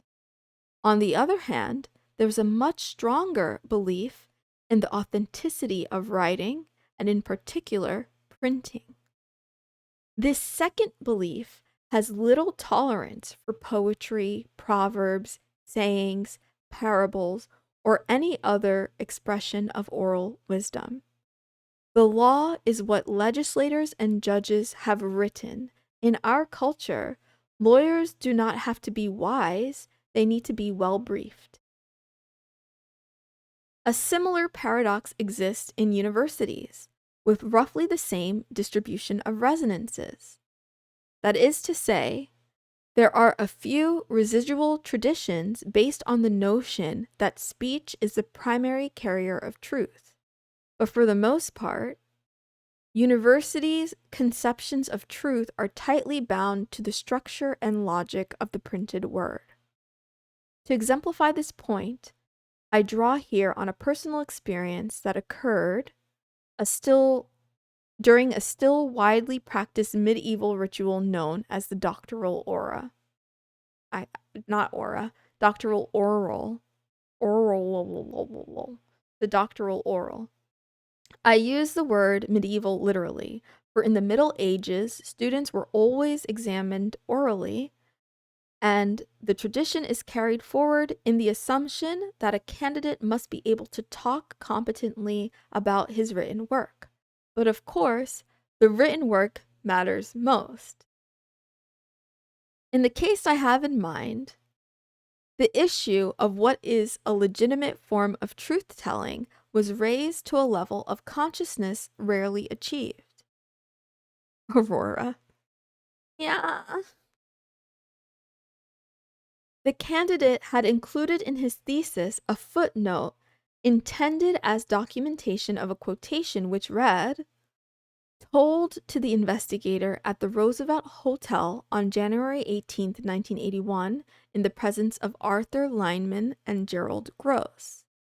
This citation drew the attention of no fewer than 4 of the 5 oral examiners, all of whom observed that it was hardly suitable as a form of documentation and that it ought to be replaced by a citation from a book or article. Is there a book about bread? I'm sure there are plenty. "You're not a journalist," one professor remarked. "You're supposed to be a scholar." Perhaps because the candidate knew of no published statement of what he was told at the Roosevelt Hotel, he defended himself vigorously on the grounds that there were witnesses to what he was told and that they were available to attest to the accuracy of the quotation, and that the form in which an idea is conveyed is irrelevant to its truth. Carried away on the wings of his eloquence, the candidate argued further that there were more than 300 references to published work in his thesis, and that it was extremely unlikely that any of them would be checked for accuracy by examiners, by which he meant to raise the question, why do you assume the accuracy of print referenced citation, but not speech reference one? It's an interesting question, right? Looks like Kick broke all custom emotes. Uh-oh. Well, at least it's not ours then. Okay. Well, I thought she enabled some mode. Just a heads up. I appreciate it. Thank you, Soul's Trap. Wow.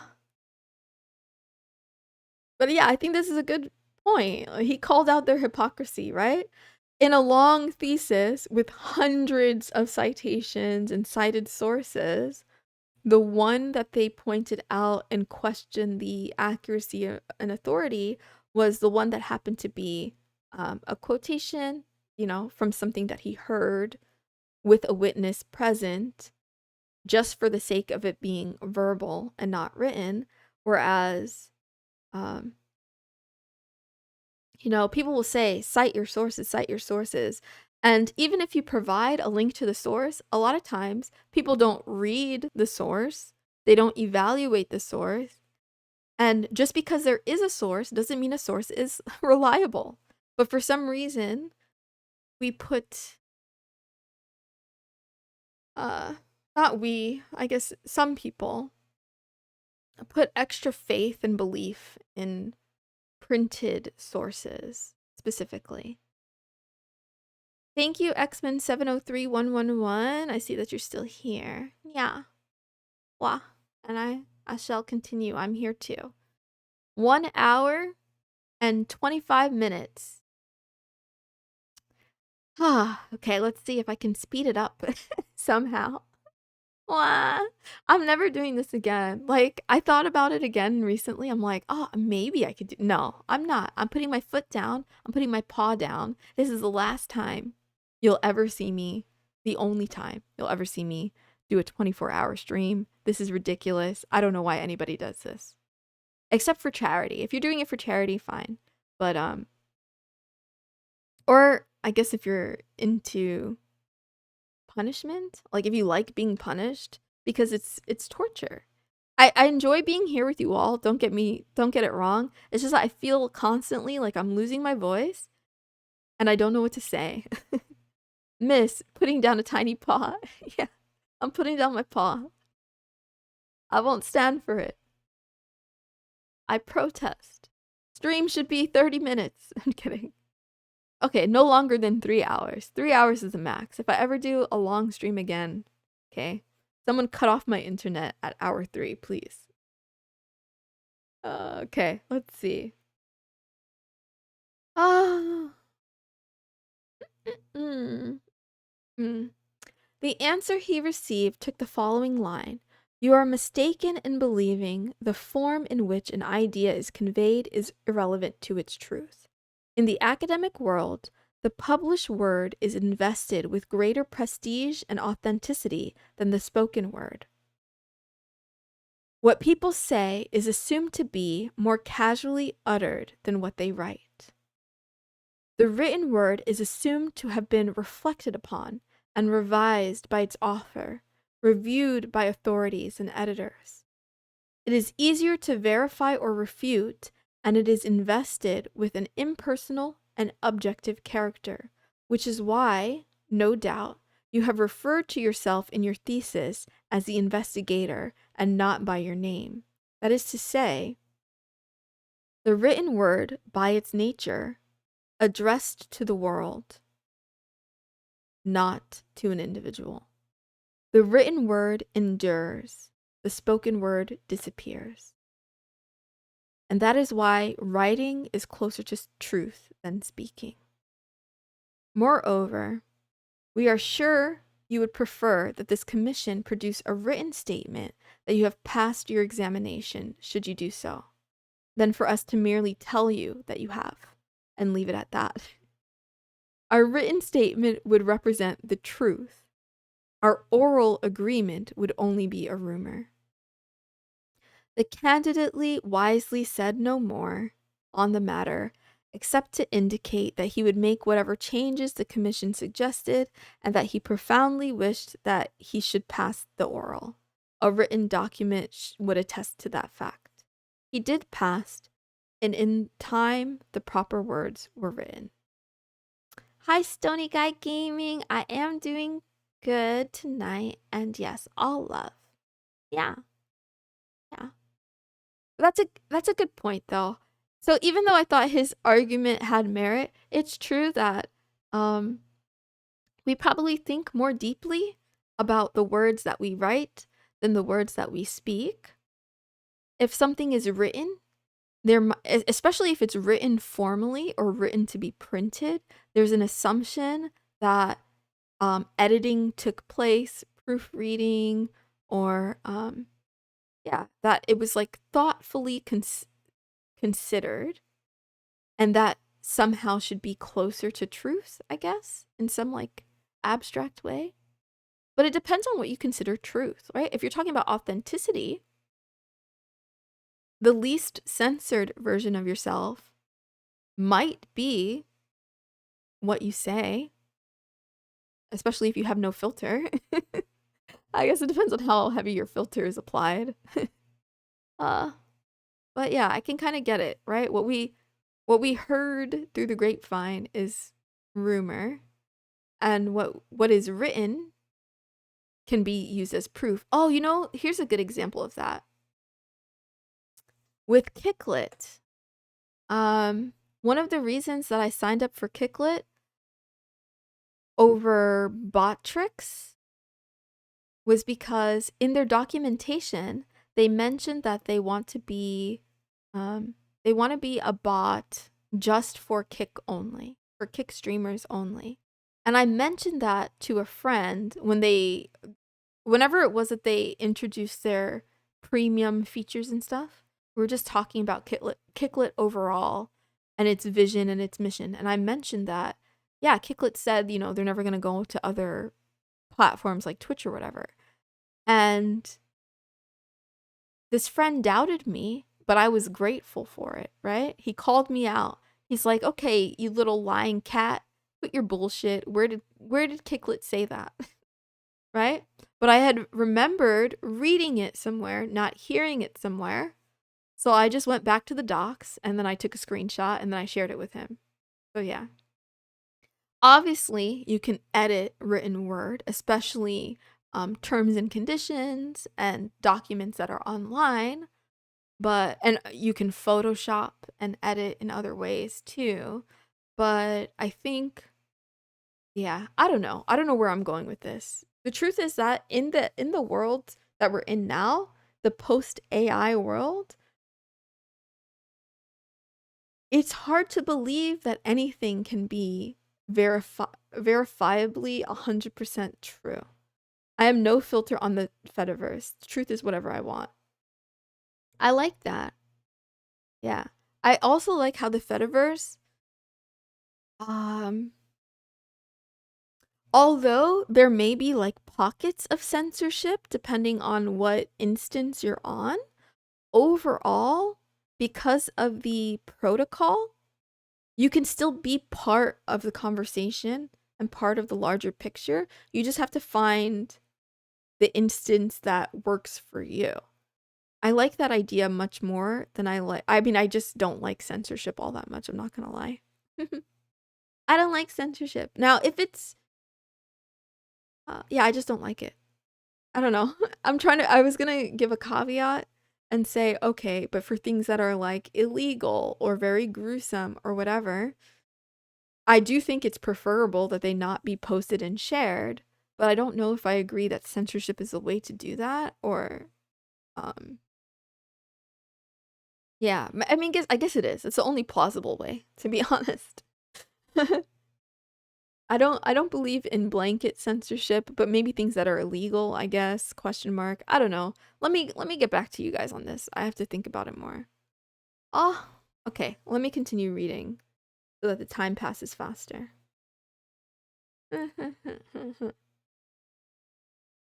A third example of the influence of media on our epistemologies can be drawn from the trial of the great Socrates.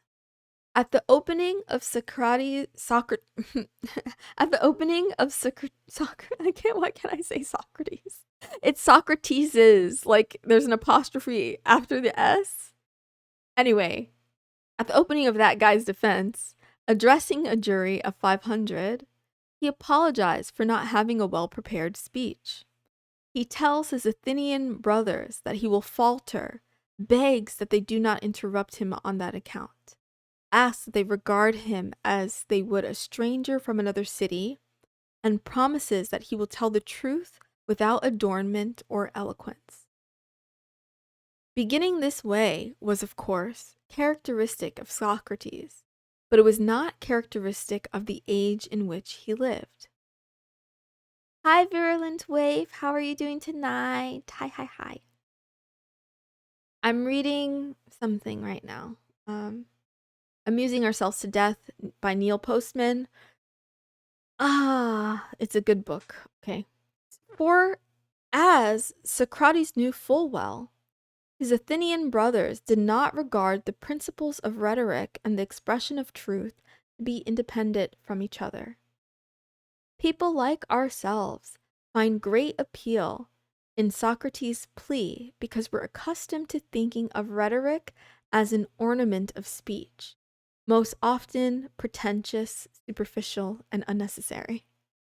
But to the people who invented it, the sophists of the 5th century BC, Greece and their ears, rhetoric was not merely an opportunity for dramatic performance, but a near indispensable means of organizing evidence and proofs, and therefore of communicating truth.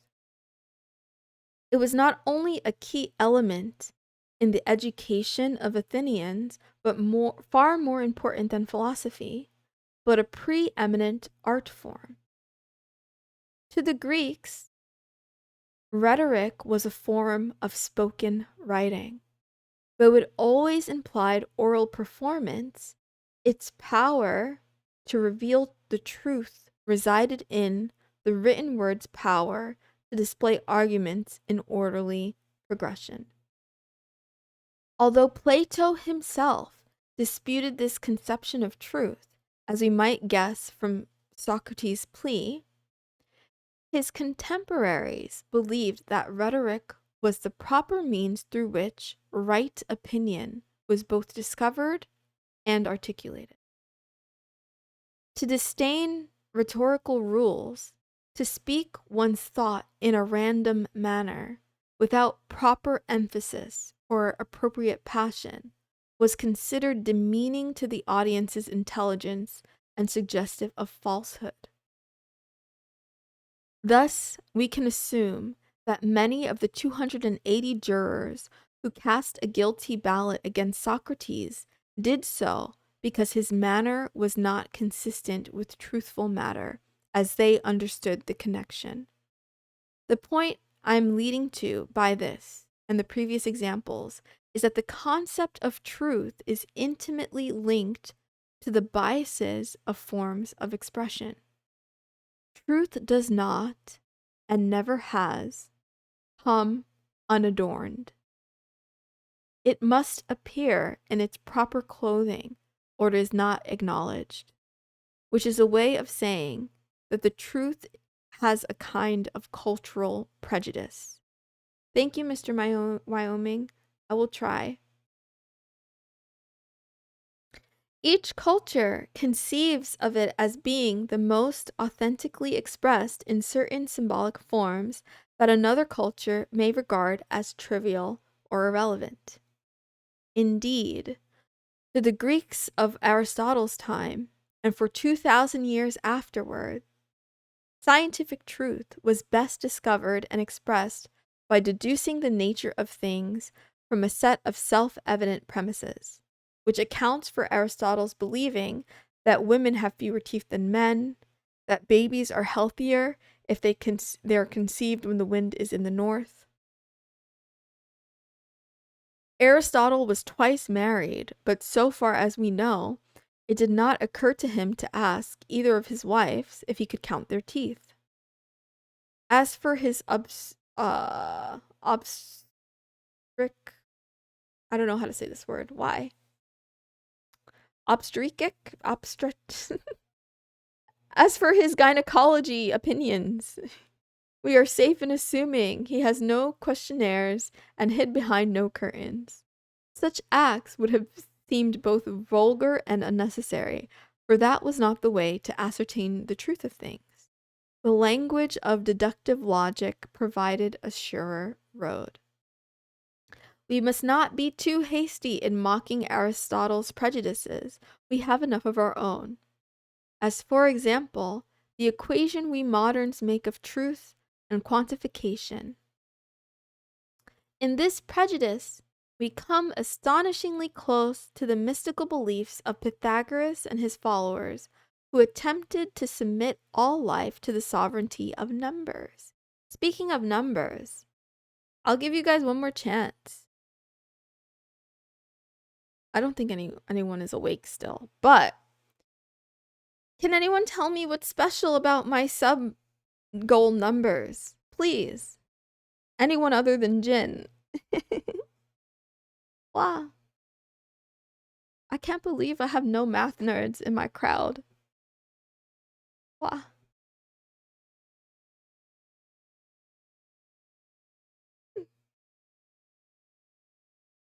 Many of our psychologists, sociologists, economists, and other latter-day Kabbalists will have numbers to tell them the truth, or they will have nothing.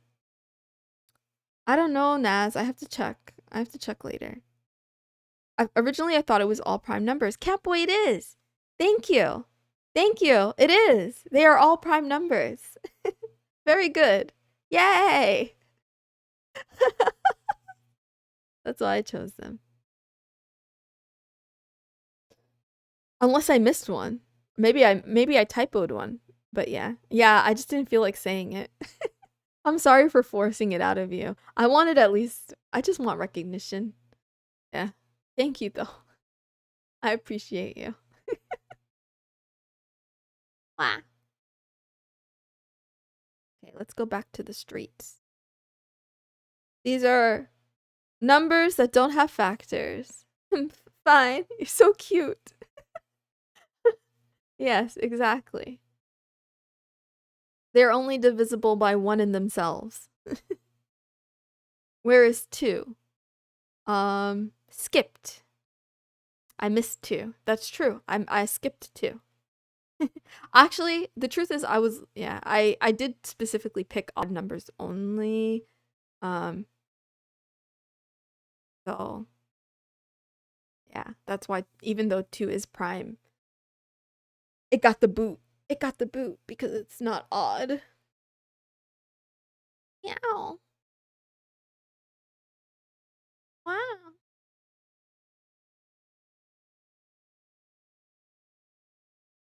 Okay, it's 2:51, 3 and 5 as well. Okay. You guys caught me, all right? So I'll tell you why. Here's the real reason. I didn't miss them because I didn't pick them in order. Like I didn't pick prime numbers in order. I was thinking of like gradual goals because you know how people do like 1 Camp Boy. Thank you, Camp Boy, for 5 gifted subs. Thank you. Thank you very much. And thank you for being here with me so much of the day. Like, I don't even know how, but like you spent almost the entirety of the day with me. I appreciate you so much. Thank you for keeping me company. Thank you for the conversation. And yeah, I appreciate the support. Wow, it means the world to me. Yeah. Aw. Nyan. Gang shit. You're falling behind. No, don't even start. Don't even start. Well, I've enjoyed your content. That's why I've stayed. Thank you for saying that. Real talk. Like, it means a lot to me to hear those words because, yeah,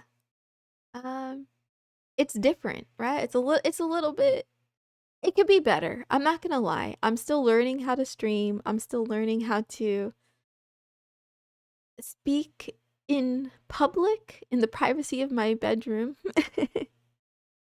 And the things that I talk about and the activities that I choose to do are not everyone's cup of tea. I'll just put it that way. I'm okay with that. Hi, Moisty. Moon is the greatest. Thank you. Thank you. I don't know about greatest, but yeah. As long as I'm with you all, then I feel the greatest. I'll put it that way. Ah. It makes me feel very joyful because I don't get a lot of validation in my real life, like the people that I see on a day-to-day basis. And I think a lot of us go through that. It's easy to take people for granted that are around you, that are closest to you sometimes. But yeah. Who would have thought that strangers on the internet essentially uh, are the ones who fill my heart with warmth and make me feel like I matter and stuff. And it's mutual. You matter a lot to me. That's 36 or 37. Yeah. Hype. Honestly, I yeah, today is more about you than it is about me. I did have a goal for myself, and that was just to challenge myself to do something I haven't done before. Smokin' Queen, thank you for the host with 22 viewers. Welcome. Welcome, everyone. uh, welcome. Hello. Good evening. How was your stream? It's telling me I'm not allowed to use your emotes. I know, I know. There's something going on with the emotes right now on my channel and maybe some others. I don't know. Thank you, Emily Samson, too, for the follow. Welcome in. Stream was amazing. What did you get up to? Thank you, iSnaps103, for the follow as well, and East Bay Mob for the emotes. Thank you for the host. Kick is acting up. Kick is tripping. Yeah, my message aren't sending when I put emotes. Same. Thank you, Papa Rex 13 for the follow. Thank you, East Bay Mob, for the follow. Kick is broken today. Yeah. And thanks for the booties, iSnaps103. That's a great emote right there. Anyway, for those of you who don't know me, my name is missusmoonson. I am a cat girl VTuber, the mender of broken hearts. I stream every day at 8 a.m. Universal Time, which is 4 in the morning in New York, 1 in the morning if you're in California, around dinner time if you're in Australia, and it's in the morning if you're in Scandinavia. So I do a 30-minute talk show. This way too cute. Drop some ass snaps. Yeah, I don't know how to do this. Anyway, I'm in Scandinavia. Hi. Hi, Emily. I usually am not live at this time. Usually I go live about an hour from now for 30 minutes, and I talk every day about love, life, and anime. I try to have something a little different for every day of the week. Be respectful. Hello. Hello, hello, hello. Um, meow. I, yeah, I have lost my words because I'm flustered. But yes, today is a special day. Right now I'm streaming. I'm about 23 hours into a 24-hour live stream to celebrate hitting 200 followers on Kick. I am over the moon and beyond, filled with joy and gratitude for all of the support I've seen today. I'm actually very amazed. And I have a lot of respect for the streamers who have come before and done such long streams. I did sleep twice, but I don't think you will catch me doing this again. I don't have the stamina for it, okay? 24 hours is a lot. Okay, I have the stamina to do it once, but after that, I think I'm good. I'll stick to the short streams. Damn, that's real. We are too much sorry. You got this. Wah. You're all fine. You're all five. Yeah, 24 hours is wild. So proud of you. Thank you, thank you, thank you. I really wanted to challenge myself, and I feel very happy and glad that I lived to tell the tale. There was a little while there where like my heart was making me nervous. I'm like, "Oh, please no. I don't want to die on stream." No, I'm good though. I'm good. Everything is fine. 100% killing it. Oh, I appreciate you. But yeah, today has been very wild, very off the cuff. Thank you, Emily. Have a great day, great night wherever you are. I appreciate you. She's literally killing me. Help. Well, I'll have to relearn CPR again. You've done good getting this far. Now it's a final stretch. Congrats on almost making it. I could never. Goal switch. Never say never. Okay? I did sleep, remember? You can always sleep and just, I don't know. Whatever. We'll see. Skull switch. 24-hour stream when? I've been a streamer for 4 years now, and I still can't manage to do 24 hours. So high five on that. Yeah, high five. Honestly, I can't say I recommend it. To be to be honest, I think one of my community members suggested it as a joke, like, wouldn't it be great if for 200 followers you did a 24-hour stream? And I'm like, that's so dumb. Why would I do that? And then here we are. So, and now I'm not saying it's dumb for everyone. Okay, thank you for the lurk, Naz. But for me specifically, like my streams are super short. My streams are like barely 30 minutes. If you blink, you miss them. I do a lot of preparation and I try to include a lot of value though in that 30 minutes. And because my streams are on the shorter side, that means I get to be with you guys every single day. So never fret if you can't catch me. You know, maybe one of those days I'll be back the next day, as it were. So yeah, wow, that's a bit about me. Right now, I've been in the middle of reading a very heavy book called Amusing Ourselves to Death by Neil Postman. It's riveting to me specifically, maybe not to anyone else. Moon, you're close to 300, so Moisty, don't you dare. Don't you dare. Not another 24. Anything else but that? I was tracking how I felt, but I fell off. I stopped tracking. So why don't we just do one last one for the sake of it, since it's the end of it's nearly the end of stream. We're at hour 23, and let's see. How is my sanity? I would say my sanity has only dipped slightly in the past couple hours. My mood is still very high. I'm very lacking in hydration. I'm very dehydrated. I do need to stretch, and I don't need to use the letterbox. This is big data, folks. We're taking, yeah. This is just for me. Please don't do 24-hour streams ever again. I can't close the tab. Okay, no problem. You ask, I deliver. If it's 300, it'll have to be 12 hours instead. How about this? 300 followers and we do a 3-minute stream. You heard it right. I've done like 5 or 7 minutes, I think. I don't think I've done a 3-minute stream yet. 3-second stream. Imagine. Imagine 3 seconds. I wonder if like Kick would even register it. I don't know what happens. Would it like auto delete? But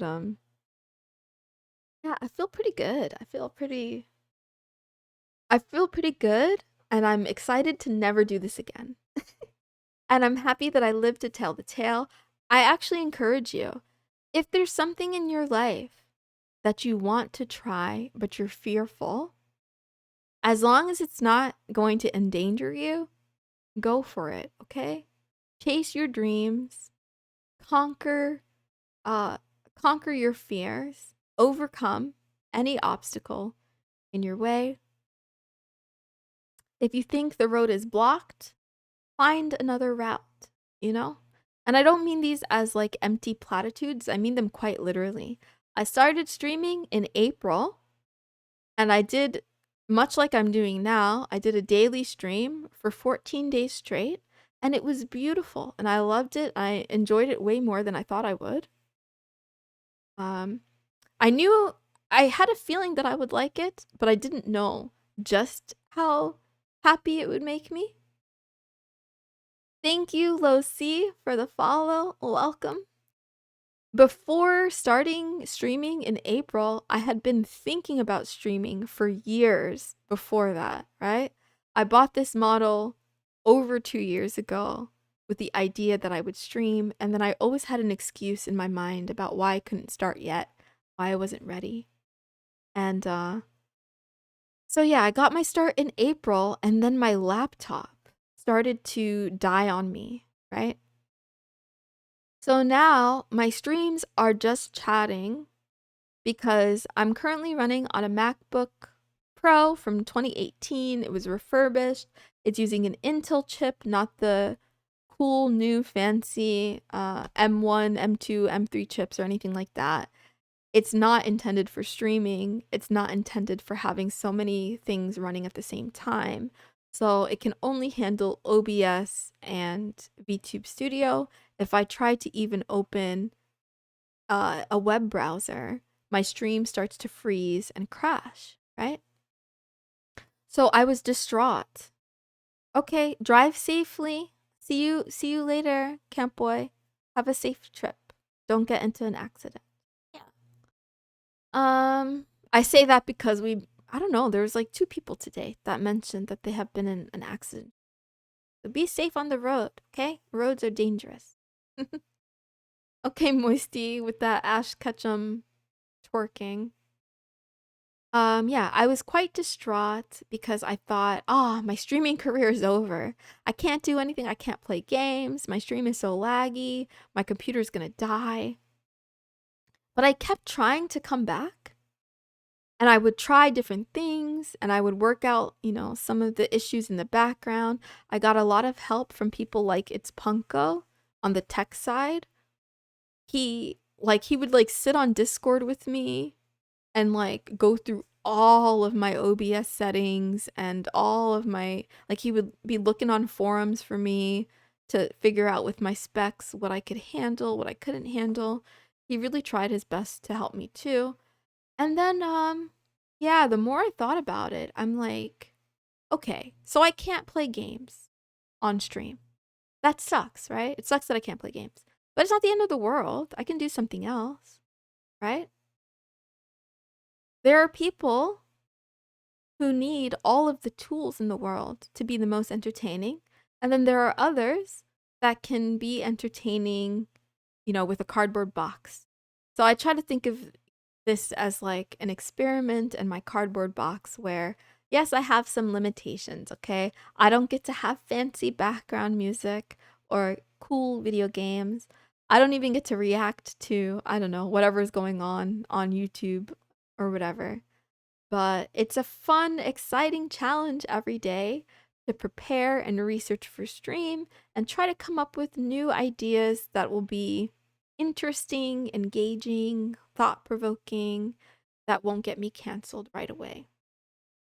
It's just like Mario Kart. I hope not. I'm really terrible at Mario Kart. Say, cast me, you're doing another 24 hours at 300. I'll do a 3-minute stream at 300 followers. That's the deal. 3 minutes. A 3-minute special. Don't tempt me or I'll make it even shorter. But yeah. Wow. In the past several months, I feel so proud of myself for persisting, for constantly striving to improve and grow, for failing. Oh my gosh, the amount of scuff I've had today, the amount of scuff I've had in general over the past few months, it's been incredible. And wow, Souls Trap YT, thank you for the host. Welcome back again. Thank you. I appreciate you. I appreciate the love and support. And Soul's Wifey, thank you both for the raid. I appreciate you. Wow, 3-minute stream. That's how long I go to the toilet. Yeah. The Kick community truly is the best. I didn't mention that before, but that's also what I discovered. When I came to Kick, I had it in my mind that I could just learn to stream and fly under the radar and I would never get noticed. But Kermie Kermie and it's Punko and others early on proved me very wrong. They're like VTuber hunters. They just find you. Much love, much love. Yeah. Yes. Kick community is so full of love and support. It almost scares me. It's so good. But I came here initially because I like trying new things, and I just love it. I love the platform. I think the UI is great.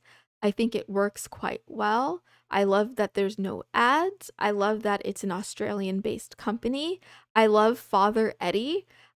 Eddie, if you ever see this, please adopt me. Please. I'll be a good cat anyway. Okay, I'll try not to be weird.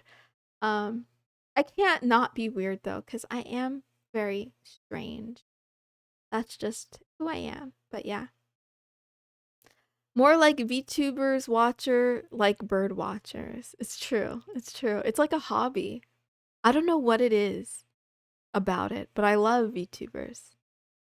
You know, I love quote unquote flesh tubers as well, but I find myself specifically looking for VTubers first, and then, you know, if there's nothing, then I have to be introduced. But yeah, um I do multi-stream to Twitch because I like to give my audience choice on where they want to, you know, where they want to watch their media. I get that, but I have no intention of, you know, doing affiliate or anything on Twitch. My main platform is Kick. I do want to be platform agnostic though, so I'm okay with growing on multiple platforms, but in terms of priority, Kick is definitely my priority. I could have double hosted you. I'm on both too. Haha, it's all good. It's all good. Honestly, Twitch is kind of neglected. I don't do too much over there. I'm not gonna lie. Yeah, I don't do too much over there. I just have a strong preference for Kick. I like the background. I think a lot of people that compare Twitch and they think they have a moral standing or something are kind of being hypocrites, okay? Twitch and Amazon are just as guilty, if not more guilty, of whatever awful things that they accuse Kick of being guilty of, you know, on a regular basis. I think Kick is a bastion of freedom. Kick is a, you know, a beacon of hope. The community is real. The community is quite wholesome.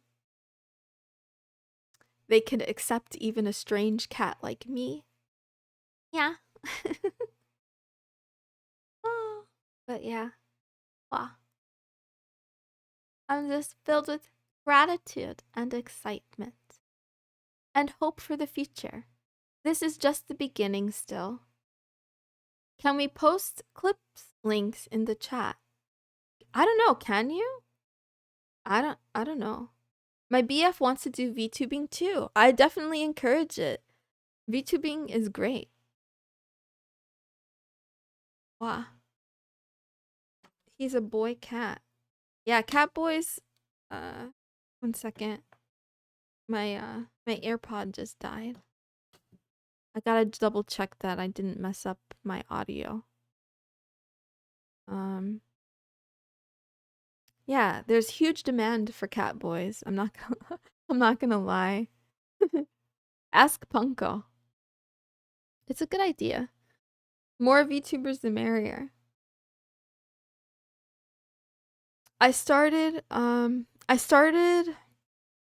on green, expanded to purple, but purple is harder to meet people. Kick, I've met more than I can count. It's true. The most that I meet on Twitch are often bots or selling viewers or selling art. Fine, I'll fuck around and find out. Are you gonna be a VTuber too? Much love. Now I've met you. I'll be back to spend more time spreading the love. Aw, thank you. Please adopt me, Daddy Eddie. Thank you for clipping that. So that I can, yeah, so that Eddie could see how weird I am.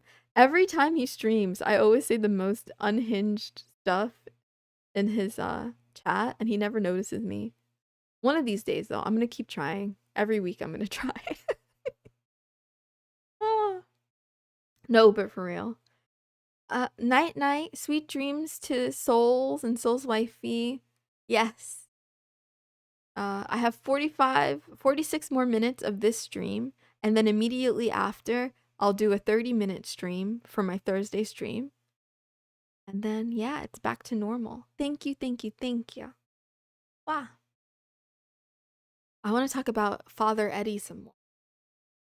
Okay. Now, I don't know him personally or anything like that, but yeah, I just like him. I think when I've listened to the way he talks about Kick, it's clear that he has a vision for the future. It's clear, not just through his words, but also through his actions, that Kick is a platform that cares about the community. It cares about creators, especially. Thank you, Asena Raven, for the follow. Welcome. Welcome. Glad we made it in time then. Well, glad to have you. Yes. So yeah. Well, I do my show daily every day. Um it's a little bit like a podcast, like a visually enhanced podcast where I try to have, a question of the day every day. I love to leave my audience, my viewers, my friends with a quote or wisdom by the end to protect our brains and encourage, I don't know, meow, whatever the opposite of brain rot is. um, yeah. My content is, how should I put this? My content is best suited for older teens and adults, right? I I try not to curse. I don't curse very often, and I try to avoid like X-rated 18 plus content kind of things and topics. Um, I have to be careful though, because sometimes, memers be memeing and stuff like that, and jokes are said and whatnot. But for the most part, I think my content is like, uh, I wouldn't call it family friendly. That's a bit too much. Maybe not family friendly, but safe for work, maybe? I don't know. Don't listen to me. Don't listen to me. I have to think about that more. Yeah. It's basically what all I'm saying is that I'm not a lewd streamer. Okay, I don't know why I'm using so many words. I just don't do lewd. That's all. um what else do I want to talk about? I don't know. Ah, Zam hosting. Yeah, it was a good host. I have to get a list of everyone who came through tonight so that I can say thank yous. Actually, I wonder if I could do it now. Happy to be here again. Much love. Happy to have you here. Yeah. Thank you. I appreciate you. More than I know how to say. I'm gonna try to go into the dashboard. Bear with me. I'm on my tablet.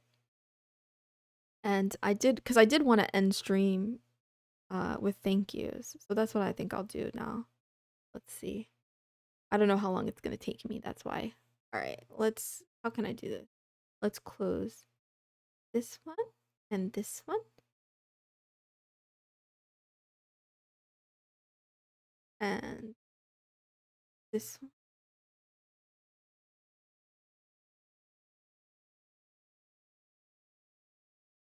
Okay. I can still see chat. I'll try to come by more often. Family, I read smut friendly. I didn't read smut on stream today though. I didn't.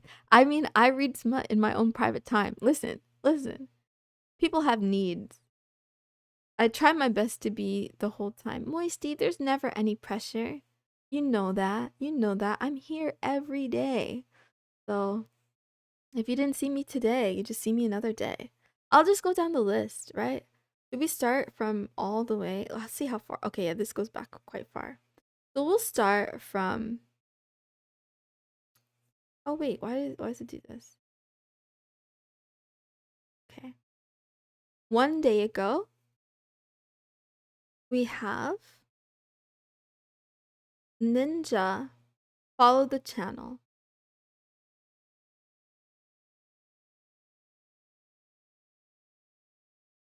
And then Sassy, oh, so thank you for the follow.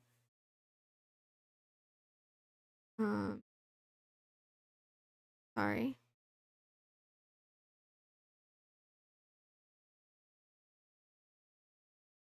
Please stop refreshing and pushing this up. Sassy Slake Queen, thank you for 5 gifted subs. Bracklin, thank you for 6 gifted subs. Akane Lin, thank you for the follow. No Juice Viscosity, thank you for 5 gifted subs. Mackie Jr., thank you for the follow. Abel Killa 13, thank you for the follow. 38 Guy, thank you for the follow. Naz, thank you for 15 gifted subs. And he gifted 3 times in 5 each time. Very cute. Okay. Pickle Dick, thank you for the follow. Ghost OG 12, thank you for the follow. The Cool Guy 10, thank you for the follow. Raisin XD, thank you for the follow and for the good banter. Thank you, Ryu Masa, for hosting with 8 viewers. Hi. Welcome. My name is missusmoonson. Wow. I'm a cat girl VTuber, mender of broken hearts, and I'm not a maid. I'm not a maid and I'm not a nurse. I'm an emotional support animal. I stream every day at 8 a.m. Universal Time, a show called Love Talk. It's a 30-minute talk show, kind of like a podcast meets anime episode of my own, where I talk about love, life, and anime. Today, I'm nearing the end of doing my first and only 24-hour stream to celebrate reaching 200 followers on Kick. I turned myself into Pickle. I have a pickle dick. Is that where the name comes from? And right now, specifically, I am reading off thank yous to all of the people that came through and supported today, because I know, yeah, I might have been out of it and missed one here or there, and I want to make sure everyone gets recognized. So, your boy Wiggles, thank you for the follow. Also, Ryu Muramasa, how was your stream today? I don't know if you can hear me, but I hope your stream went well. I've seen you a couple of times the past few days. I think in maybe in Skull Switches chat. I need to get out more. And I'll go and visit. I'll go and visit everyone that showed me support today. Wow. Alice Waynard, thank you for the follow. 6 Cheetah 0, thank you for the follow. Had a lot of fun. What did you do? Did you play games? The Dawn 213, thank you for the follow. Thank you, Billeth the Devil, for 1 gifted sub. F7 Cola Squad, thank you for the follow. Lazy Sniper, thank you for the follow. Nate 48K, thank you for the follow. The Dawn Conry, thank you. Moisty, have you eaten? My nephew gave me a Cheeto earlier today, so I had 1 Cheeto, and I did warm up some milk to drink, but I haven't had it yet. It's cold now and it's on my desk. So after stream is over, I will warm it up and have it with some crackers or something. Hunter Keel, thank you for the follow. Ilamia, thank you for the follow. RK Stacks, thank you for the follow. Soy Sauce Packed, thank you for the follow. Monty Blanc, thank you for the 1 month subscription. Wow. Let's see. Everyday Alv X, thank you for the follow. Josen104, thank you for the follow. Ryu Muramasa, thank you for following 2 hours ago. Zamg, thank you for the follow. And Hanaji, also thank you for the follow. Smokin' Queen, XX, Smokin' Queen XX, thank you for the follow. Yeah. You need food. Guess what moon today is going to be? Pokemon. Oh, nice. Well, you know I'll be there. I will definitely be there. Monty Blank, thank you for 5 gifted subs. Blue Tears, thank you for the follow. Oh, you're welcome. Yeah, I appreciate you, Zam. Toasty Frizen, thank you for the follow.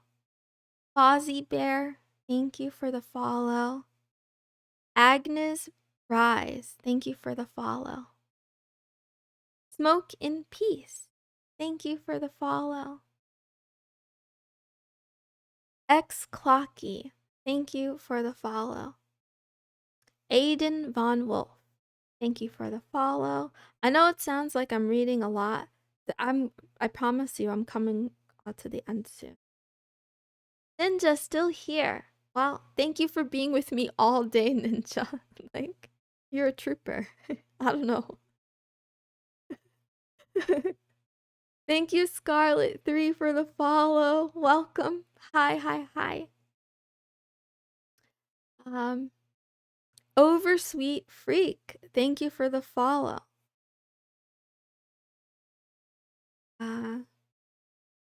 Adan Von Wolf, thank you for the follow. I don't know if I said that, but I'm saying it again just in case. Durkey TV, thank you for the follow. Vadecom Studio, thank you for the follow. Woo to the Hizzle, thank you for the follow. Beefy is the best, thank you for the follow. Soul Traps YT, thank you for the follow. Meow. Can you believe it? We're at 265. It's crazy. We're literally celebrating 200 today.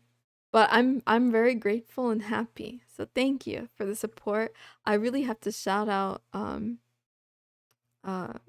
Kermie and Kid Links too for like coming out of the blue and then just getting all of Kick all of their Kick crowds.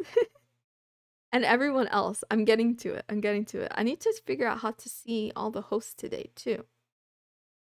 Another 24-hour stream at 300. Oh, no. For 300 followers, I'm going to do a 3-minute stream. Okay. Souls.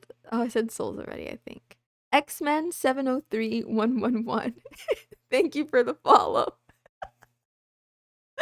I love it. Yeah, I love it too.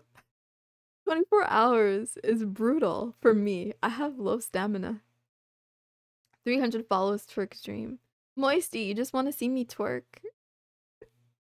Can't blame you. Can't say I blame you. You might be blinded, but okay. Soul's Wifey, thank you for the follow. Aztec138, thank you for the follow. Juicebox307, thank you for the follow and welcome. Jisks, thank you for the follow. Eyes Only One, thank you for the follow. XX, the Big Bad Wolf XX, thank you for the follow. Joe Ass 223, I can't believe I got followed by Joe Ass. I'm so happy, guys. You don't understand. That guy is hard to get. He is hard to convince. It's a friend of Skull Switch, which, by the way, if you're not familiar with the streamer Skull Switch, he is good at games and even better at music. I recommend him very much. How do I do this? I think I do it like this. I'm a noob. Oh, Moonson, why are you still here? I thought you were gone. This is so awkward. Why are you still here?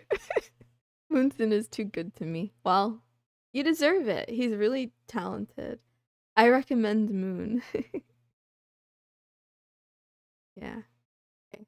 Where was I? Let's see. Recklessly. Thank you for the follow. OTW Mellow, thank you for the follow. Camp Boy, thank you for the 5 gifted subs and for hanging out with me all day. Emily Sampsons 2, thank you for the follow. iSnaps103, thank you for the follow. PaperX13, thank you for the follow. East Bay Mob, thank you for the follow. Low C, thank you for the follow. Asena Raven, thank you for the follow. Yeah. And then I said Scarlet recently, but again, Scarlet, thank you. Does anybody know how do you see like who hosted, or do they not? Oh wait, is there like a filter for that? It only shows the last host? How does that work? Is it broken? Well, dang it. I need to wait to see all of the hosts. It should be on OBS. Huh? What do you mean? I'm talking about in the dashboard. Is there not a way to see this activity feed filter? Host received message. But it's only showing me Ryu Muramasa. Sorry, I keep saying that wrong. Wow. But yeah. Ryu, thank you for the host. And yeah.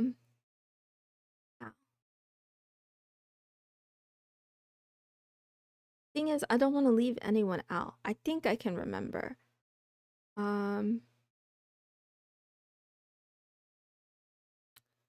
Souls Trap, thank you for the host. I remember. I know. XX Smoking Queen. XX, thank you for the host. Should have wrote it down. I would have written it down if I knew it would disappear. I didn't know it would disappear. I can go back through the VOD. What I'm going to do after stream, I will tweet out all the people that hosted tonight. So hopefully you guys are on Twitter. If not, well, I'll still tweet you out, but yeah. I'm running out of steam. I only have 30 minutes left. This has been incredible. What a journey. Psychologically speaking, let's talk about the highs and lows and the pros and cons, okay? I would say the absolute highlight of today, the high of today for me are yeah, just how supportive people are. The fact that like this is going to sound so stupid and so silly, but I was panicking this morning or yesterday morning before I went live because I'm thinking to myself, I only have 200 followers. What if no one shows up all day? Like, what if it's literally just me talking to myself all day, right? And I was prepared for it because the truth is, I try to focus on my input and not the output. Like, I focus on what's in my control. So I can't control how many people come to watch or how many people say hello or anything like that. All I can control is whether or not I show up, what I do when I show up and things like that, right? But it did cross my mind. And then my second thought is like, what if a lot of people come and they're all very disappointed. But again, it's not in my control, so I try to let those thoughts go. But yeah, I had planned to do more promoting before stream. I was going to actually promote this stream in like other people's discords for the first time, but I chickened out at the last minute because I was afraid of embarrassing myself. I'm like, what if nobody shows up and then I promote this and all these people come by and they look and they're like, oh, what's this weirdness going on? Hope for the best, prepare for the worst. Yeah, I should have done more preparation. That's the other thing. Okay, let me get to that in a second. But yeah, the highlights were like making new friends, spending time with people all day long, just seeing how kind people can be online. Uh Even like one of my favorite things is like converting trolls. I feel like someone came in earlier today and was kind of in a sour mood or something like that. Kind of trolling, kind of like picking fun at me or something. But then within, a few hours, they seem to really kind of settle in and find a cozy spot here. And I felt very good about that. Yeah. Let's go, legend. Thank you, Deep Snipe. Could have told me, I would have done it. Oh no, it's all good. It's all good. But yeah. Um those were the highs. The lows were okay, I didn't expect for my nephew to be here today, and he's a very loud small child. So there's a point where I just start to freeze up, and that's why I had to go to sleep before I planned to, because it's hard for me to concentrate when I hear a toddler screaming in the background. It's just very distracting. um, so I was almost tempted to end at that point, but I really wanted to push through. You have the power to convert a troll into a cat, right? It does make you feel quite powerful. Aw, yeah. I feel really good about that because I myself am a bit of a misfit. I'm a bit of a weirdo. Before I posted anything about stream today, my Twitter post today was yesterday was all the rumors you've heard about me are true, right? And I that's tongue in cheek, whatever. I don't know what rumors are spread about me. I've heard things of other people hearing things about me, and I don't care. like, like it is what it is, right? What other people think of me is none of my business. Something like that. Got a Cheeto +1 buff from him though. Yeah, it was worth it. He's so cute. He's like, "Can I play with your Nintendo Switch?" And I'm like, "Later, if you're a good boy." Got me a shower. I'm back. Welcome, unknown dragon. We stay goonin'. Who's we? I think it's just you. I think it's just you and Gojo and that chick from ReZero. The rest of us are here being wholesome. I'm just teasing. I'm just teasing. But yeah. Um what were other highs? The other highs is just how tolerant people are of whatever I decide to talk about. I thought that was interesting.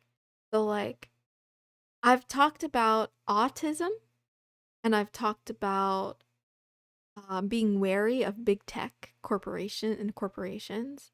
I've talked about dating and anime and game, and that's all I've done today. Like I've just talked. I've just talked a whole bunch. I don't know. Have I ever talked this much before in a day in my life? Like I might have said more words in this past 24 hours than I have in any previous 24 hours ever. Like, yeah, I thought I was gonna lose my voice a couple times towards the end there. Maybe tomorrow. Tism. I have the tism. Yeah, I noticed that. A lot of VTuber fans are on the spectrum. It's pretty cool. I don't know what it means. I don't know what it says, but it's only been only? What do you mean only? What do you mean only? It's been 23 hours. Hi, Mixie. Still going. Yes, we're coming to the end. We're 20 minutes away from the end. Wild. Yeah, it's wild. Yeah. But yeah, I'm proud of myself for persevering. You must be so tired. Wait. Don't get it twisted. It wasn't 24 hours straight. I did sleep. I had 2 cat naps. They were excellent. One went on longer than I hoped, but it was still good. I'm not super tired, to be honest. I'm tired of talking though. Like I'm tired of hearing my own voice, which says a lot because I do like listening to my streams usually. I'm not a narcissist. I just think I'm funny. Nobody in my real life thinks I'm that funny or that interesting. They just kind of give me that, that glare when you like talk too much about a specific thing and nobody cares. I get that a lot in real life. So streaming is like the perfect place for me because I can talk about whatever I want and you guys can judge me, but I don't have to see it. Do you play games as well or just chat like this? I get the glare too. Yeah. Okay, I want to play games. I want to introduce gaming, but because of my setup, I can't play games on the laptop I'm on and stream at the same time. It just doesn't work. My OBS starts to freeze, everything starts to malfunction, and I'm pretty sure my laptop will explode. So I am saving up to get a new setup so that I can uh, improve the quality of my streams and do more and be more valuable and more entertaining. But for now, I do just chatting 30 minutes a day at 4 o'clock in the morning, my time, which is so 19 minutes from now is when I usually start my stream. I still want to be owned by that 5'2" goddess. Unknown dragon, don't let your dreams be memes. Anything you want to do, you can achieve. Something like that. um, let's see. Other things I could have improved. So, one thing I could have definitely improved was not deciding to do this on the spur of the moment, right? Kiss Enjoyer floated the idea of doing a 24-hour stream to celebrate, I think last week. And at first I'm like, that's ridiculous. No way. Like, come on. I streamed 30 minutes. How the heck am I going to do 24 hours? Are you serious, right? I didn't take it seriously. But then as we got closer and closer to 200 and then we passed it, that idea just kept rattling in my brain and I'm like, how ridiculous would it be to go from 30 minutes to 24 hours? And yeah, here we are. We did it for science, for the experiment. I survived. I didn't end stream early. I took 2 naps. I also pretty much fasted throughout it all, so I feel clear-minded. But yeah, what started as a joke ended up as a very interesting experiment. But in hindsight, I made the decision. Okay, today is Thursday now. The stream is on Wednesday. I think I made this decision on like Monday or something, where I was like, yeah, I'm gonna do a 24-hour stream. And then I looked online and like a bunch of articles said, oh, yeah, plan it, hype it up and give your community like 10 days in advance. And I'm like, nah, I'm not gonna do that. I'm gonna do it on Wednesday. So I had 2 days to plan stream. And on Monday, I was still in denial that I was really gonna do it. And then on Tuesday, I was like, there's like 10 hours until stream. I ought to start planning this. So, yeah, it all happened very suddenly. And during the planning phase of like what to actually do and what to actually talk about on stream, I went through so many emotions that my brain just froze up and then I just ended up browsing on Reddit instead of actually planning things. And then, yeah, I kind of collected a variety of goodies to use and then I left the rest up to fate. And I can't say that it was good, but it happened, right? So, hey, it happened. We did it. The Virgin online article versus the Chad Moonson. I'm not a Chad. Wow. But yeah.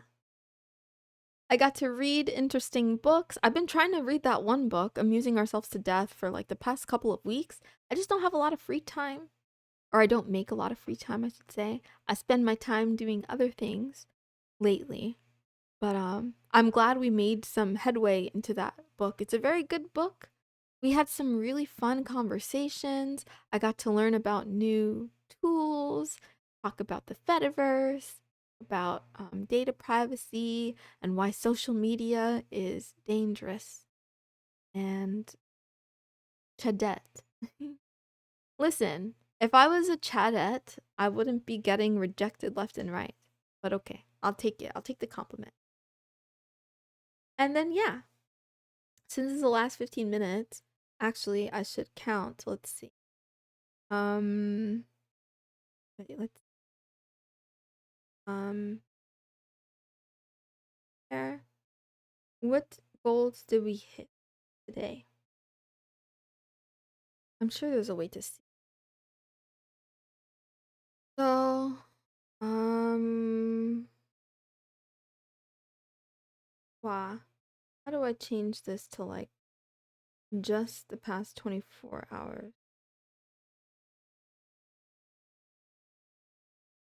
Okay, we made it to 42 subs. So we unlocked feet pics, armpit pics, shoulder blade pics, belly pics, Mooney tweets, Moonson sounds ASMR, and the Kuro moon. So that's exciting. This is good news. This is good news. Um, the way this will work out is that I will drop them on Discord for the pics. The pics will be on Discord. They'll also be showcased on stream. Everything is PG, by the way, and safe for work. Don't worry. I'm just kind of trolling here. But yeah. Discord, on stream, and on Twitter. For the Mooney tweets, maybe I don't know. Maybe I'll take submissions for it. I have to decide how to do that. I should have thought of this ahead of time. I've seen other people say do like a vote thing, but maybe what I'll do is like I'll open one of those question thingies, like anonymous thingies or whatever, where people can like submit something, or we'll just do it in the Discord and call it a day. Yeah, maybe I'll make a thread in the Discord, and then if you want to tweet something on my ex, you can write a tweet and then I'll post it. Then I'll do a Moon Sounds ASMR stream. That'll be sometime soon. I'll probably roll this out kind of in order. And for the Moonson ASMR, actually, should it be a stream or should it be a video? Maybe I'll do it as a video. That'll be a good idea. I'll do the Moon Sounds ASMR video. I don't know, maybe both. Maybe we call it both. Maybe I do it on stream and then edit it and add a little bit of post-production and turn it into video content so that you can enjoy it in perpetuity. And then for Kuro Moon, that's just like a new outfit essentially. Exciting. I want to smash or pass Anime Girl Edition. We could do it. Custom emotes working again. Crystal Ball, is Moonson a Chadette? Oh, I missed the answer. Crystal Ball says fate decides. I'm not, right? I really am not. In fact, I was in Kermi's stream yesterday or the day before, and there were these two chatters that kept trying to rizz me up, and I'm trying to tell them like, you don't want me. You think you want me, but you don't want me. All right, bet you are too. I'm a pleb. I'm a pleb. Wow. Should Moonson do anime smash or pass? Think for yourself and you will find the answer. I'll do it. I'll do it. I did a tier list. I did a waifu tier list several weeks ago. I'll post that on YouTube soon. That was the third thing to come about from stream today. I talked it over with chat and it seems unanimously decided that I should get over myself and just post the VODs, okay? I'll just post the VODs to you. Crystal ball sucks. Can I be owned by a 5'2" girl? No. Oh, it's not funny. I'm sorry. F you, ball. Ah. What did the ball do? Did it hurt your feelings? Ooh.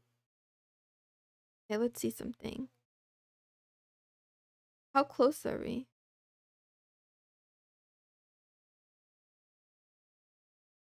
Oh, why does it say 15 minutes? Okay, I guess I started stream. That's true. I started stream a few minutes late.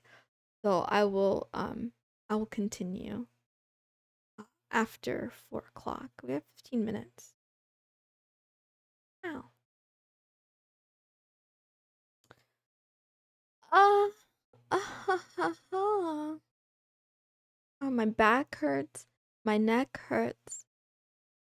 Why don't we answer some questions, I guess, since we have a little bit of time left. And then I am gonna stream after this. I will end the stream and then I will restart the stream for Thursday stream. But I will not do a full 30 minutes. I will just do a quick one for that. Crystal Ball is acting like Ricky Yetta, giving different answers to the same question. 13 minutes to go. Yeah. 13 moon minutes. Minutes. Okay. Do you pick spirituality or science? Shush, let me win. I have to go with science, I think. I don't know what spirituality means. I haven't decided what it means to me.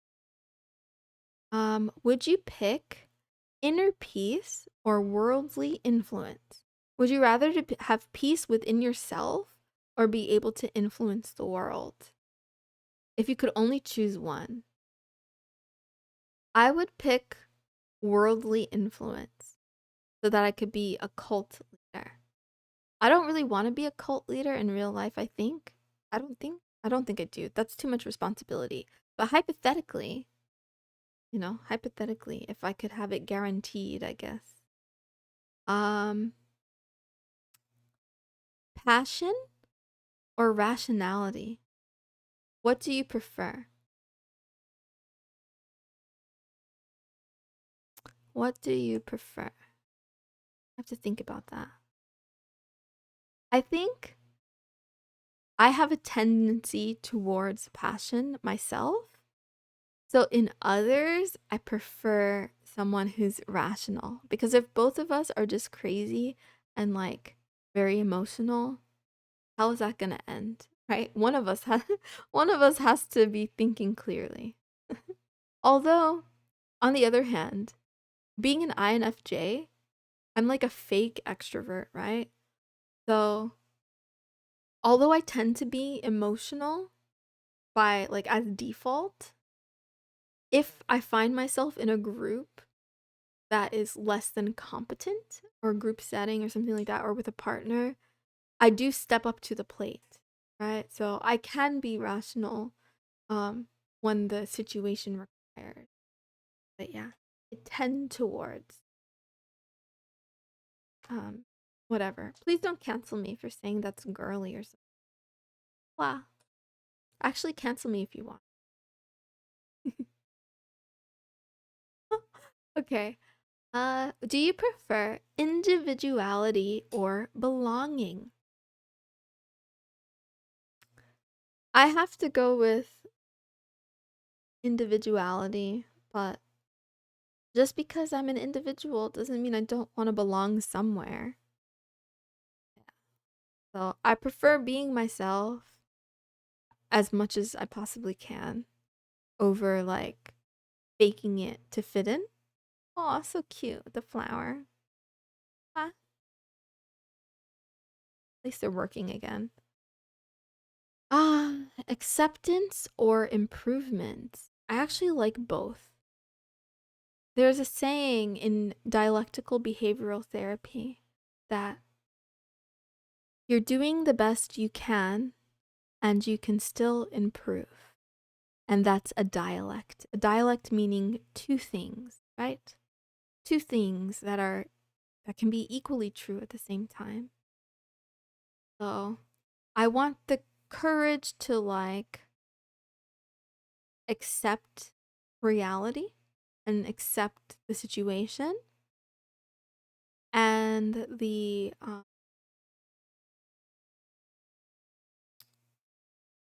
you know, the motivation or discipline to try to change and improve anyway.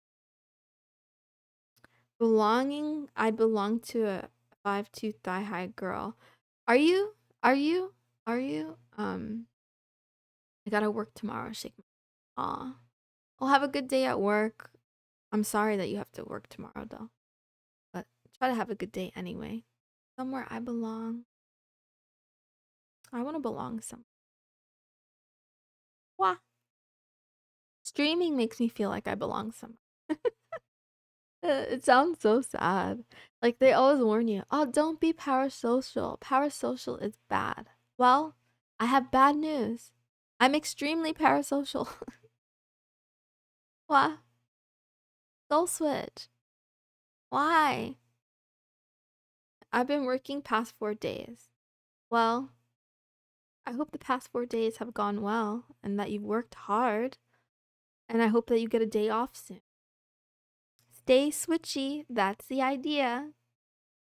Glug, glug, glug, glug, glug.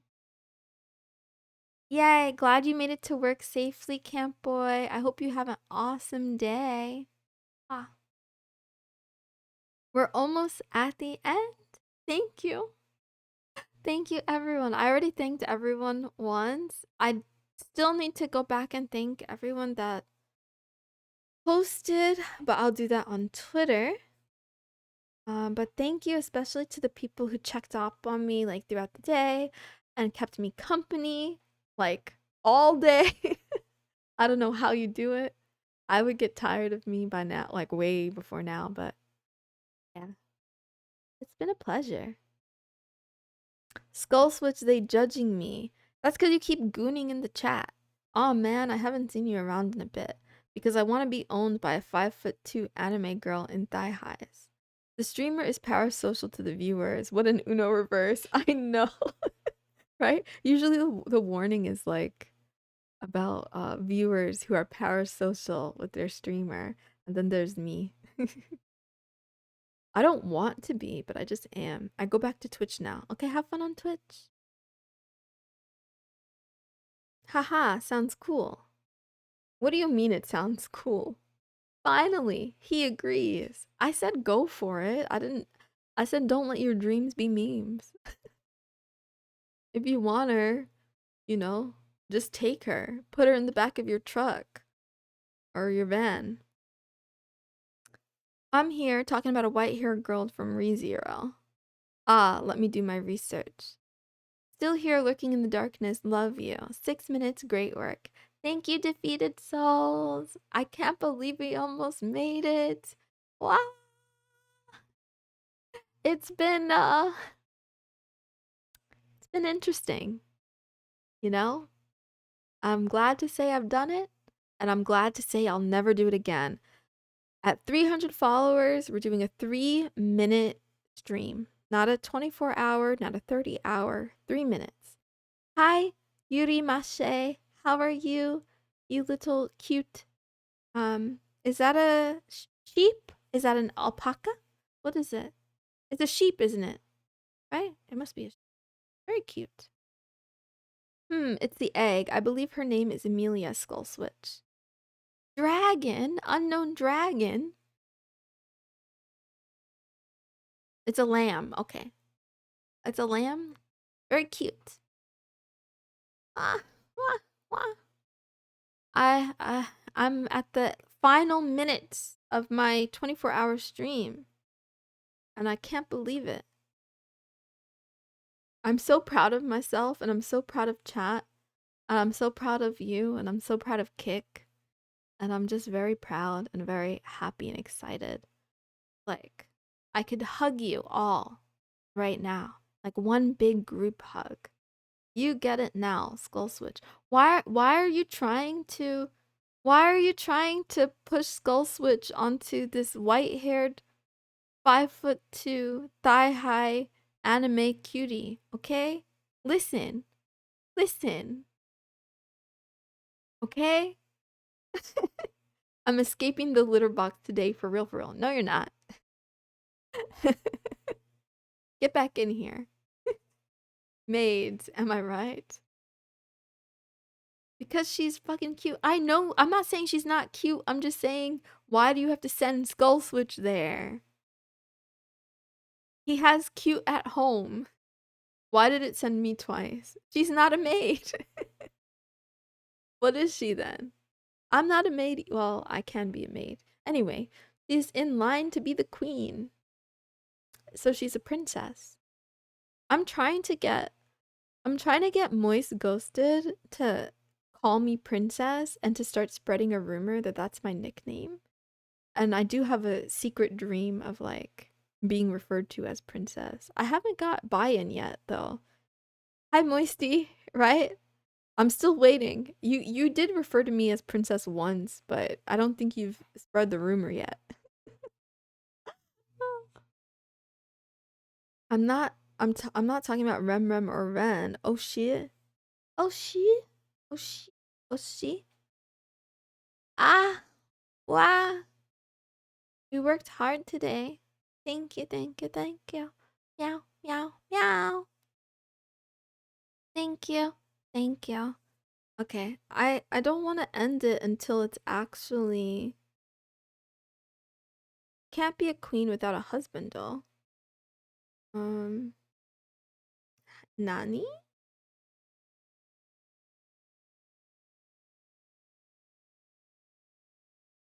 Hi, Naz. We're almost at the end. We're about to reach the peak. We're about to hit the climax. Ooh. Okay, sorry, I'm being very weird. Don't mind me. Oh, there we go. Any minute. Thank you, Kate SH28G, for the follow. I'm sorry that you had to hear that.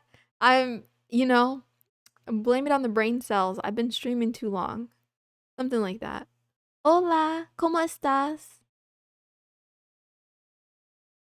Subaru would be her husband, in my opinion. Yo soy un búfalo. Me gusta.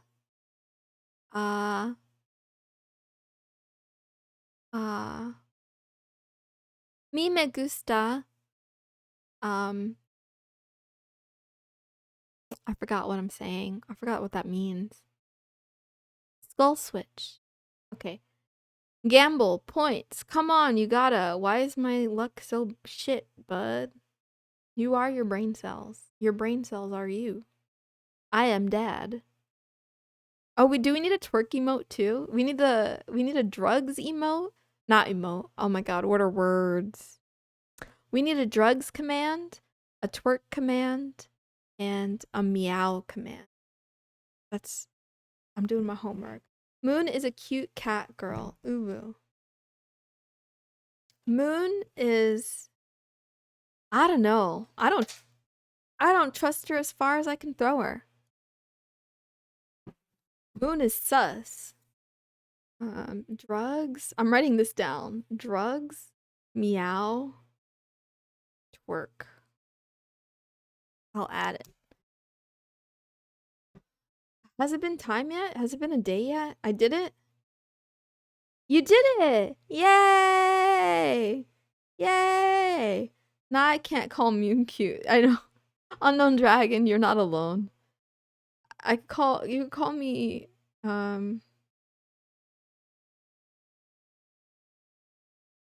anything. Okay, I end stream now. Bye. Thank you everyone. I love you. Bye.